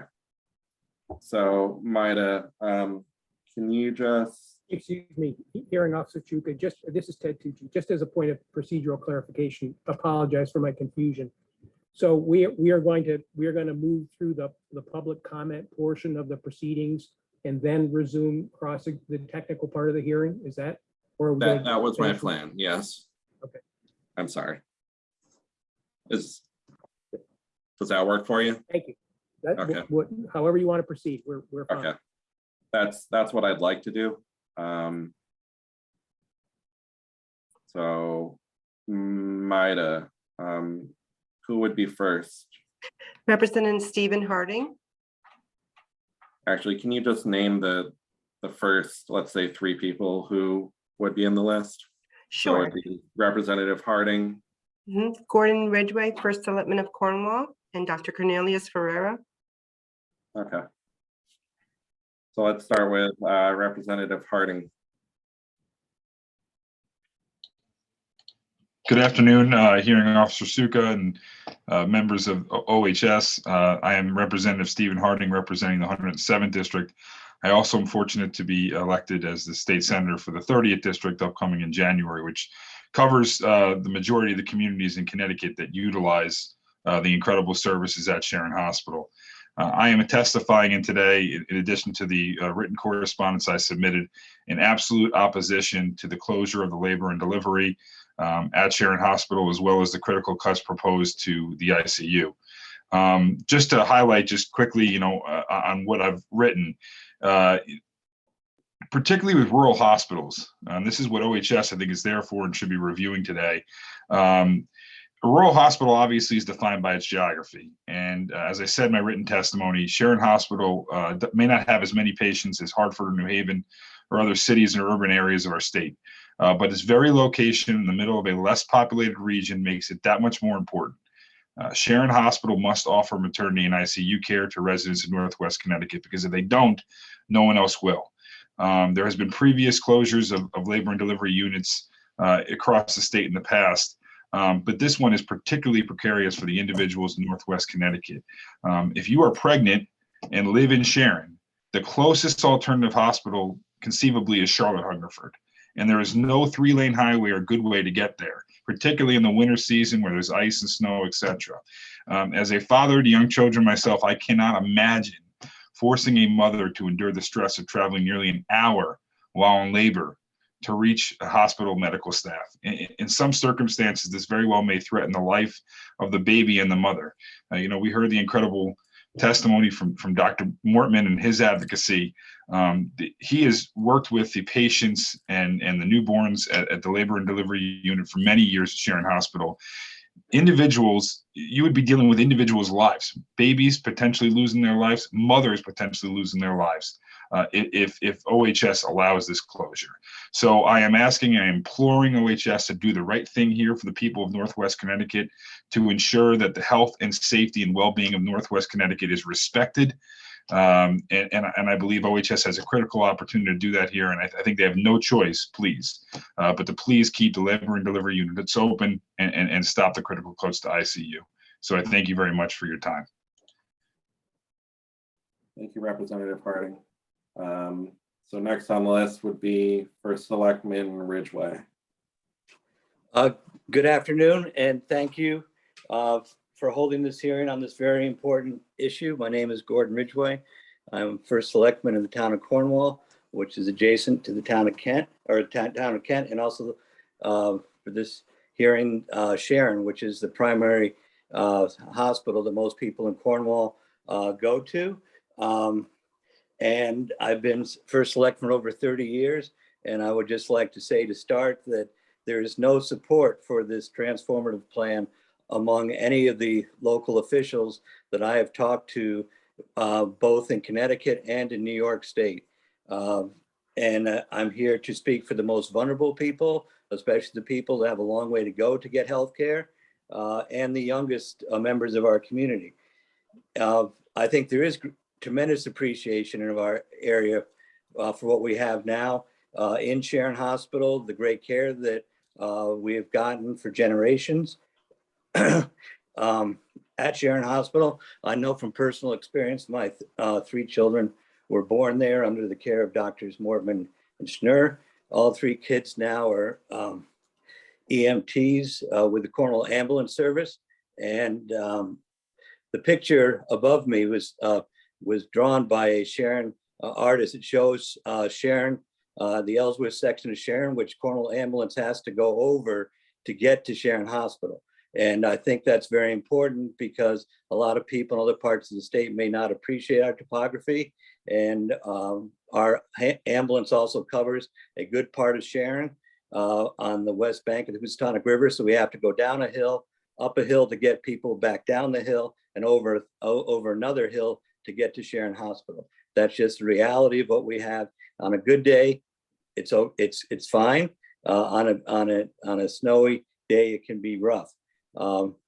So I would just like to say that seeing and reading up on this issue, I think this transformative plan would transform our region into something much less than it is now. It would take away an extremely vital service to our community. We have had people, young families come here. There's waiting lists in our on our child centers here, and they are relying on this service. And I would like to see Sharon Hospital do more to support this essential service and do the advertising and give it the publicity that it needs and help them grow their business and support the hospital, because I think we have a really great service here that needs to be supported and enhanced and publicized, not closed.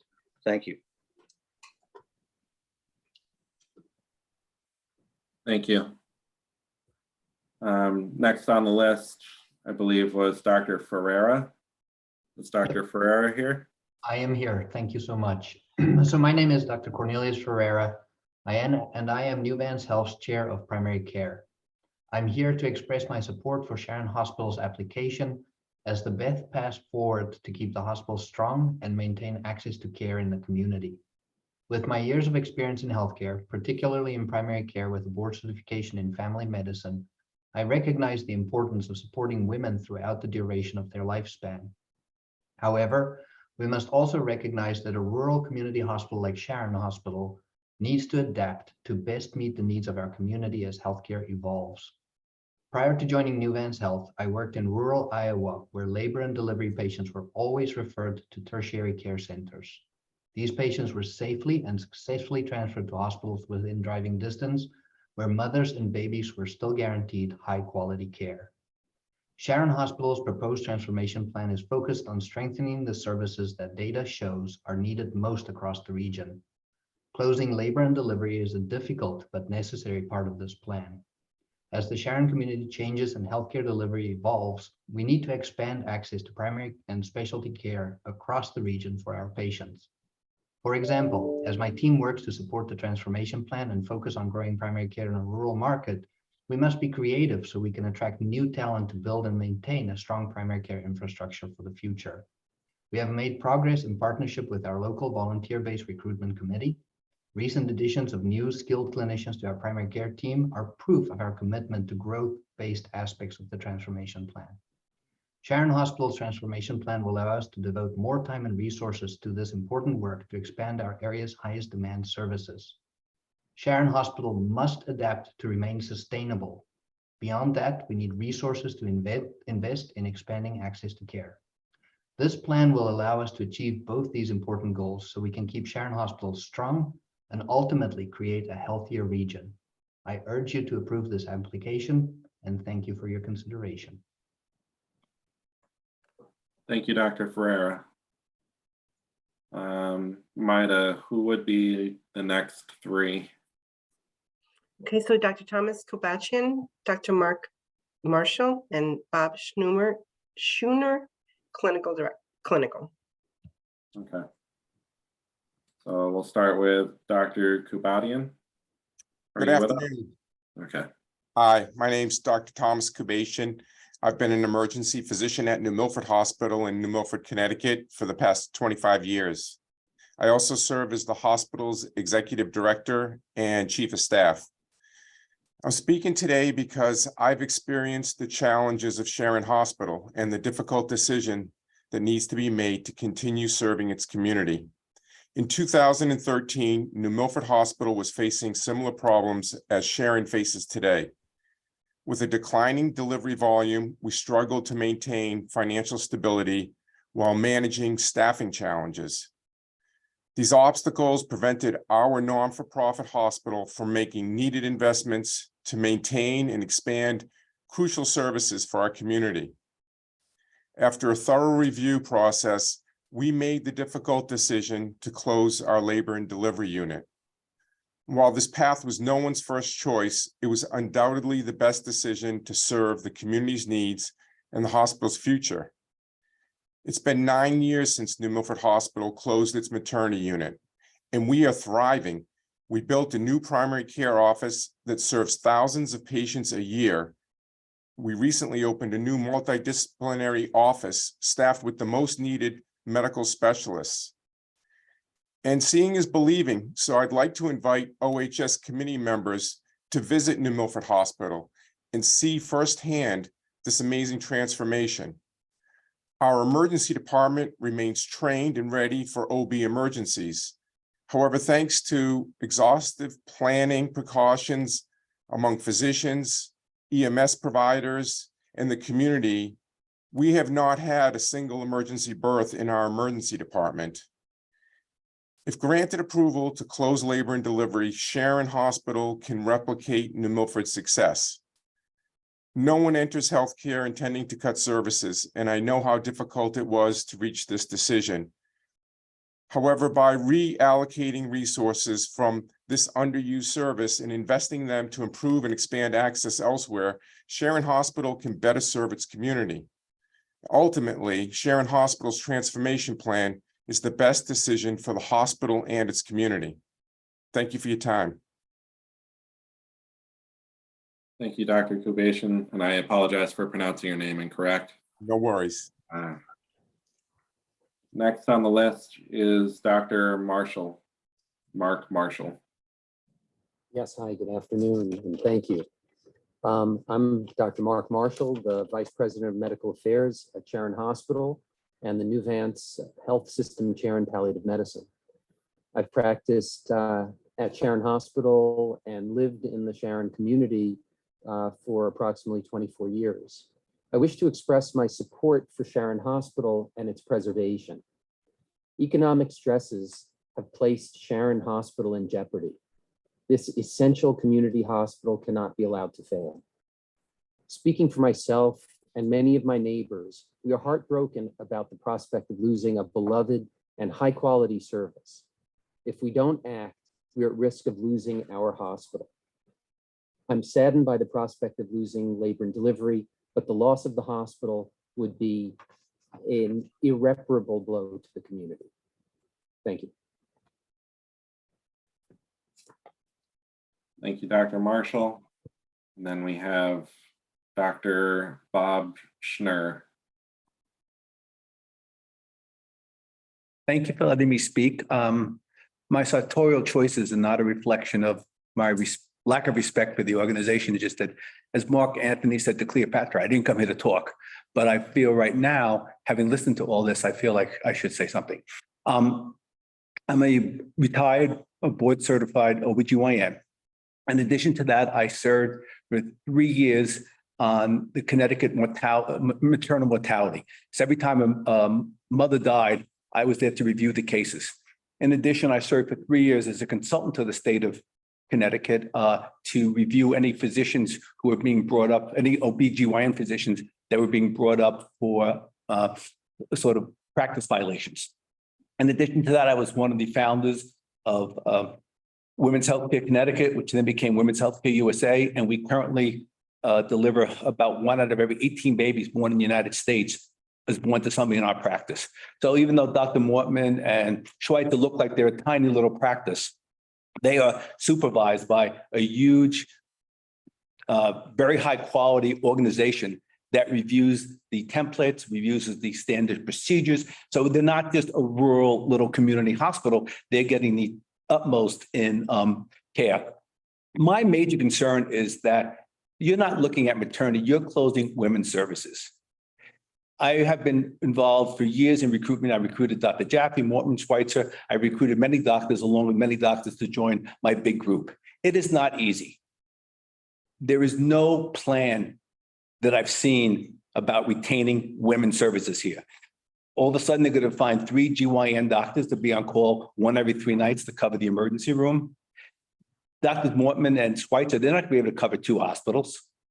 There will not be anybody covering women's services here. either prenatal, postnatal, or gynecological services if you close OB. Thank you very much. Thank you, Dr. Schneider.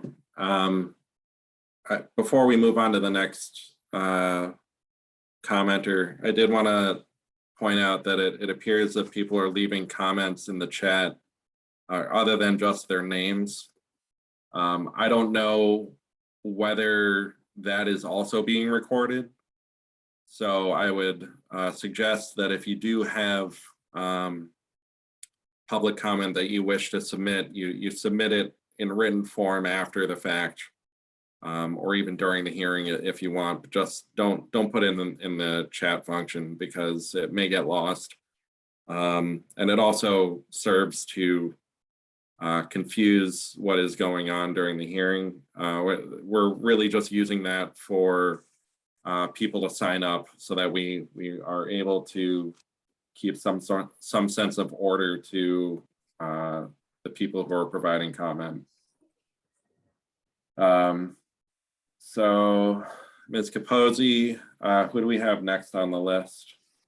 Melissa Braceland, Ellen Edge, and Kevin O'Connell. Okay. So starting first with Ms. Braceland, are you there? Yes, good morning or good afternoon. My name is Melissa Braceland. I live in the Sharon community. I've worked almost 20 years at Sharon Hospital, and I delivered my children at Sharon Hospital. I believe in Sharon Hospital and the plan proposed for its future. First, I do want to say that I had a wonderful experience having my children at Sharon. I could not have asked for anything more from my experiences here. I also know many people, being of childbearing age, who, whether because they wanted to deliver their babies at a facility with a NICU or just preferred another facility, chose to deliver at hospitals further away from Sharon Hospital. This is not new.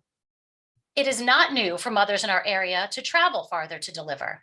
If the hospital is granted approval to close the unit, mothers will work with their care teams to create plans to ensure that they reach their chosen maternity unit on time, just as they have and have been doing for many, many years. The maternity unit will always have a special place in my heart, but as an employee, I can see and feel the drain that the unit has on this hospital. At times, there are multiple days in a week when the maternity unit has no mothers or babies. And that is not just in the past 9 months. This has been for many years.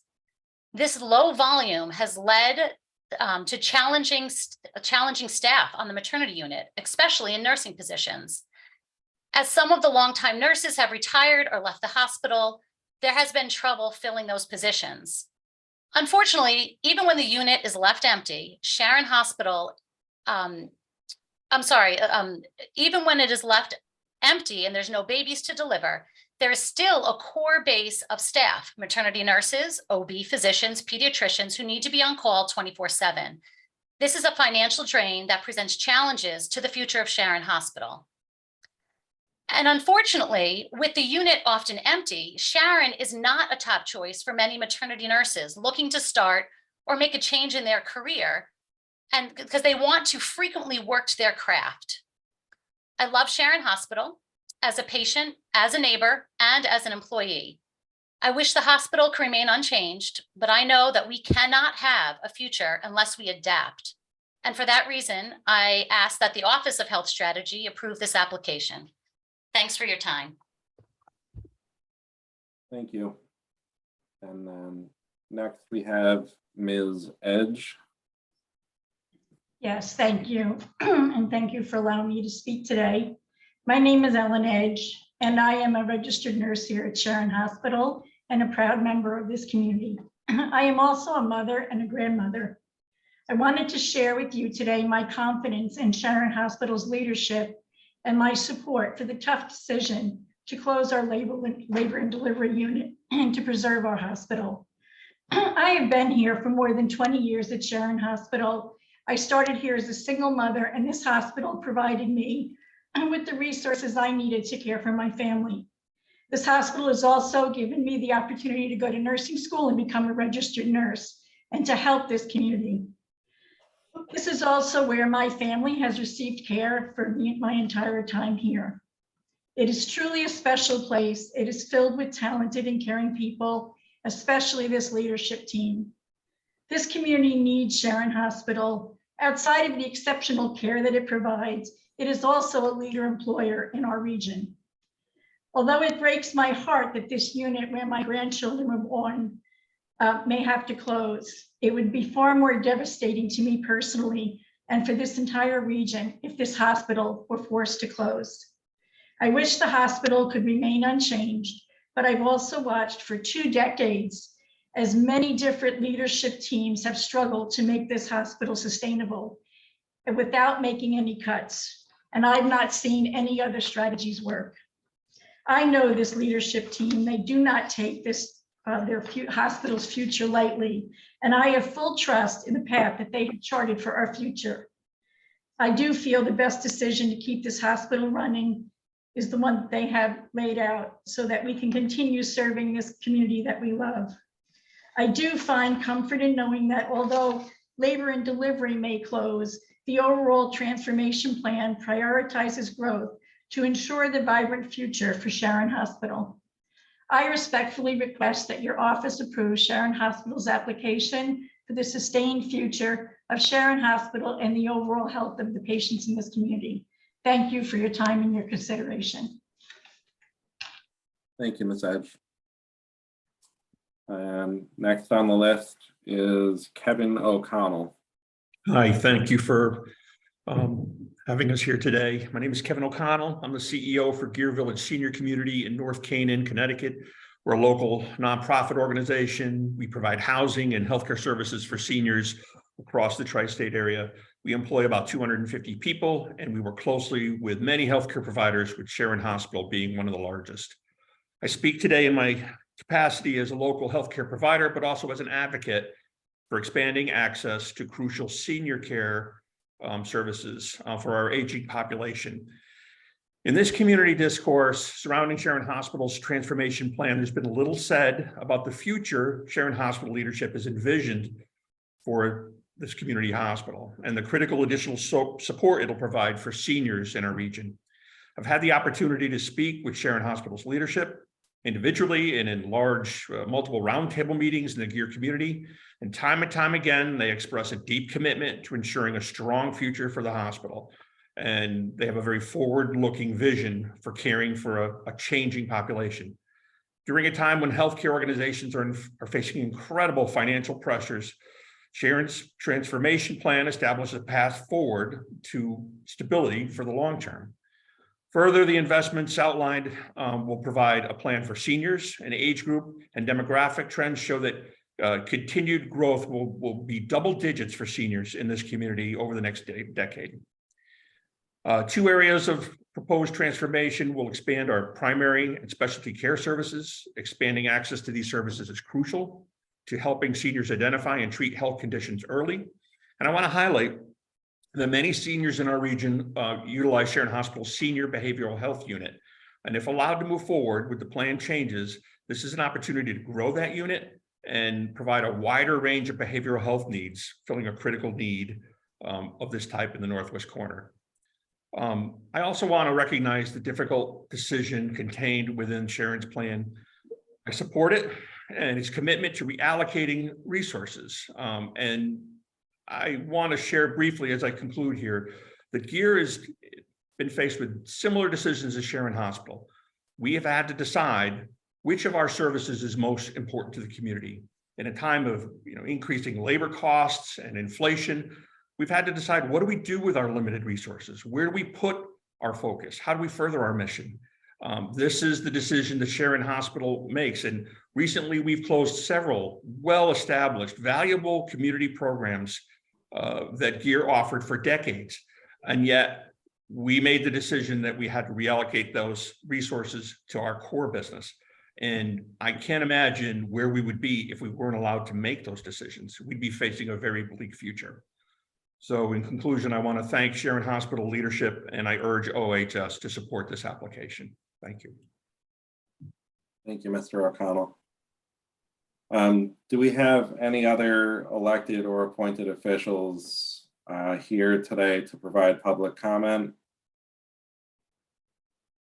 And hearing none, do we have any other physicians or other clinical professionals who have to get back to work who wanted to make a comment?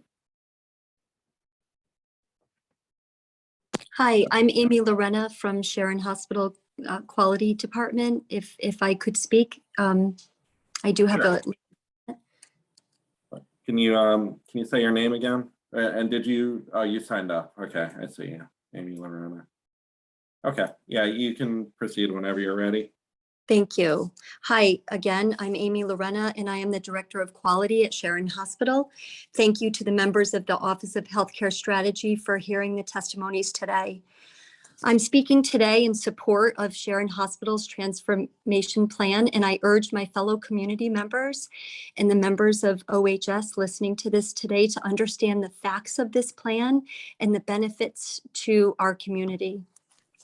I am keenly aware of the unique challenges hospitals face, especially in terms of recruiting and retaining clinicians and staff to this area. I know that at Sharon Hospital, these issues are especially challenging. I have been an RN for 30 years. Prior to my time at Sharon, I spent 10 years at Danbury Hospital and 20 years at New Milford Hospital, and I am a longtime resident of Litchfield County. I gave birth to my 3 children at New Milford Hospital, which gives me an understanding of giving birth in a rural region as both a mother and as a caregiver. I understand a mother's concerns about when and where their birth plans will take place. However, I want to offer a different perspective to those who have brought up safety concerns with Sharon Hospital's plans. When New Milford Hospital phased out their labor and delivery unit in 2013, I witnessed firsthand how leadership and staff were able to make the transition effective, efficient, and most importantly, safe. In the many years since New Milford Hospital closed their labor and delivery unit, they have seen no emergent births. And in the event that there is a patient who does present and birth is imminent, staff have received all necessary ongoing training. Most importantly, the service lines that the New Milford community needed are most thriving at this time. I can confirm that this model can and will work for the sustainable future of Sharon Hospital. The healthcare landscape is changing. I understand that in order to remain a part of our community and grow in the services that I believe we need most, that includes making tough decisions as it relates to areas that are underutilized.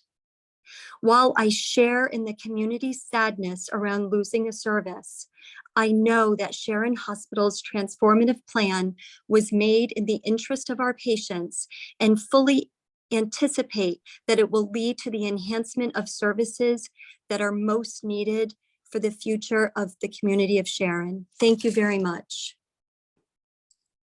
Thank you, Ms. Lorena. The next 3 that I have on my list are Jim Hutchison, George Zara, and Amy. Nope. Oh, Amy Lorena was. Yes. She just spoke. Yes. Jill Drew. Then it'll be Jill Drew. So let's start first with Mr. Hutchison. Well, good afternoon. Thank you for having me on today. I appreciate it. My name is Jim Hutchison. I'm a member of the Sharon Area Community and Clinical Navigator at Sharon Hospital. Sharon Hospital is an incredible place and one that should be part of our community for years to come. I strongly support Sharon Hospital's transformation plan, including the phasing out of labor and delivery, as a path forward to help our hospital continue serving our community. I've had 39 years of experience in healthcare, and over the last 29 years at Sharon Hospital. I have watched the evolution of healthcare nationally and in Sharon. Many changes have been positive and can be seen through clinical advancements. 25 years ago, for example, a hip replacement would keep a patient in a hospital for 2 weeks. Today, it's a few days. This is true for many services, and we are seeing the role of the hospital change. However, there have also been other changes, including rising costs and changing populations that have posed challenges to all hospitals, especially those in rural areas. Mr. Hutchison, Despite I'm our sorry to proud- interrupt you. Are you able to turn your video on?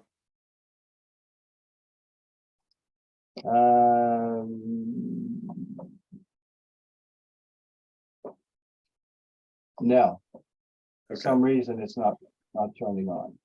That's fine. We can hear you. So you Okay, can sorry about proceed. that. Thank you. So to continue, despite our proudly held 5-star status, oh, hang on a second, I just fixed something here. Maybe. How's that? There you are. Sorry about that. So however, there have been many other changes, including rising costs and changing populations that have posed challenges to all hospitals, especially those in the rural area. Despite our proudly held 5-star status, Sharon Hospital is not immune to these changes. Meeting these challenges to best serve the needs of patients requires a tremendous amount of skill and fortitude by those in leadership. I urge my community to understand that as a nonprofit, Sharon Hospital must adapt to survive this difficult time in healthcare.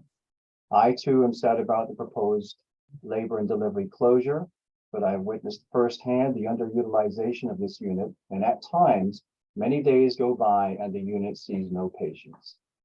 I've also seen the vulnerability of our aging community and the changing healthcare environment, and our hospitals work to meet these challenges to best serve our community. Our region needs Sharon Hospital to be here for the long haul, and that involves making some extremely difficult decisions. I trust Sharon Hospital's leadership team in making the tough decision to close our labor and delivery unit. They are making the right choice so we can grow and remain here for our patients.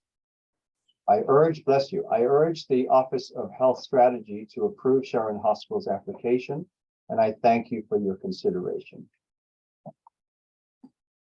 Thank you, Mr. Hutchison. George Zara.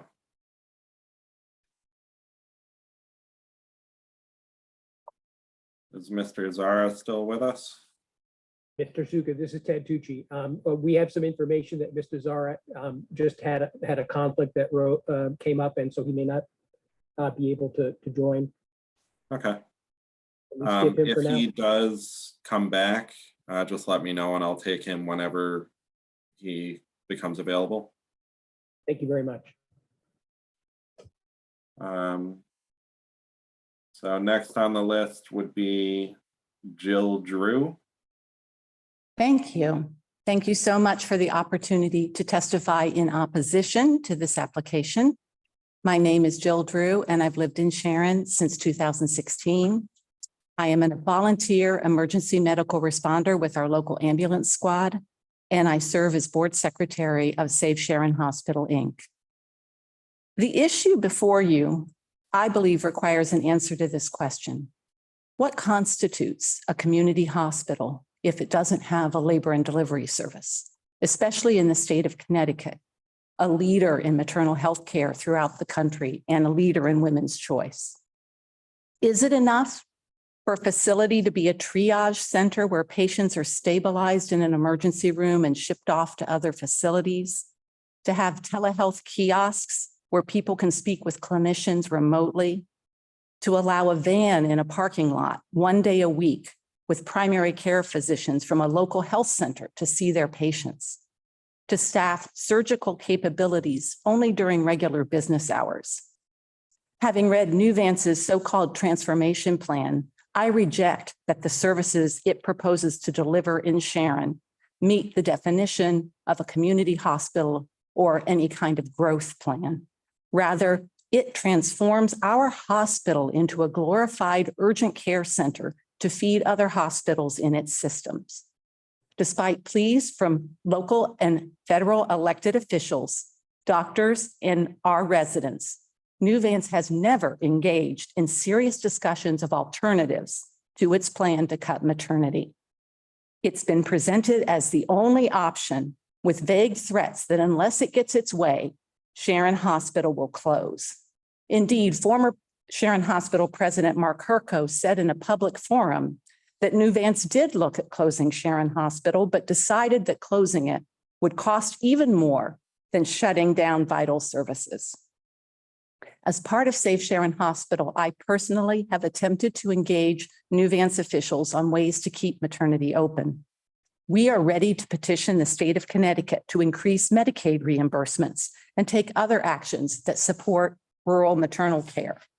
Governor Lamont would actually likely be very amenable to this effort, as he has publicly said that our community hospitals need maternity services. He has also expressed concern that running hospitals with the goal of strengthening corporate systems, as Nuvance is proposing to do, has not created promised efficiencies with lower patient costs. Our group is already in touch with our federal elected officials to push for options like applying for a waiver so that Sharon could be designated a critical access hospital. And we are members of a very strong local philanthropic community who is eager to discuss significant donor efforts to provide funds restricted to Sharon-only services and facilities. Please, OHS, reject this con application and direct Nuvance to engage in real conversation about options to maintain five-star services and strengthen the financial foundation of a fully functioning community hospital here in Sharon. Thank you. Thank you, Ms. Drew. The next three on my list are Lydia Moore, Nick Moore, and then Marissa Coate. So starting first with Lydia Moore. I thank you, Hearing Officer Suka, for the opportunity to speak to you today. My name is Lydia Moore, and I'm a full-time resident of Sharon, Connecticut, and mother of two young children who were born at Sharon Hospital. I'm also president of the nonprofit organization Save Sharon Hospital Incorporated. I spoke at the 2018 public hearing that resulted in the merger that created Nuvance. OHS, we are so thankful that you listened to the needs of the community at that hearing when we emphasized both the importance of maintaining maternity at Sharon Hospital and the importance of community involvement at the hospital. The agreed settlement for that decision, which was signed on April 1st, 2019, not only contained the caveat that along with other vital services such as critical care, maternity must remain open for 5 years, but you emphasize the importance of including community in Nuvance decisions. However, Nuvance continues to ignore the needs of the community. Our community needs maternity to stay open at Sharon Hospital. This is evidenced by the fact that 8 local town governments have signed statements of support of maternity services remaining here. This is also evidenced by the almost 600 pages of public comment uploaded to the OHS portal as of last night, which has yet to include the more than 300 letters that we mailed in that were signed at our October 2022 rally to Save Sharon Hospital. Once those 330 letters are uploaded to the portal, there will be over 900 pages of public comment. In other words, this is something that really matters to the people of the Northwest Corner. At the rally to Save Sharon Hospital, our speakers included not just community members, but our local public officials, our state representative, Maria Horn, state representative, Steve Harding, who is now our state senator-elect, our United States Senator, Richard Blumenthal, and our United States Representative, Johanna Hayes. These elected officials would not have attended and spoken enthusiastically about the importance of maternity in our rural community if they did not believe how vital this service is. Without maternity, not only would it be unsafe for our current young families, but our ability to draw new young families to the area would be drastically affected, which would have a domino effect on our economy. In addition, without maternity, on-call gynecologists would not be available to deal with emergencies for women of all ages. We are hopeful that just as in the 2018 merger hearing, you will listen to the voices of the public who need our vital services to remain local. As Governor Lamont told the CT Mirror back in October 2022, and I quote, "It's really important that primary care and maternity care be widely and broadly available. If they don't have maternity care in Northwest and Northeast Connecticut, pregnancies could be more at risk. Our local, state, and federal elected representatives stand with our community, underscoring the importance of keeping maternity open and available at Sharon Hospital. OHS, please do what is best for the people in the Northwest corner and deny Nuvance's application to close maternity. Thank you." Thank you, Ms. Moore. I was aware of those letters. I thought they had been added to the public comment file. I've looked multiple times and they're Okay. still not loaded. Thank you. I'll confer with OHS staff and make sure those are either somewhere in the portal or have been scanned and that we upload those. So next is Nick Moore. Yes, thank you to the Office of Health Strategies for having this hearing, which I speak in opposition to. I've been a full-time resident of Sharon for 40 years. Our daughter and 2 grandchildren were born at Sharon Hospital. My wife, Leslie's life would have been lost if Dr. Schnur and the OBGYN team had not been at Sharon Hospital and on call when she had a spontaneous miscarriage before our daughter was born. I testified at your 2019 hearing in Danbury when HealthQuest and Western Connecticut Healthcare Network petitioned to become Nuvance. I was interviewed by Stroudwater Associates during the production of their June 2021 report that contradicted my observation that labor and delivery are the lifeblood of Sharon Hospital. Nuvance asserts that a 200 annual birth rate is an unsustainable drain on their bottom line. 200 is the number of babies born and doesn't take into account the mothers and other family members who are drawn to and use Sharon Hospital. Nuvance claims that a supposedly aging population will benefit from their transformation plan, which features a big helping of adult behavioral health. The post-COVID demographics do not support Nuvance's claim, and the birth numbers have been suppressed by Nuvance's well-documented actions to sow doubt about the viability of labor and delivery and do nothing to advertise this superior service. Nuvance claims they're good at recruiting, and yet Sharon OB, not Nuvance, recruited another highly qualified and skilled practitioner. Nuvance claimed they were going to start a residency program. Nuvance claimed that they were going to grow the number of primary care physicians. Nuvance closed the ICU without permission, claiming that a progressive care unit would be adequate. ER surgery 24/7 is also in limbo as Nuvance dances around another promise they made in 2019. I will be 70 in May. If I am part of the aging demographic Nuvance is supposedly serving, I say it's a terrible idea. I want to be around the young families that create the vibrant community Nuvance is about to destroy. I don't want to be placed in an ambulance and shipped to Poughkeepsie or Danbury for an emergency that could be handled by an ER doctor in the ICU or by a surgeon that works at Sharon Hospital in support of labor and delivery. The support services for labor and delivery could be a source of revenue beyond being on call for deliveries. I urge you to deny Nuvance's request to close labor and delivery at Sharon Hospital. I also urge you to put some teeth into this rejection so that we can have stability for young families and build service around an enhanced labor and delivery practice in a wonderful setting that gets rave reviews. Thank you for your consideration. Thank you, Mr. Moore. I'm actually going to take a couple people out of order because they said they're not available after 4 p.m. So the first one will be Amelia Shine, if she's still here. So.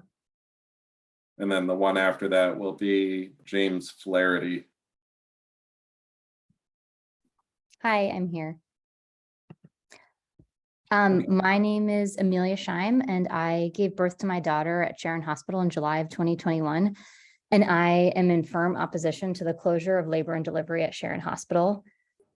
We are now more than ever living in an era of corporations and businesses consolidating and centralizing, claiming that doing so will be beneficial for the greater good of the community, when in fact, the only people benefiting is the corporation itself to chase and maximize profits. We're seeing this with Nuvance, who claims that closing labor and delivery will benefit the community, but the abundance of testimony and data presented by the doctors and providers earlier today in favor of keeping labor and delivery open should make it clear that while in the short term, this may provide a benefit to a portion of the population, it will be at the expense of the infants, women, parents, obstetricians, pediatricians, and the entire ecosystem of care and services that depends on having labor and delivery open. The mission of the Office of Health Strategy is to implement comprehensive data-driven strategies that promote equal access to high-quality healthcare, control costs, and ensure better health for the people of Connecticut. The controlled costs of healthcare should be in the interest of the people and not in the corporations who seek to benefit from cutbacks. Even if you ignore the data and testimony, it is egregious and unconscionable that Nuvance coordinated a self-fulfilling prophecy by announcing to the doctors, nurses, and staff that labor and delivery would be closing before they had approval from the state to do so. That alone should be disqualifying. It is nefarious that they essentially encourage staff to leave because there would be no hope for their jobs, and they encourage patients to seek care elsewhere because there would be no unit to care for them. To claim that there isn't demand or there isn't staffing, that's being directly influenced by this plan that they set into motion to eliminate that need. I ask the OHS, where does the line end in closing down services for profit? And I encourage you to deny Nuvance approval to close labor and delivery. Thank you, Ms. Scheim. Mr. Flaherty, are you still with us? James Flaherty?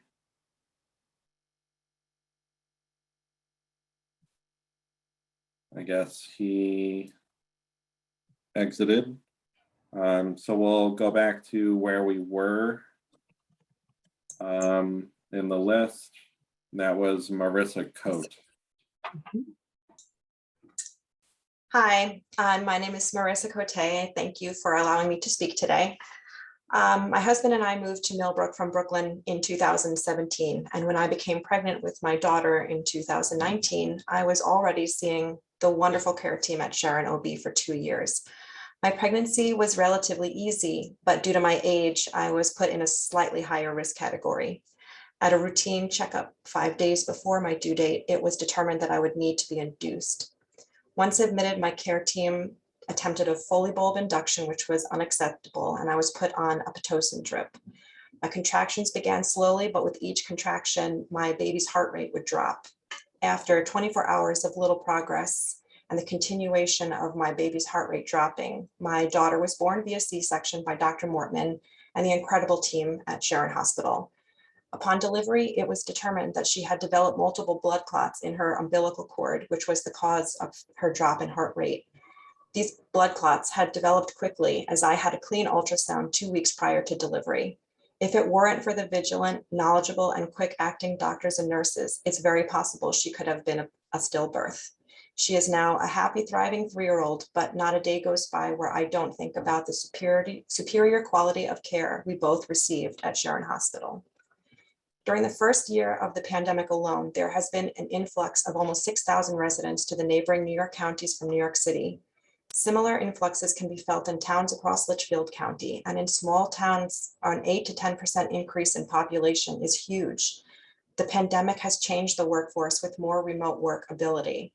This new surge in population could be weekenders who are making their homes permanent. They are young professionals. They are first-time home buyers looking to plant roots in this community. As a realtor, I have seen this firsthand. As a community grows, that community needs services. If an integral service is lost, like this maternity unit, it will discourage community growth and negatively impact the local economy. Access to healthcare is an essential right of every human being. With the closure of Sharon's Hospital and maternity unit, you will be putting the lives of women and infants on the line.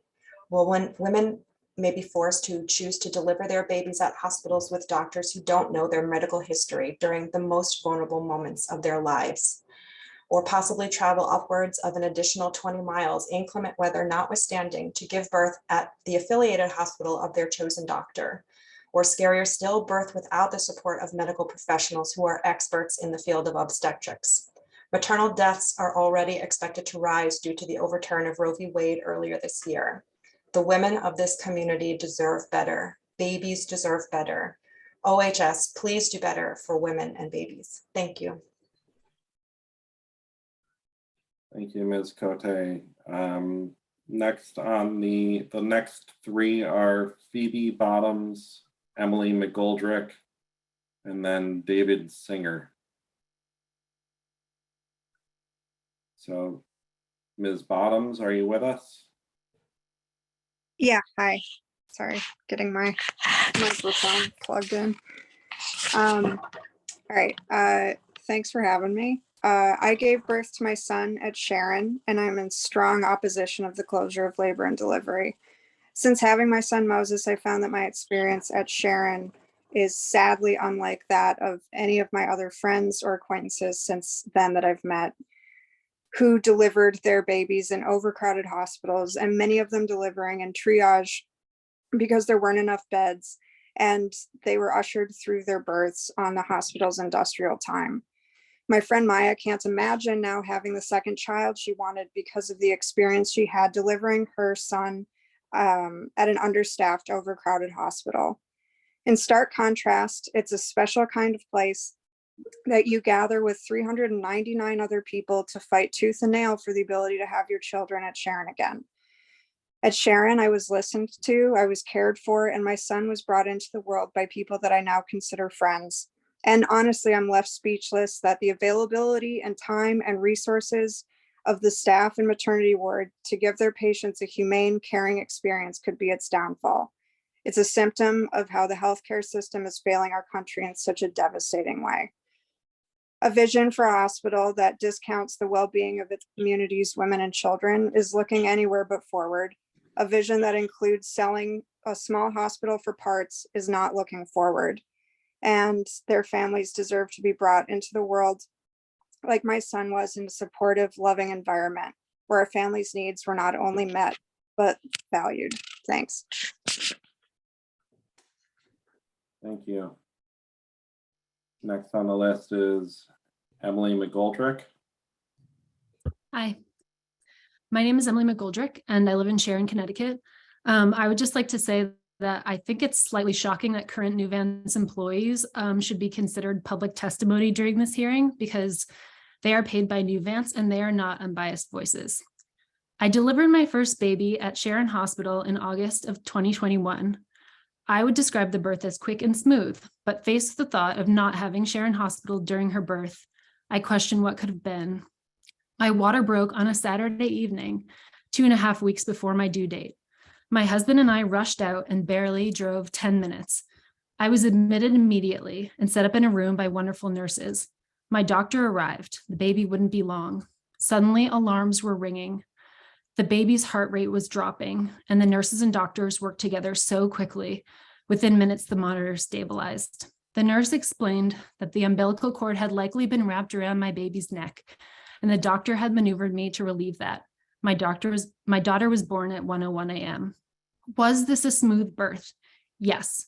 A doctor with decades of experience had been by my side. Specially trained caring nurses supported every step. But what might have been or will be if Nuvance is allowed to close labor and delivery at Sharon Hospital? Would I have arrived to the hospital and admitted in such a short time? No. What if I had to deliver in the ER to doctors who, despite best intentions, only had 2 days of delivery training? What if I needed the OR on a Saturday night and it wasn't open? What if I had arrived in the ER only to wait for an ambulance to a distant hospital? How much time would that have cost me? What if my baby's heart rate dropped while driving in my own car? Would my daughter be alive? As a first-time mother, you can only prepare so much and then trust that the professionals helping you make up for what you don't and can't know. Nuvance's plan is dangerous, leaving families with doubt and fear.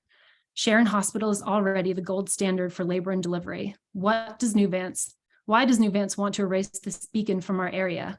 for whose profit and at whose expense. Nuvance has not acted in good faith since they announced their transformation plan. They have announced closures before they've had any authority to do so, frightening expectant mothers about where they will deliver safely. They've tried to make closures a foregone conclusion by claiming they do not have the nursing staff to safely cover units when they've gone out of their way to ensure that their jobs would not be stable. They've ignored legitimate questions from a worried public about their plans. Why have they resisted doing any promotion of the stellar maternity services? They've done their best to make people in the area believe labor and delivery is already closed at Sharon Hospital, and then they've turned around and used supposed low patient numbers to justify its closure. It is a maddening charade to witness. They are playing with lives for a few extra $1 million in their pockets. Residents assume their community hospital can help them when they need it most, and the government is responsible for holding providers accountable to that understanding. I vehemently oppose Nuvance's proposed changes to the service provided at Sharon Hospital and implore the Office of Health Strategy to hear the voices of their Connecticut neighbors who are trying to protect the lives and well-being of the people they love. Thank you. Thank you, Ms. McGoldrick. I know I said that we would take David Singer next, but it looks like Andrea Shoney also needs to leave. So I'm going to go a little bit out of order and take her, and then we can go back to David Singer. Can you hear me? Yes. Hi, my name is Andrea Shaney. I'm an occupational therapist at Sharon Hospital, and my husband and I moved to the Kent area in order to work at Sharon Hospital. We had done travel rotations as therapists in 2018 and jumped at the opportunity to come back in 2020. When we transitioned full-time here, we had a young son. We moved to Kent when he was 7 weeks old. And as a woman of childbearing age, I have been shamed, I guess, for lack of a better word, that I would ever consider giving birth outside of Sharon Hospital when or if I have another child. Sharon Hospital doesn't have a NICU, which is something that's important to me. And I would drive 45 minutes to Danbury instead of the 25 to Sharon to deliver in order to have that service. In addition, research shows I'm a data person. When we look at research coming from economists and doctors, Freakonomics MD is a wonderful source for those interested. Data shows that we need ERs and we don't need hospitals to close, but that when a rural obstetrics unit closes, it shifts gestation from 40, 41 to 40, 42 weeks down to 39 weeks because we're making plans to induce, and also because of planned inductions, the data shows that we're decreasing the rates of C-sections. So when we look at sort of national data for that, it's mind-boggling to me to have this scary picture that we're all going to be delivering babies on the side of the road in the snow, when that has been shown at a national level to not be the case from data. And I just want to question, what role does the state have to determine how a business is run, and reinforcing or forcing the loss of money in order that would risk losing all of the services? I would much rather have a Sharon Hospital without a labor and delivery unit than to have a Sharon Hospital that no longer exists. I'm proud to serve my patients on a very varied and dynamic schedule, from outpatient work with 2-year-olds to inpatient work on the senior behavioral health unit. And I would hate to lose this service because of having to be forced to keep open something that is not viable. And if we lost the hospital, lost our jobs, we wouldn't just have to drive 45 minutes to go find a new job somewhere else. We would probably lose the state, go back home where we have family. The reason we came here was to work here. We don't have any other connections here. Sharon Hospital is what keeps us here. And if it closes, we would leave the state and we would be lost as providers to the state of Connecticut. Thank you. Thank you, Ms. Shoney. So we'll go back to David Singer. After him, we'll have Danny Binstock, Dr. Bennick, maybe a couple more after that, and then we'll take a short break. We've been going for about an hour and a half now. So let's start with Mr. Singer first. Thank you for the opportunity to submit a public comment at this time. My name is David Singer. I am a member of the Board of Directors of Save Sharon Hospital, Inc. I am also a member of a constituency in this community, city dwellers who bought homes in the area. Second homes purchased both prior to and during the pandemic. And during the pandemic, for many, those homes became primary residences. And others sold their original homes and now live solely in the area. The existence of a full-service hospital in the area was a key factor in our decision to buy a home here. In fact, my family has needed access to the services of Sharon Hospital since buying our home here. We may not have made the same decision in the absence of Sharon Hospital as a full-service hospital, and I believe that we are not alone in this. The apparent failure of Nuvance to seriously consider in good faith other options relating to its alleged financial challenges is highly irresponsible and contrary to the best interests of our community. I urge that Nuvance's application be denied, and I also urge that OHS direct that Nuvance do all that is necessary and appropriate to maintain and fully support the labor and delivery unit. Thank you. Thank you, Mr. Singer. Next is Mr. Binstock, Danny Binstock. Hi there. Hello? Hi, can you hear me? Yes. Wonderful. Hi, I'm Danny Binstock. I am here on behalf of myself and my wife, Clea Alsip, who is currently caring for our 4-month-old son. And I'm here urging you to reject Nuvance's attempt to close the maternity ward at Sharon Hospital. We are part of the migration rapidly changing the local demographics. We chose to move here during the pandemic when we decided that this is where we wanted to plant our roots, make our home, and start our family. This decision was made in no small part because of the reputation of Sharon Hospital. Before we moved, we were told by strangers, no less, that we had to have our children at Sharon Hospital. It's the best. And now, 4 months later, I can attest to that. The care we received was not to be believed. My wife's delivery was not without complications, and Dr. Mortman and his staff kept my wife and child safe and cared for. Were it not for their knowledge and level-headed care, I can say for certain that my wife would have been rushed to an emergency C-section, given that the umbilicus was wrapped around my son's neck. An emergency C-section is not the end of the world, particularly in the skilled hands of an obstetrics expert. But it was not how we wanted to start our family, though I imagine you might be able to bill insurance far more had that been our path. And Dr. Mortman truly cared and protected us from that. I am so grateful that he did and that we chose to make this our home. But we're a young family. This is our first child. What will happen with our second, our third, and so on?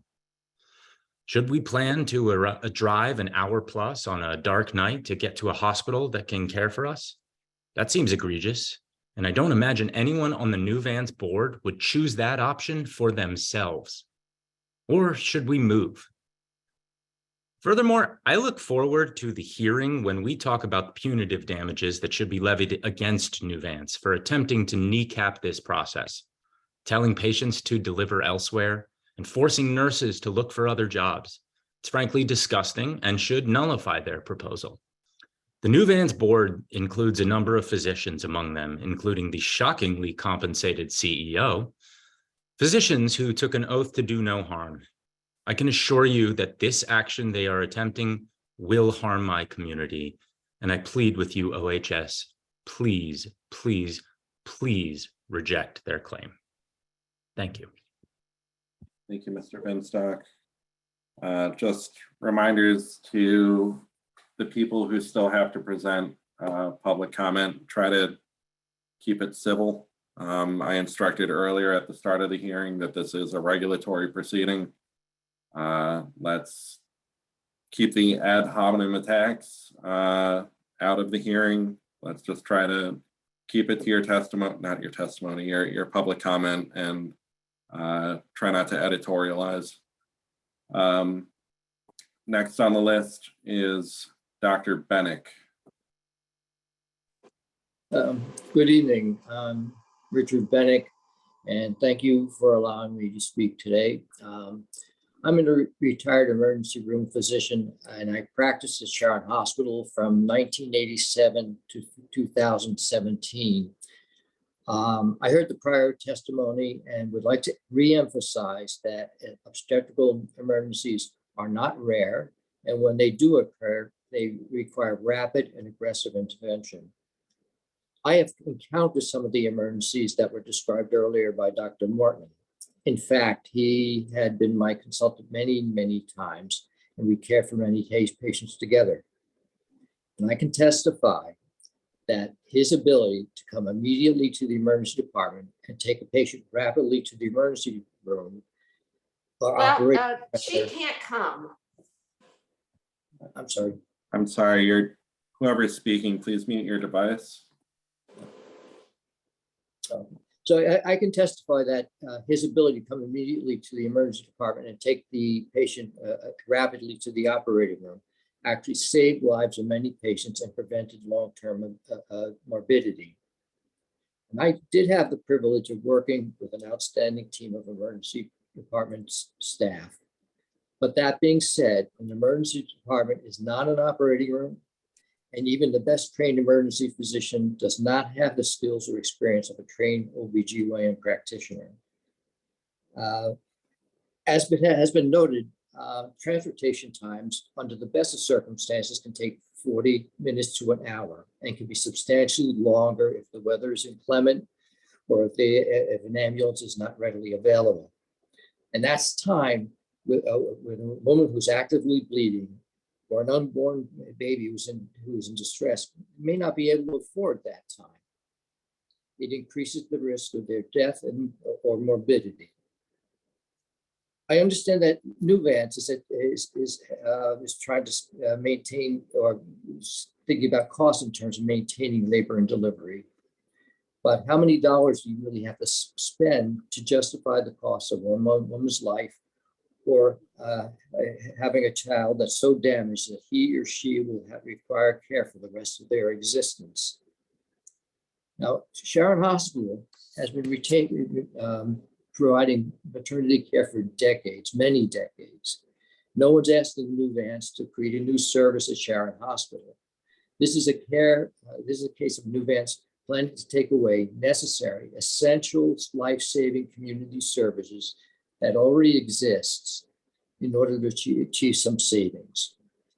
I adamantly oppose Nuvance's proposal to close labor and delivery department at Sharon Hospital, and I thank you very much for hearing me out.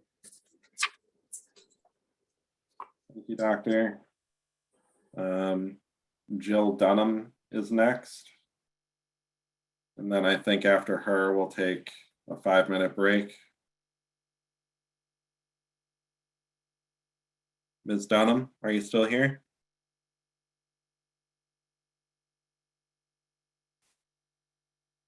All right, we will take one more person. If Ms. Dunham comes back, then we can take her later on. Frederick Decknodel, is he here?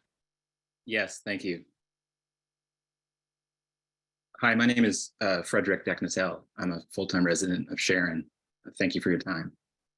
I'm speaking today in strong opposition to Nuvance's plan. If the labor and delivery unit at Sharon Hospital closes, Nuvance will eliminate an essential community resource for all of Litchfield County, likely condemning the hospital to eventual closure, despite Nuvance's claims otherwise.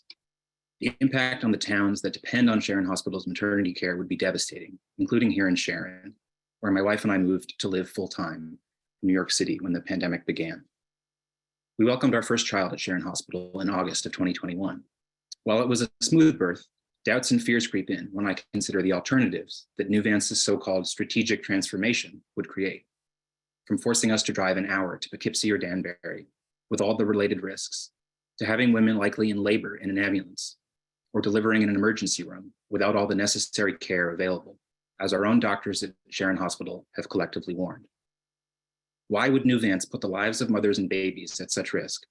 Why is this plan even being considered today, since OHS required that Sharon Hospital maintain all services, including maternity, for 5 years after the 2018 merger? My wife and I are planning to have a second child, but if labor and delivery is shut down, we won't have another baby at Sharon Hospital, but we won't have a baby in Poughkeepsie or Danbury or another faraway hospital run by Nuvance. Instead, we will move away.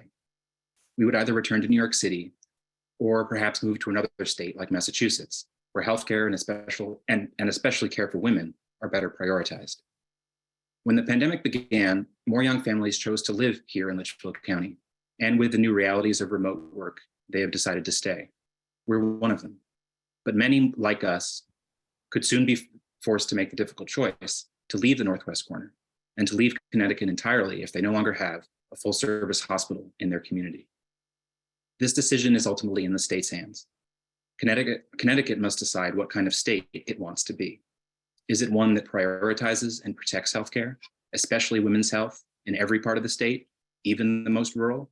Or is it one that allows Nuvance to deny essential care to entire communities and force families to grapple with the worst possible questions as they plan for the birth of a child? I urge you to reject Nuvance's application. Thank you for your time. Thank you. It actually looks like Jill Dunham did come back. So if she's still here, we can take her and then we'll do our break. Thank you. Can you hear me all right? Yes.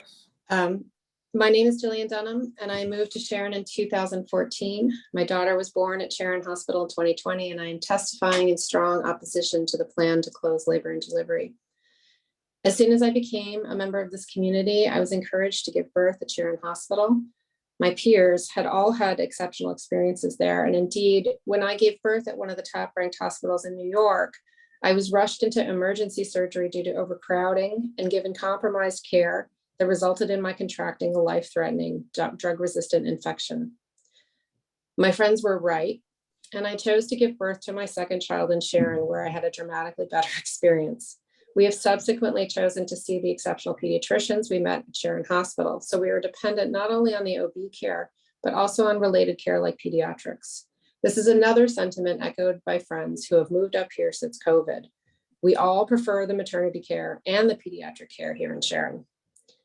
I'm also a member of the board of, I'm also a member of a board of a local organization 8 miles across the New York border that gives me a unique perspective on the demographics of this community.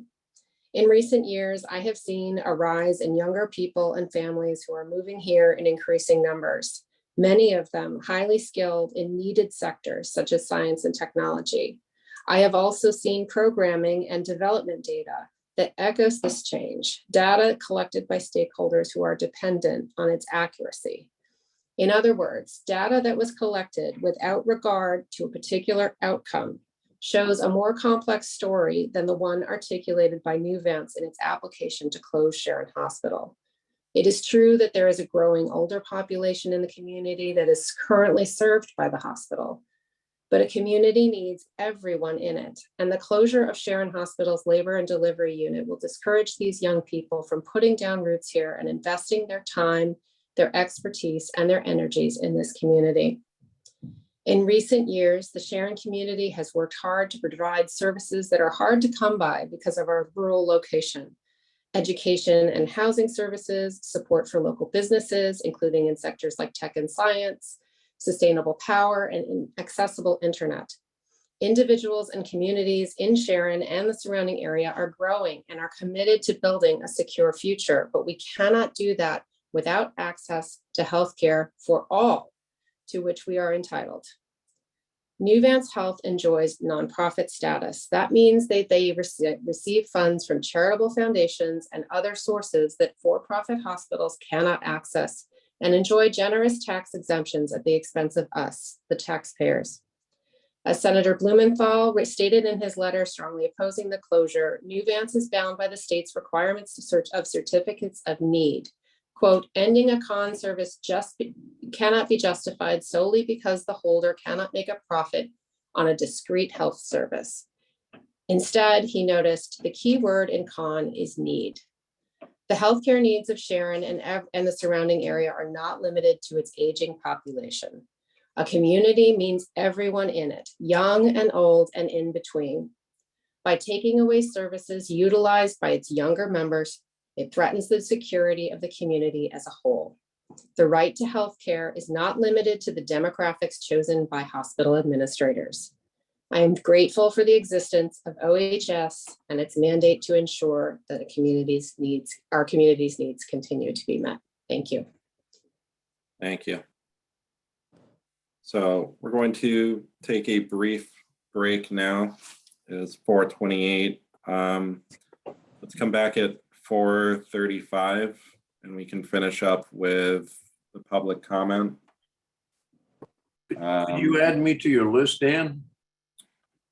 Bob Reamer, I missed your registration. Sure, we can have you added. Okay, I appreciate it. So let's come back at 4:35 and we will proceed with more public comment. Thank you.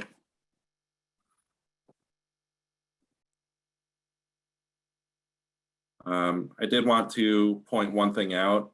We did secure an additional court reporter at some point during the last block of the public comment.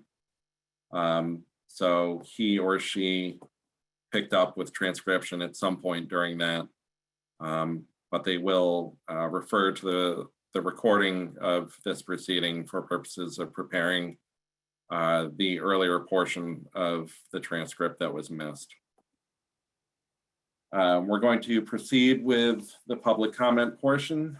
The next three will be Cece Arshagra, Kathleen Hulser, Jim Hutchison. So we're going to start first with Cece Arshagra. Yes, hi, thank you very much. I love what you're doing here and I'm happy you're including the public. I would like to address the larger picture and to talk to the fact that you are ruling on an issue that ultimately boils down to life and death matters, which is important in a democracy. So I would like to address, as an individual who is involved in free speech advocacy and as a poet, that when you come to your decision, I would like to know whether you're going to include the spirit of the law in your process and not weigh too much on the letter of the law, wherein language in and of itself can easily take the truth and turn it into a lie by not using the whole truth. And on behalf of the future of a functional democracy, which this is a part of, I am critical whether or not you're going to rule on protecting the practice of the oath of office. The oath of office versus the non-disclosure agreement. I don't know whether or not you give weight to the non-disclosure agreement over the oath of office to do no harm. And if you're going to do no harm, the non-disclosure is actually some kind of a legal gag order saying that doctors and nurses can and cannot speak. And if that is the case, Mr. why are Chuka, you please asking for admonish the whole witness. truth? We're now spinning completely out of control here. Yes. Please admonish the witness. Mr. Arshagra, we're limited to the statutory criteria 19A-639 sub A. So please try to tailor your testimony, your public comment geared towards those statutory criteria. Okay, thank you very much. I think I said what I said. I believe it was in alignment with what is mattering and where it matters at the top level down. And I respect your authority and your rule and your honor to do so on behalf of the public. Thank you. Thank you. Ms. Hulser?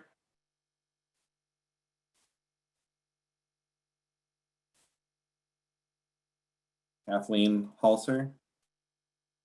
Yes. Is my video on? It is, yes. Okay. All right. I have a very short comment. I'm a resident of Cornwall. And I'm deeply concerned about the closing of maternity services, particularly because I have a daughter of childbearing age and I anticipate using them, but also because my life was threatened by an ectopic pregnancy and preeclampsia and an emergency C-section, which is one of those things that if I'd had to been driven in an ambulance, should it be available and not snowy, would have been a death sentence for me if I couldn't have gone to Sharon for that particular pregnancy. But my comment is one that's about the general terms of this public discussion, which is I find it very difficult to understand why we are constantly talking about how we can make Nuvance more profitable. I believe that it is a nonprofit organization and that the hospital itself is a nonprofit organization, and therefore our public conversation ought to be about providing services and not about shareholder returns or about compensating CEOs. It seems to me fairly obvious that if Nuvance was really in trouble to the tune of $3.6 million a year, they could just take it off the $18 million that their CEO earns. Please admonish the speaker, Mr. Hearing Officer. Okay. It's just a suggestion to make it more profitable for you, and I know that that is your major goal. This is a So not-for-profit corporation. It has nothing to do with earning profits. There are no shareholders, ma'am. I reject the complacent language that describes that this sort of change transformation plan that's proposed by Nuvance is inevitable as part of a changing healthcare system. It is not inevitable. It is not even necessary, I believe, according to most of what I've heard. I think that timely access to maternal health is a choice. It is not a method. It is not something that should be left to the accounting department. And that is my comment. We are not responsible for the profitability of Nuvance, and the running of the hospital by a responsible leadership could make it operate in a way that would both keep a healthy bottom line and keep a healthy level of services to the community. Do not let Nuvance start its campaign of death by 1,000 cuts with labor and delivery, and then go on to close the ICU after hour surgery and other things that we are hearing about as part of the sequential grave serial condemnation of this regional important community hospital. Thank you. Thank you. A reminder to the public again, please try to keep your comments civil. I understand that this is a very emotional issue for a lot of people. As an agency, I am, as the hearing officer for this agency, I'm required to adhere to 19A-639, which again, in very brief, is things such as cost effectiveness, quality, access, the need for the application. So if you can try to limit your comments to those factors, that would be helpful. And again, please refrain from any ad hominem attacks. It's entirely inappropriate, and it doesn't do anything to assist me as a hearing officer or anyone else who's present in this hearing. So we're going to move forward with Yair Amster. Thank you, hearing officer, and thank you for pronouncing my name correctly as well. My name is Yair Amster, and I'm a resident of Sharon, Connecticut, speaking out against Nuvance's proposed plan. I moved to Sharon about a year ago with my partner. We are both young professionals, teachers, and know many other young professionals, some who have lived here long-term and some new to the area. Nuvance's proposed changes make me reconsider whether this is a safe place to live and put roots down for a family. For many of our friends who moved here recently, a major factor in the choice was knowing that Sharon would be a wonderful place to both raise and have kids as well as join and grow a community. The Sharon Hospital's renowned maternity center was a major factor taken into account. Following the topic at stake closely, and especially listening to the testimonies today regarding the potential disastrous consequences that could follow the closing of maternity, I am positive that closing maternity in Sharon would certainly cause new young residents like ourselves to leave the area, as I don't believe anyone would knowingly choose to endanger their family. I believe we are all aware of the socioeconomic outcomes of a mass departure of young professionals from a rural area. It is inevitably weakening the local population as essential services are becoming harder to find. Those who can afford it leave, those who can't stay behind. I would hate to see that happen to Sharon and the Northwest corner. I have listened to Nuvance representatives' testimonies claiming that keeping maternity is unsustainable and causing significant financial loss. I wonder, how would negative migration of families and economically capable residents affect the profitability of the hospital? Where our pediatric patients are going to be sourced from in the absence of young parents and their children? What will happen to primary care? Will they become unsustainable too? That's all I have to say. Thank you. Thank you.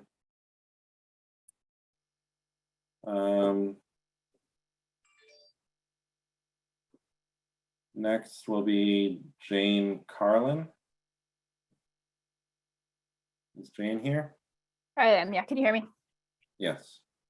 Thank you for, I think, moving me up a little bit in the queue. And thank you for giving me the opportunity to testify today. My name is Jane Carlin. I want to speak in strong opposition to the closure of labor and delivery at Sharon Hospital. To speak a bit from my personal experience. So location of Sharon Hospital was absolutely a factor in me and my family moving here. We knew we wanted to be in this general area. My partner grew up in Armenia, but I was pregnant when we bought our home. And there's no doubt in my mind that we would not have bought the home that we did in Cornwall if it wasn't 15 minutes from Sharon Hospital, knowing what we were about to go through. And so it just seemed like very short-term thinking to believe that closing labor and delivery would make Sharon Hospital a more viable hospital in the long term, knowing at least in our case, we'd be losing a whole family of customers. Second thing I want to say is I had a relatively simple delivery, but there was a little complication in that I showed up to my OBGYN's office apparently fully dilated when my contractions were still 10 minutes apart. So it was a complete surprise to me that I was that far along, but it was fine because Sharon Hospital was a few minutes away. I checked into the hospital and my son was born about 3 hours later, which most people will know that's a very short time to be in the hospital. Again, it was a completely wonderful experience and without any complication because of that proximity and hearing the stories of women who face literally life or death situations if they hadn't been close to a hospital is very close to my heart and scary to hear.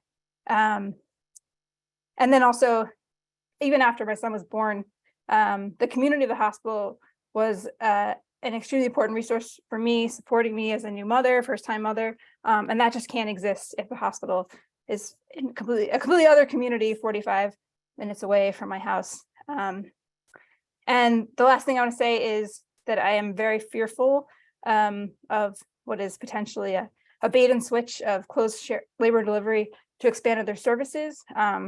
I personally have looked for a primary care physician here called Sharon Hospital, and was told there'd be a 3-month wait to see even a physician's assistant. And that's despite Sharon Hospital Nuvance saying that they were investing in adding more primary care physicians. And on top of that, the promise of keeping labor and delivery open for 5 years, which has now been reneged on, at least that's their hope, is again very scary to me as someone who's trying to plan care for my family in the long term. So thank you again for your time. And that's it for me. Thank you. Thank you.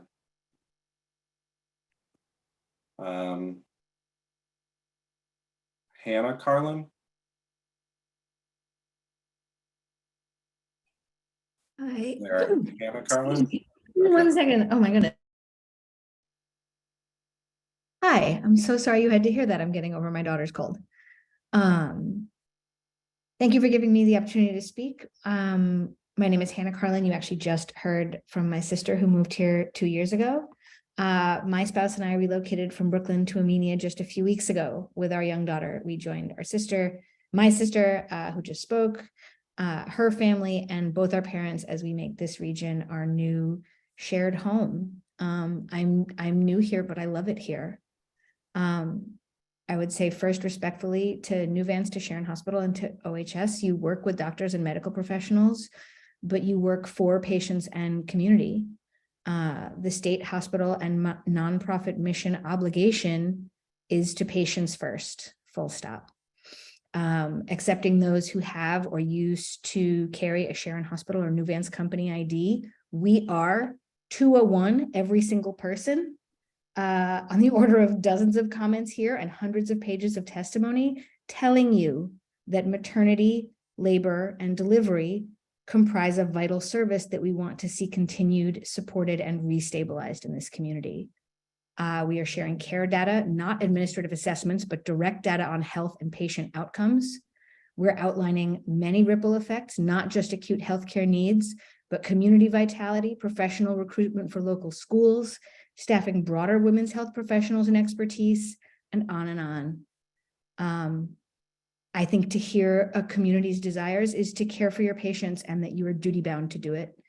If you are committed individually to hearing us in your offices on an individual basis, you must also, as a group, hear us as a group.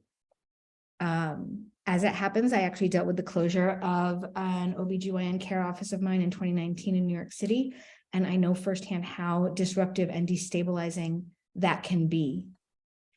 The threat of closure to Sharon Hospital in full is a wolf cry. And as a new member of this community, I am extremely upset to see this demonstrably false binary that we close maternity or we risk closing the hospital entirely be repeated by healthcare professionals and administrators.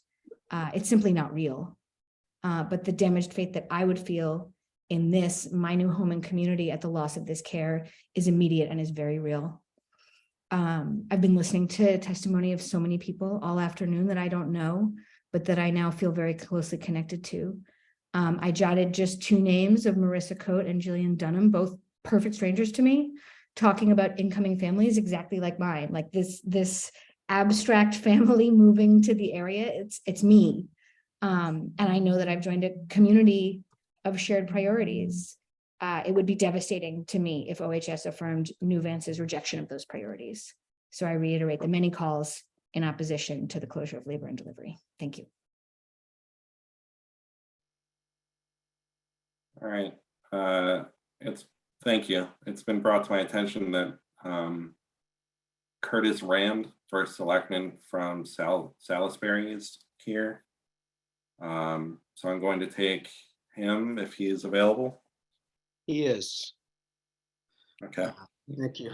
I hope I probably registered the wrong way to do this, but can you hear me okay? Yes. I'd like to summarize a few points that we made in a letter that we sent about this, the Board of Selectmen in Salisbury. The demographics are strong and favorable for young families, at least in Salisbury. We have 3 private schools, which I'm guessing have 150 to 200 sets of parents just in those institutions. I personally, I wouldn't argue about the vibrancy of senior services and primary care, but I don't think, I hope that wouldn't be at the expense of young families and maternity and women's health. We talked a little bit about the distance and the lack of cell service on some of the back roads to get from, let's say, the north end of Salisbury, where you're going to go. It's a pretty long way to go to Torrington on dark roads. We talked a little bit, we take no issue with salaries or the internal workings. Our letter, we complimented both Nuvance and the board for being there, and we're grateful.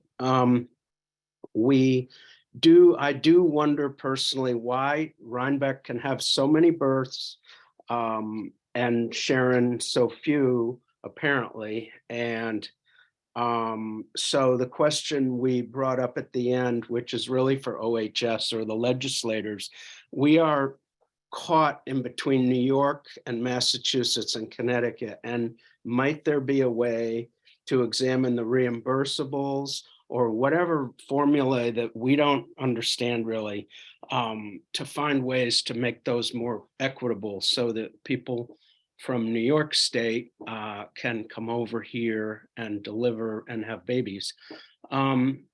Those were just a few of, I just wanted to point out a few of the points that we made. We are grateful to have this hospital. We're confident in both our senior population and our young families. So that's all. Thank you. Thank you, Mr. Rand. The next three that we have are Teresa Canavo, Melissa Kima, and Heather Kochman. So starting first with Teresa Canavo. Hello there. Can you hear me okay? Yes. Wonderful. So my name is Teresa Canavo. I've lived in the Northwest corner all of my life. At a birthing class way back in 1990, the birth of my first daughter, the instructor raved about the birthing suites at Sharon Hospital. And our decision became very clear. And bonus, we got three of the best doctors that I possibly could hope for: Dr. Jaffe, Dr. Schnur, and especially Dr. Mortman. The birthing suites were exactly what I needed for my beliefs in holistic healthcare. My doctors and the staff helped me to create a great birthing plan, and I did not have any confidence or the same feelings at any other facilities, and there weren't very many choices for me, being in Winston at the time. My third pregnancy was a really difficult one. I was an older mom, and her delivery was sure hard on me. 27 hours. Can't even think of something I'd like to do for 27 hours. But I had her naturally under the extremely attentive care of Dr. Mortman and Sharon Hospital. Now, he has asked for my support in keeping the necessary resource of women's care and healthcare at the Sharon Hospital, and I support that wholeheartedly. My daughter has now become his patient, and my daughters are now, my other two daughters are at the age of procreation, and I would hope that something like this would be still available for them. Because of the positive experiences that I had, other family members have chosen to do, to have their children at Sharon Hospital. This needs to remain a necessary resource in regards for accommodating women's health services. Thank you so much. Thank you. Melissa Kima.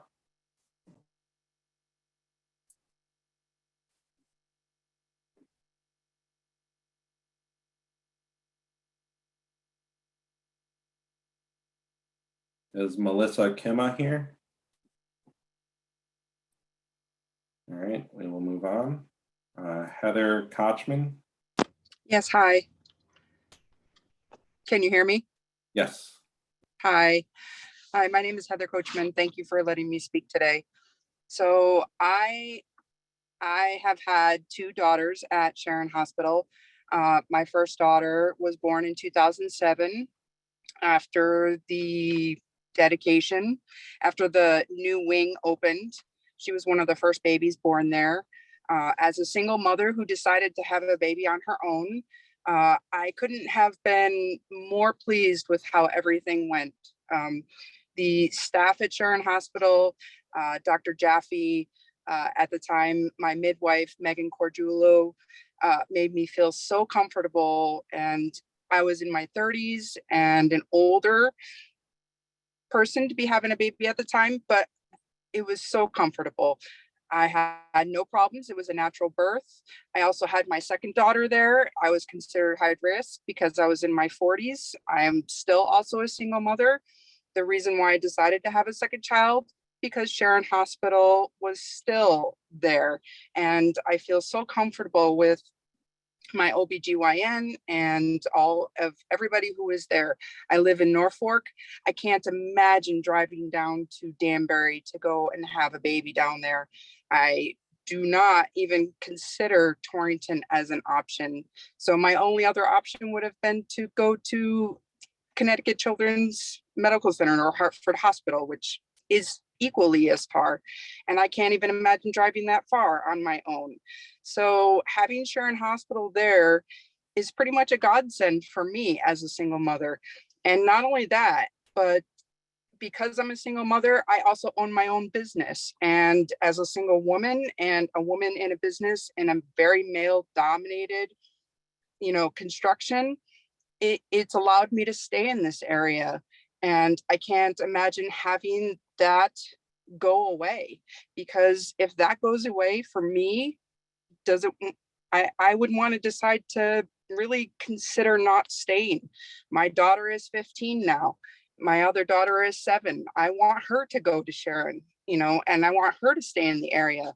I'm raising them both to be very independent. So, we talk about having young families stay and want to raise their families here. And if this happens and it closes, that's not going to happen. And that'll just hurt all of the local towns in this area.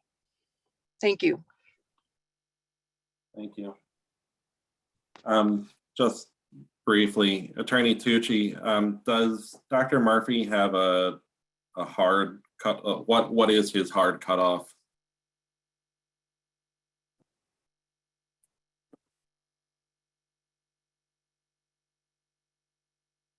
I think you're muted. I'm sorry. Yes, sorry, Mr. Chuka. He's got about another hour. Okay. I think we do have some questions for him. Not many. And we have 1, 2, 3, 4. We still have 7 people to get through. So probably about another 21 minutes.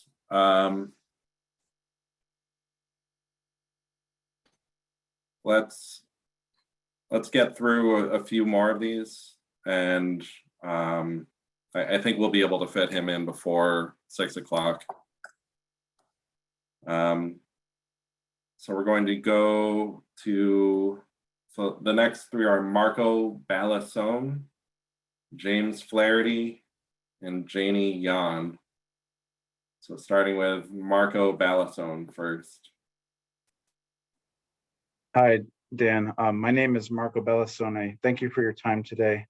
I am a physical therapist at Sharon Hospital, and I am in support of the closure of the maternity unit. I'd like to start by saying that I am a provider to numerous patients here at the hospital, pretty much 40 hours a week or more. And I have been a very strong advocate for them throughout the process of particularly the last 2 years, ever since the start of the pandemic, and moving forward into this recent sort of topic regarding the closure of the unit. I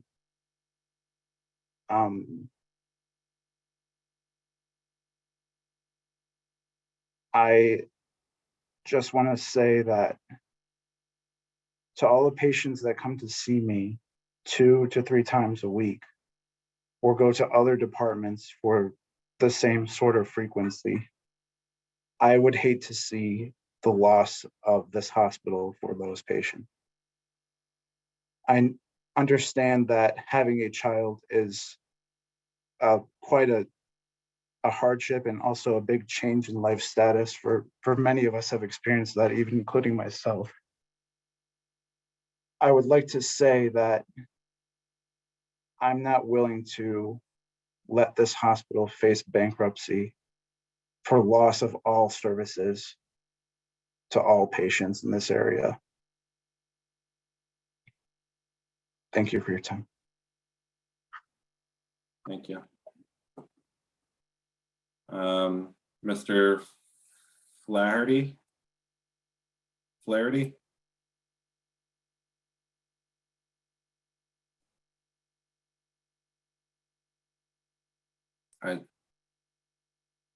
I saw you write something in the chat. Yes, I think he's logged off. Okay. Janie Yan. Yes. Hello, can you hear me? Yes. Okay. Thank you for this opportunity to speak to you today. I'm in firm opposition of closing labor and delivery.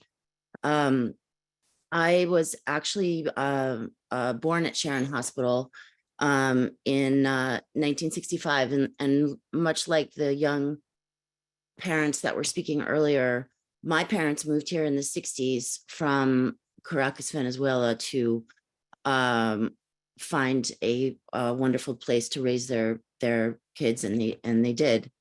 And we had Dr. Fisher was the obstetrician at the time, and he delivered me, and that was in the new wing of the hospital at the time. In 1989, my husband and I decided to also settle in Sharon. In 1991, our first child was born, and our 3 children total were born there. Dr. Mortman, Dr. Schnur, Dr. Jaffe were the most extraordinary doctors we could imagine. We are still here. We live across the street from the hospital. So I find it very important for people to understand that this hospital is such a part of our community. The doctors' families are part of our community. The people like our family, when my parents had countless surgeries there. My kids had stitches and surgeries and whatnot, and so did I. And we've become so close to the people that work there, and we're so blessed to have such an incredible hospital. My parents both passed at Sharon Hospital in 2015 and 2018. And we were taken care of and they were taken care of and respected. And it was a very loving way. And we as a close-knit, educated community understand that the most important part of our life here is our health, our lives, and our families, and our beautiful community. We must continue to keep this extraordinary hospital functioning from birth through life to death, so our community can continue to thrive. We must be able to attract doctors such as Howard Mortman, whose family has given so much and enriched our lives in countless ways. Sharon and all the surrounding towns need our hospital to be fully functioning. And I also am a teacher at one of the local prep schools, and we depend on Sharon Hospital in many ways for the young families, that the babies that are born here, and also the kids that are hurt from living far away from home. This must start by keeping our maternity department open, and we need babies to be born here, children to be cared for here, lives to be saved here, and dignified, loving passings to be supported here. Please don't take this vital maternity department away from us. It will permanently change our community and risk so many lives. We must save our maternity department. I ask you respectfully to please deny Nuvance's request to close labor and delivery. Thank you. Thanks. I'm going to have to stop public comment for right now, and we're going to have to take a break so that OHS staff can regroup on their questions to make sure that they can get their questions asked of Dr. Murphy before he needs to go. So with that, I'm going to say, let's take a 25-minute break. We'll come back at 5:38.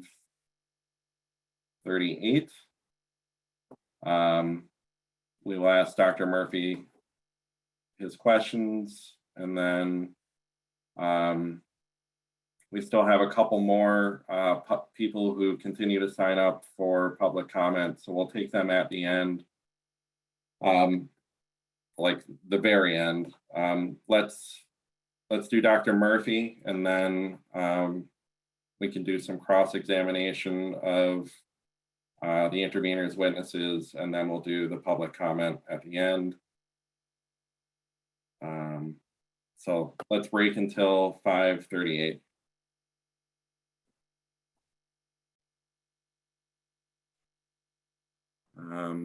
Welcome back. This is the matter of Vassar Health Connecticut, DBA Sharon Hospital, docket number 22-32511/CON. We had to interrupt the public comment portion in order to fit in some questions for one of the applicant's witnesses, Dr. Murphy, before he needed to depart the hearing. So with that, I'm going to turn it over to Ms. Fiella and Ms. McLaughlin to ask Dr. Murphy some questions on behalf of OHS. Okay, good evening, everyone. Good morning. Good evening, Dr. Murphy. First question.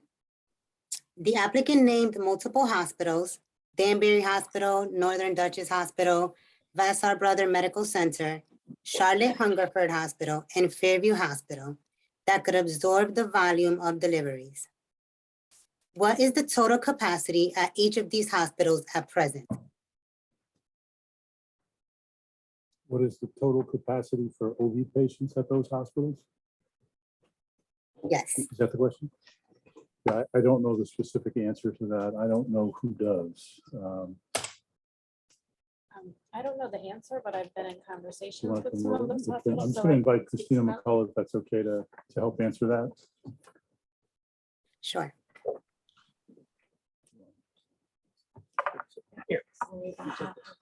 Rather than, I was going to say, rather than do musical chairs, we could just move on to. Okay, Ms. McCullough, you can answer that question. Sure. I don't know the exact capacity at each of the hospitals, but what I can share is that we have been in conversations with all of those hospitals. Some of those hospitals are within our system. And we've also reached out to Charlotte Hungerford Hospital and Fairview Hospital. And we know that they do have capacity to care for our patients. We've shared what our volumes are, where our patients are coming from. And we do have transfer agreements in place with those hospitals that are out of system.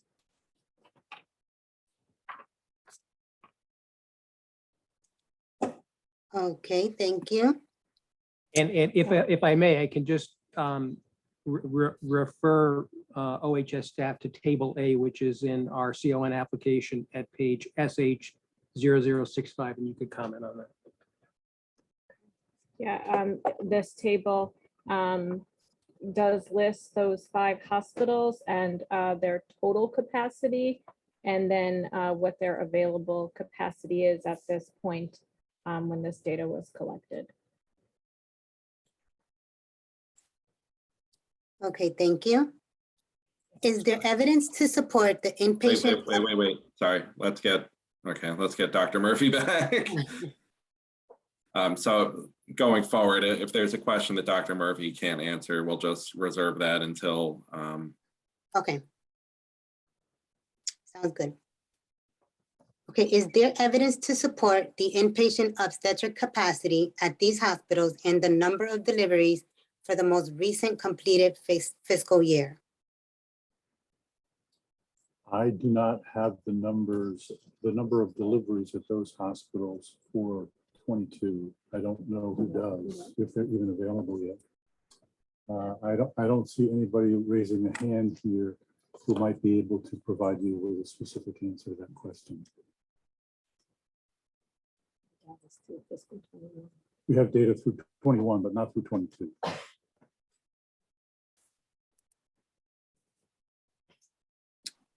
Okay. Okay, so this is probably, you probably already answered. How many deliveries occurred at these hospitals in fiscal year 2021? Which hospital? Sorry, I just want to be clear. At the hospitals mentioned in the application, Danbury Hospital, Northern Dutchess Hospital, Vassar Brothers Medical Center in Charlotte, and Fairview, and I believe that we have capacity numbers, but we do not have the actual number of deliveries. This is Steve Lazarus from OHS. Is that something you might be able to provide, at least for the New Vance hospitals, as a late file? The number of deliveries at each of our hospitals, or the ones Yes. that you mentioned? The ones mentioned. I'm sure we could get that for you.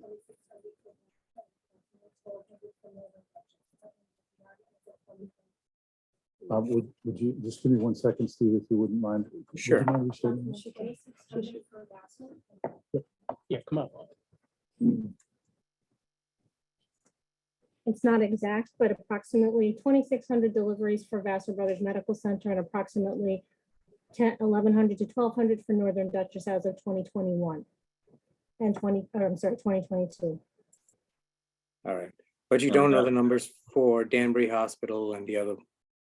Danbury Hospital, less than Vassar Brothers Medical Center, so 2,200 for Danbury. Okay, and that's for fiscal year 21 or 22? I believe that's 2022. 2022. All right, thank you. Just for clarity on the record, that was Dr. Lucal speaking. Yes, yes, it was. Go ahead, you dear. Okay, thank you, Steve. And what is the projected birth volume going forward for 3 years for all of these hospitals? Once again, I don't have those numbers. I don't know if anybody does. Let me see. We do not have a forecast for the number of deliveries 3 years out. I'm sorry, I was just advised that you're probably gonna have to speak up a little louder. We're having a little bit of Sure. difficulty hearing. Yeah, we don't have those numbers. Is that something you might be able to provide us as a late file? This is Steve Lazarus. Could we project what we think those volumes might be? Based on the historical or with assumptions, yes.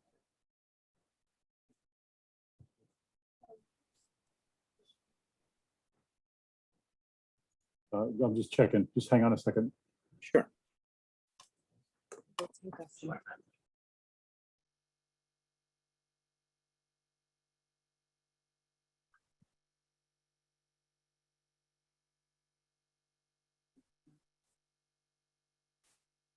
Yeah, it's not an exercise that we typically conduct. Of course, we would want to be cooperative, but we would be speculating as it relates particularly to hospitals outside the system, what they anticipate. Sure. Would you be able to provide it for the hospitals within the system? Again, if it's important to you, we don't want to appear uncooperative in the least, but it is a speculation and not an exercise that we typically conduct. It would take some time, and it would involve a number of people. And if it were necessary, we would do it. But it isn't an exercise that we routinely conduct. Okay, in that case, can we get as a late file the idea? What was the historical you were looking for? 1 year? Can we ask for 1 year and then 3 years projected? Would that cover what you were looking for? So we were looking for 3 years projected. 1 year, okay. So can we get the most current year for the hospitals within the system and then 3 years projected?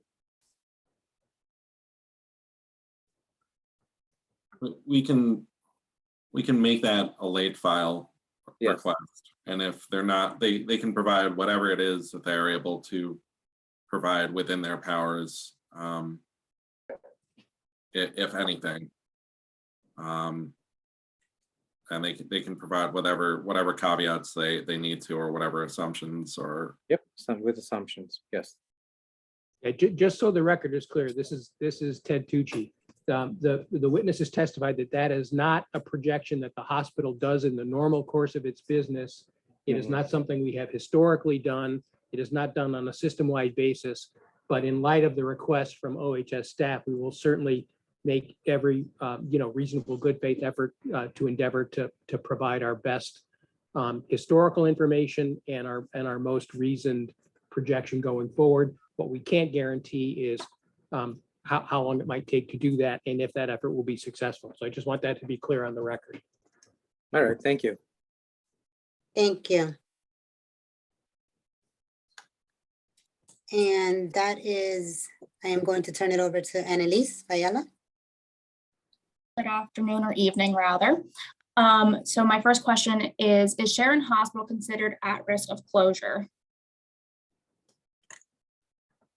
I would say that Sharon Hospital is in a serious state of financial distress, and that financial crisis has existed for some period of time. What is, I think, important to add at this point is that I think it's tempting to look away from the crisis and pretend it doesn't exist and talk about maintaining programs. But as responsible leaders, we can't do that. It is losing, as I mentioned earlier, it's coming in at almost $2 million a month. So we believe that something has to change. I will tell you that I do not want to close Sharon Hospital. I don't believe that there is a leader in this system or anywhere else on this panel or in this hearing who wants more deeply to keep Sharon Hospital open than I do. And I state that it's a firm belief. But this is an extremely difficult healthcare environment that we face. And remember, we are a not-for-profit system. There is no profit being generated or extracted from Sharon Hospital. We are pouring resources into Sharon Hospital, resources that are coming from other communities with their own unique needs and their own hospitals and their own charitable assets. And I'd like to remind everybody that particularly, the investment bankers who talk about this profit and this notion that somehow we are driven by a desire to generate corporate profits at the expense of the community. The for-profits had Sharon Hospital and they walked away, they ran away. They sold it for a song. They sold it for far less than they bought it for. And the reason I believe is because they couldn't generate profits. We are doing everything possible to keep Sharon Hospital open. We want to keep it open, which is why we did the analysis. We said, all right, I understand that there are lots of people who are opposed to this. I know what they're against. What I don't know is what are they for? I'm for keeping OB open if I could do it, if I could keep labor and delivery open. But the status quo is the biggest threat to Sharon Hospital and the community that I can contemplate. So we believe it is incumbent upon us as capable and committed leaders to address the situation, which we started doing 2 years ago. The board believes deeply in this, that it's our obligation to say, so how do we save Sharon Hospital? And we've looked at many alternatives. People spoke earlier, said we didn't consider other options. We did for more than a year. I spoke to leaders in the American Hospital Association, the experts in this country on rural healthcare. I spoke to other health system leaders across the country. The American Hospital Association recommended to me their leading expert on rural healthcare. We engaged him and did it in full collaboration with the leadership of the community, meaning the board and the Foundation for Community Health. We invited him in, took 6 months. They interviewed up, I think, nearly 75 people and said, what do you think? And they brought their expertise to the table. And we flipped through multiple analyses. And it was their recommendation that was consistent with our own belief that closing labor and delivery was a piece of a complex plan that couldn't be segmented and dissected piece by piece. This was the only way to make it work. And I realize this is unpopular and I respect the opposition. I understand it, but we need to do something.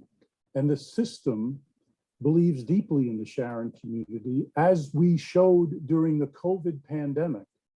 Remember, in Litchfield County, there were 40,000 cases of COVID. No one's brought that up tonight or today. And we performed beautifully through that crisis, once in a lifetime crisis, and provided that community with everything that they needed, whether it was in the hospital or elsewhere within the system. But we stood by that community and delivered, I think, very capably. We want that hospital to continue. Once again, this notion of profits and that somehow this is about increasing profit, this is about viability. So we are not interested, to directly answer your question, in closing the hospital. But I'm not interested, and we can't abide ignoring the fact that we have inefficiencies, underutilized programs, and that something has to give.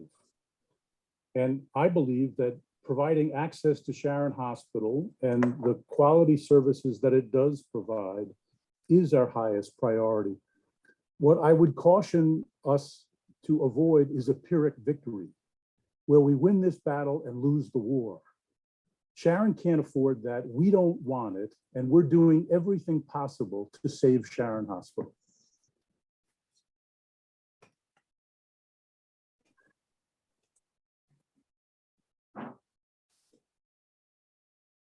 Thank you, Dr. Murphy. I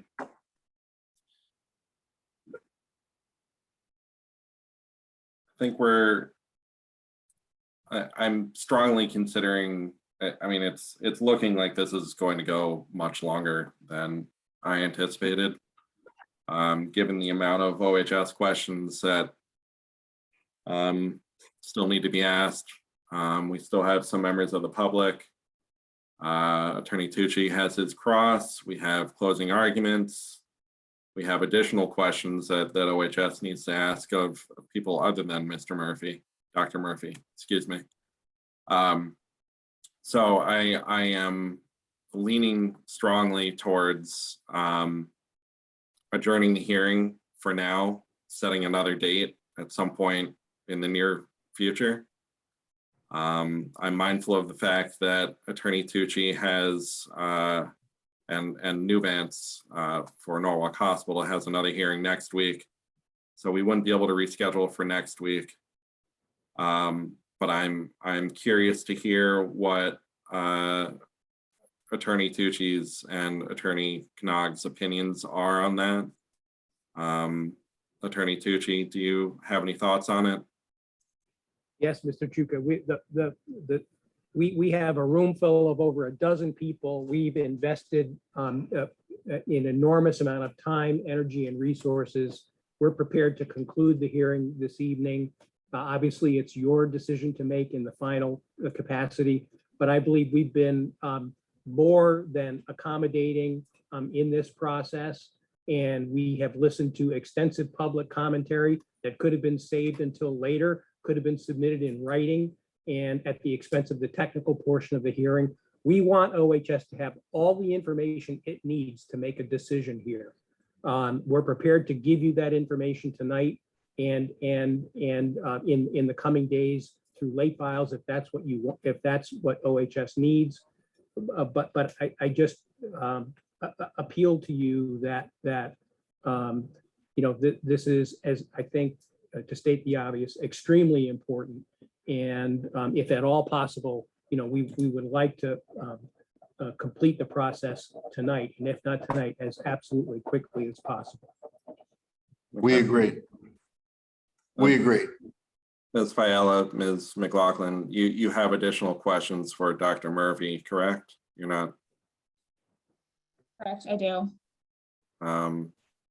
I'm willing to stay until all the questions that you want to ask of me are asked and answered. The other event that I have to speak at, they're just going to have to do without me. I can, if it works, what I can do is I can ask, and if it's somebody else is better suited to answer the question, you don't have to answer that, and I can ask the next person if that works. Yeah, well, we can just indicate in your own records that it needs to be asked of a different person. Yep. So then following up, so are we ready then to continue? Yeah, we will right. proceed. Cool. So then my follow-up question to that was, as the parent company, has New Vance helped Sharon Hospital financially? Yes, absolutely. We have covered the losses that it has incurred and continue to do it every day, every week, every month. And, that's our obligation. Can you describe those efforts a little bit in detail? Just to make sure that I understand the question, to cover those losses? Yes. Yeah. So we pay the salaries, we pay all the bills, we fund the pension plan, we're responsible for all the maintenance, the staffing levels, the certifications, the training. We do all of that. The quality of care that Sharon Hospital provides and we are proud of comes at a price, and we pay the freight, full freight. Thank you. My next question is, what has New Vance Health done, or what could it do, if anything, to make it more attractive to bring in other OB groups and in the recruitment efforts? Yeah, I suspect that there are other individuals who are better prepared to answer that question. And whether it's Dr. Luco or Christina, I think I might sign them up for that one. Sounds good. And then my next question is, has New Vance Health had any issues recruiting for labor and delivery at other New Vance Health facilities?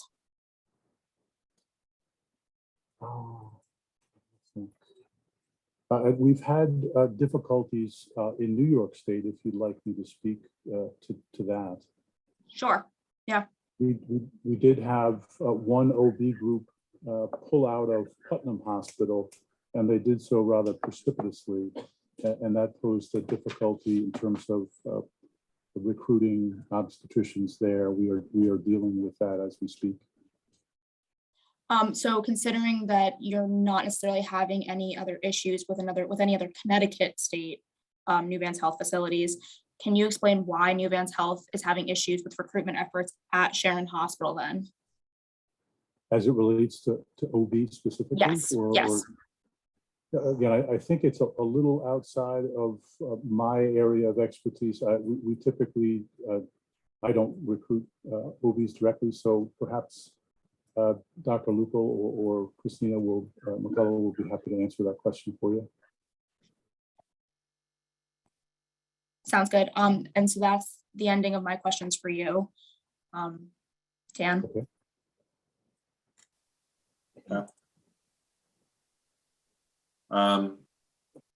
So Attorney Tucci, I think it makes sense to do cross-examination now.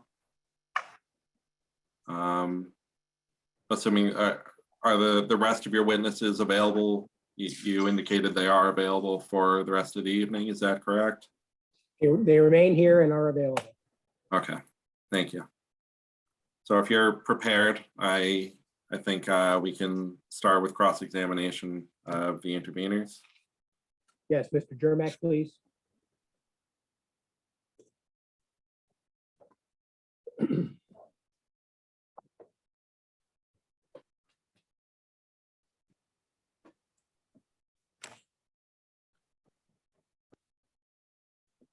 And thank you to everyone for powering through to the best of your abilities. I know it's been a long day. Attorney Knag, is Mr. Jermak available? He's about to sit down. He's here.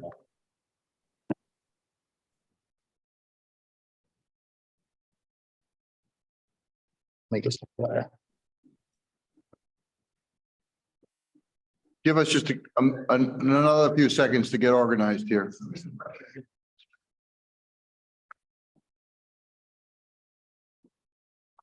Thanks, Jill.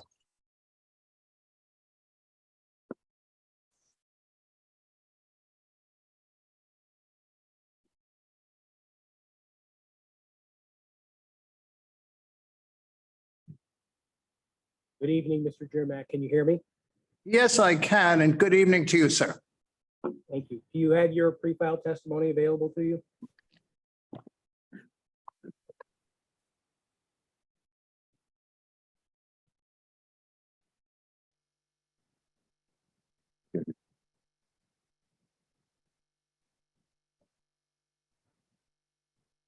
Yes.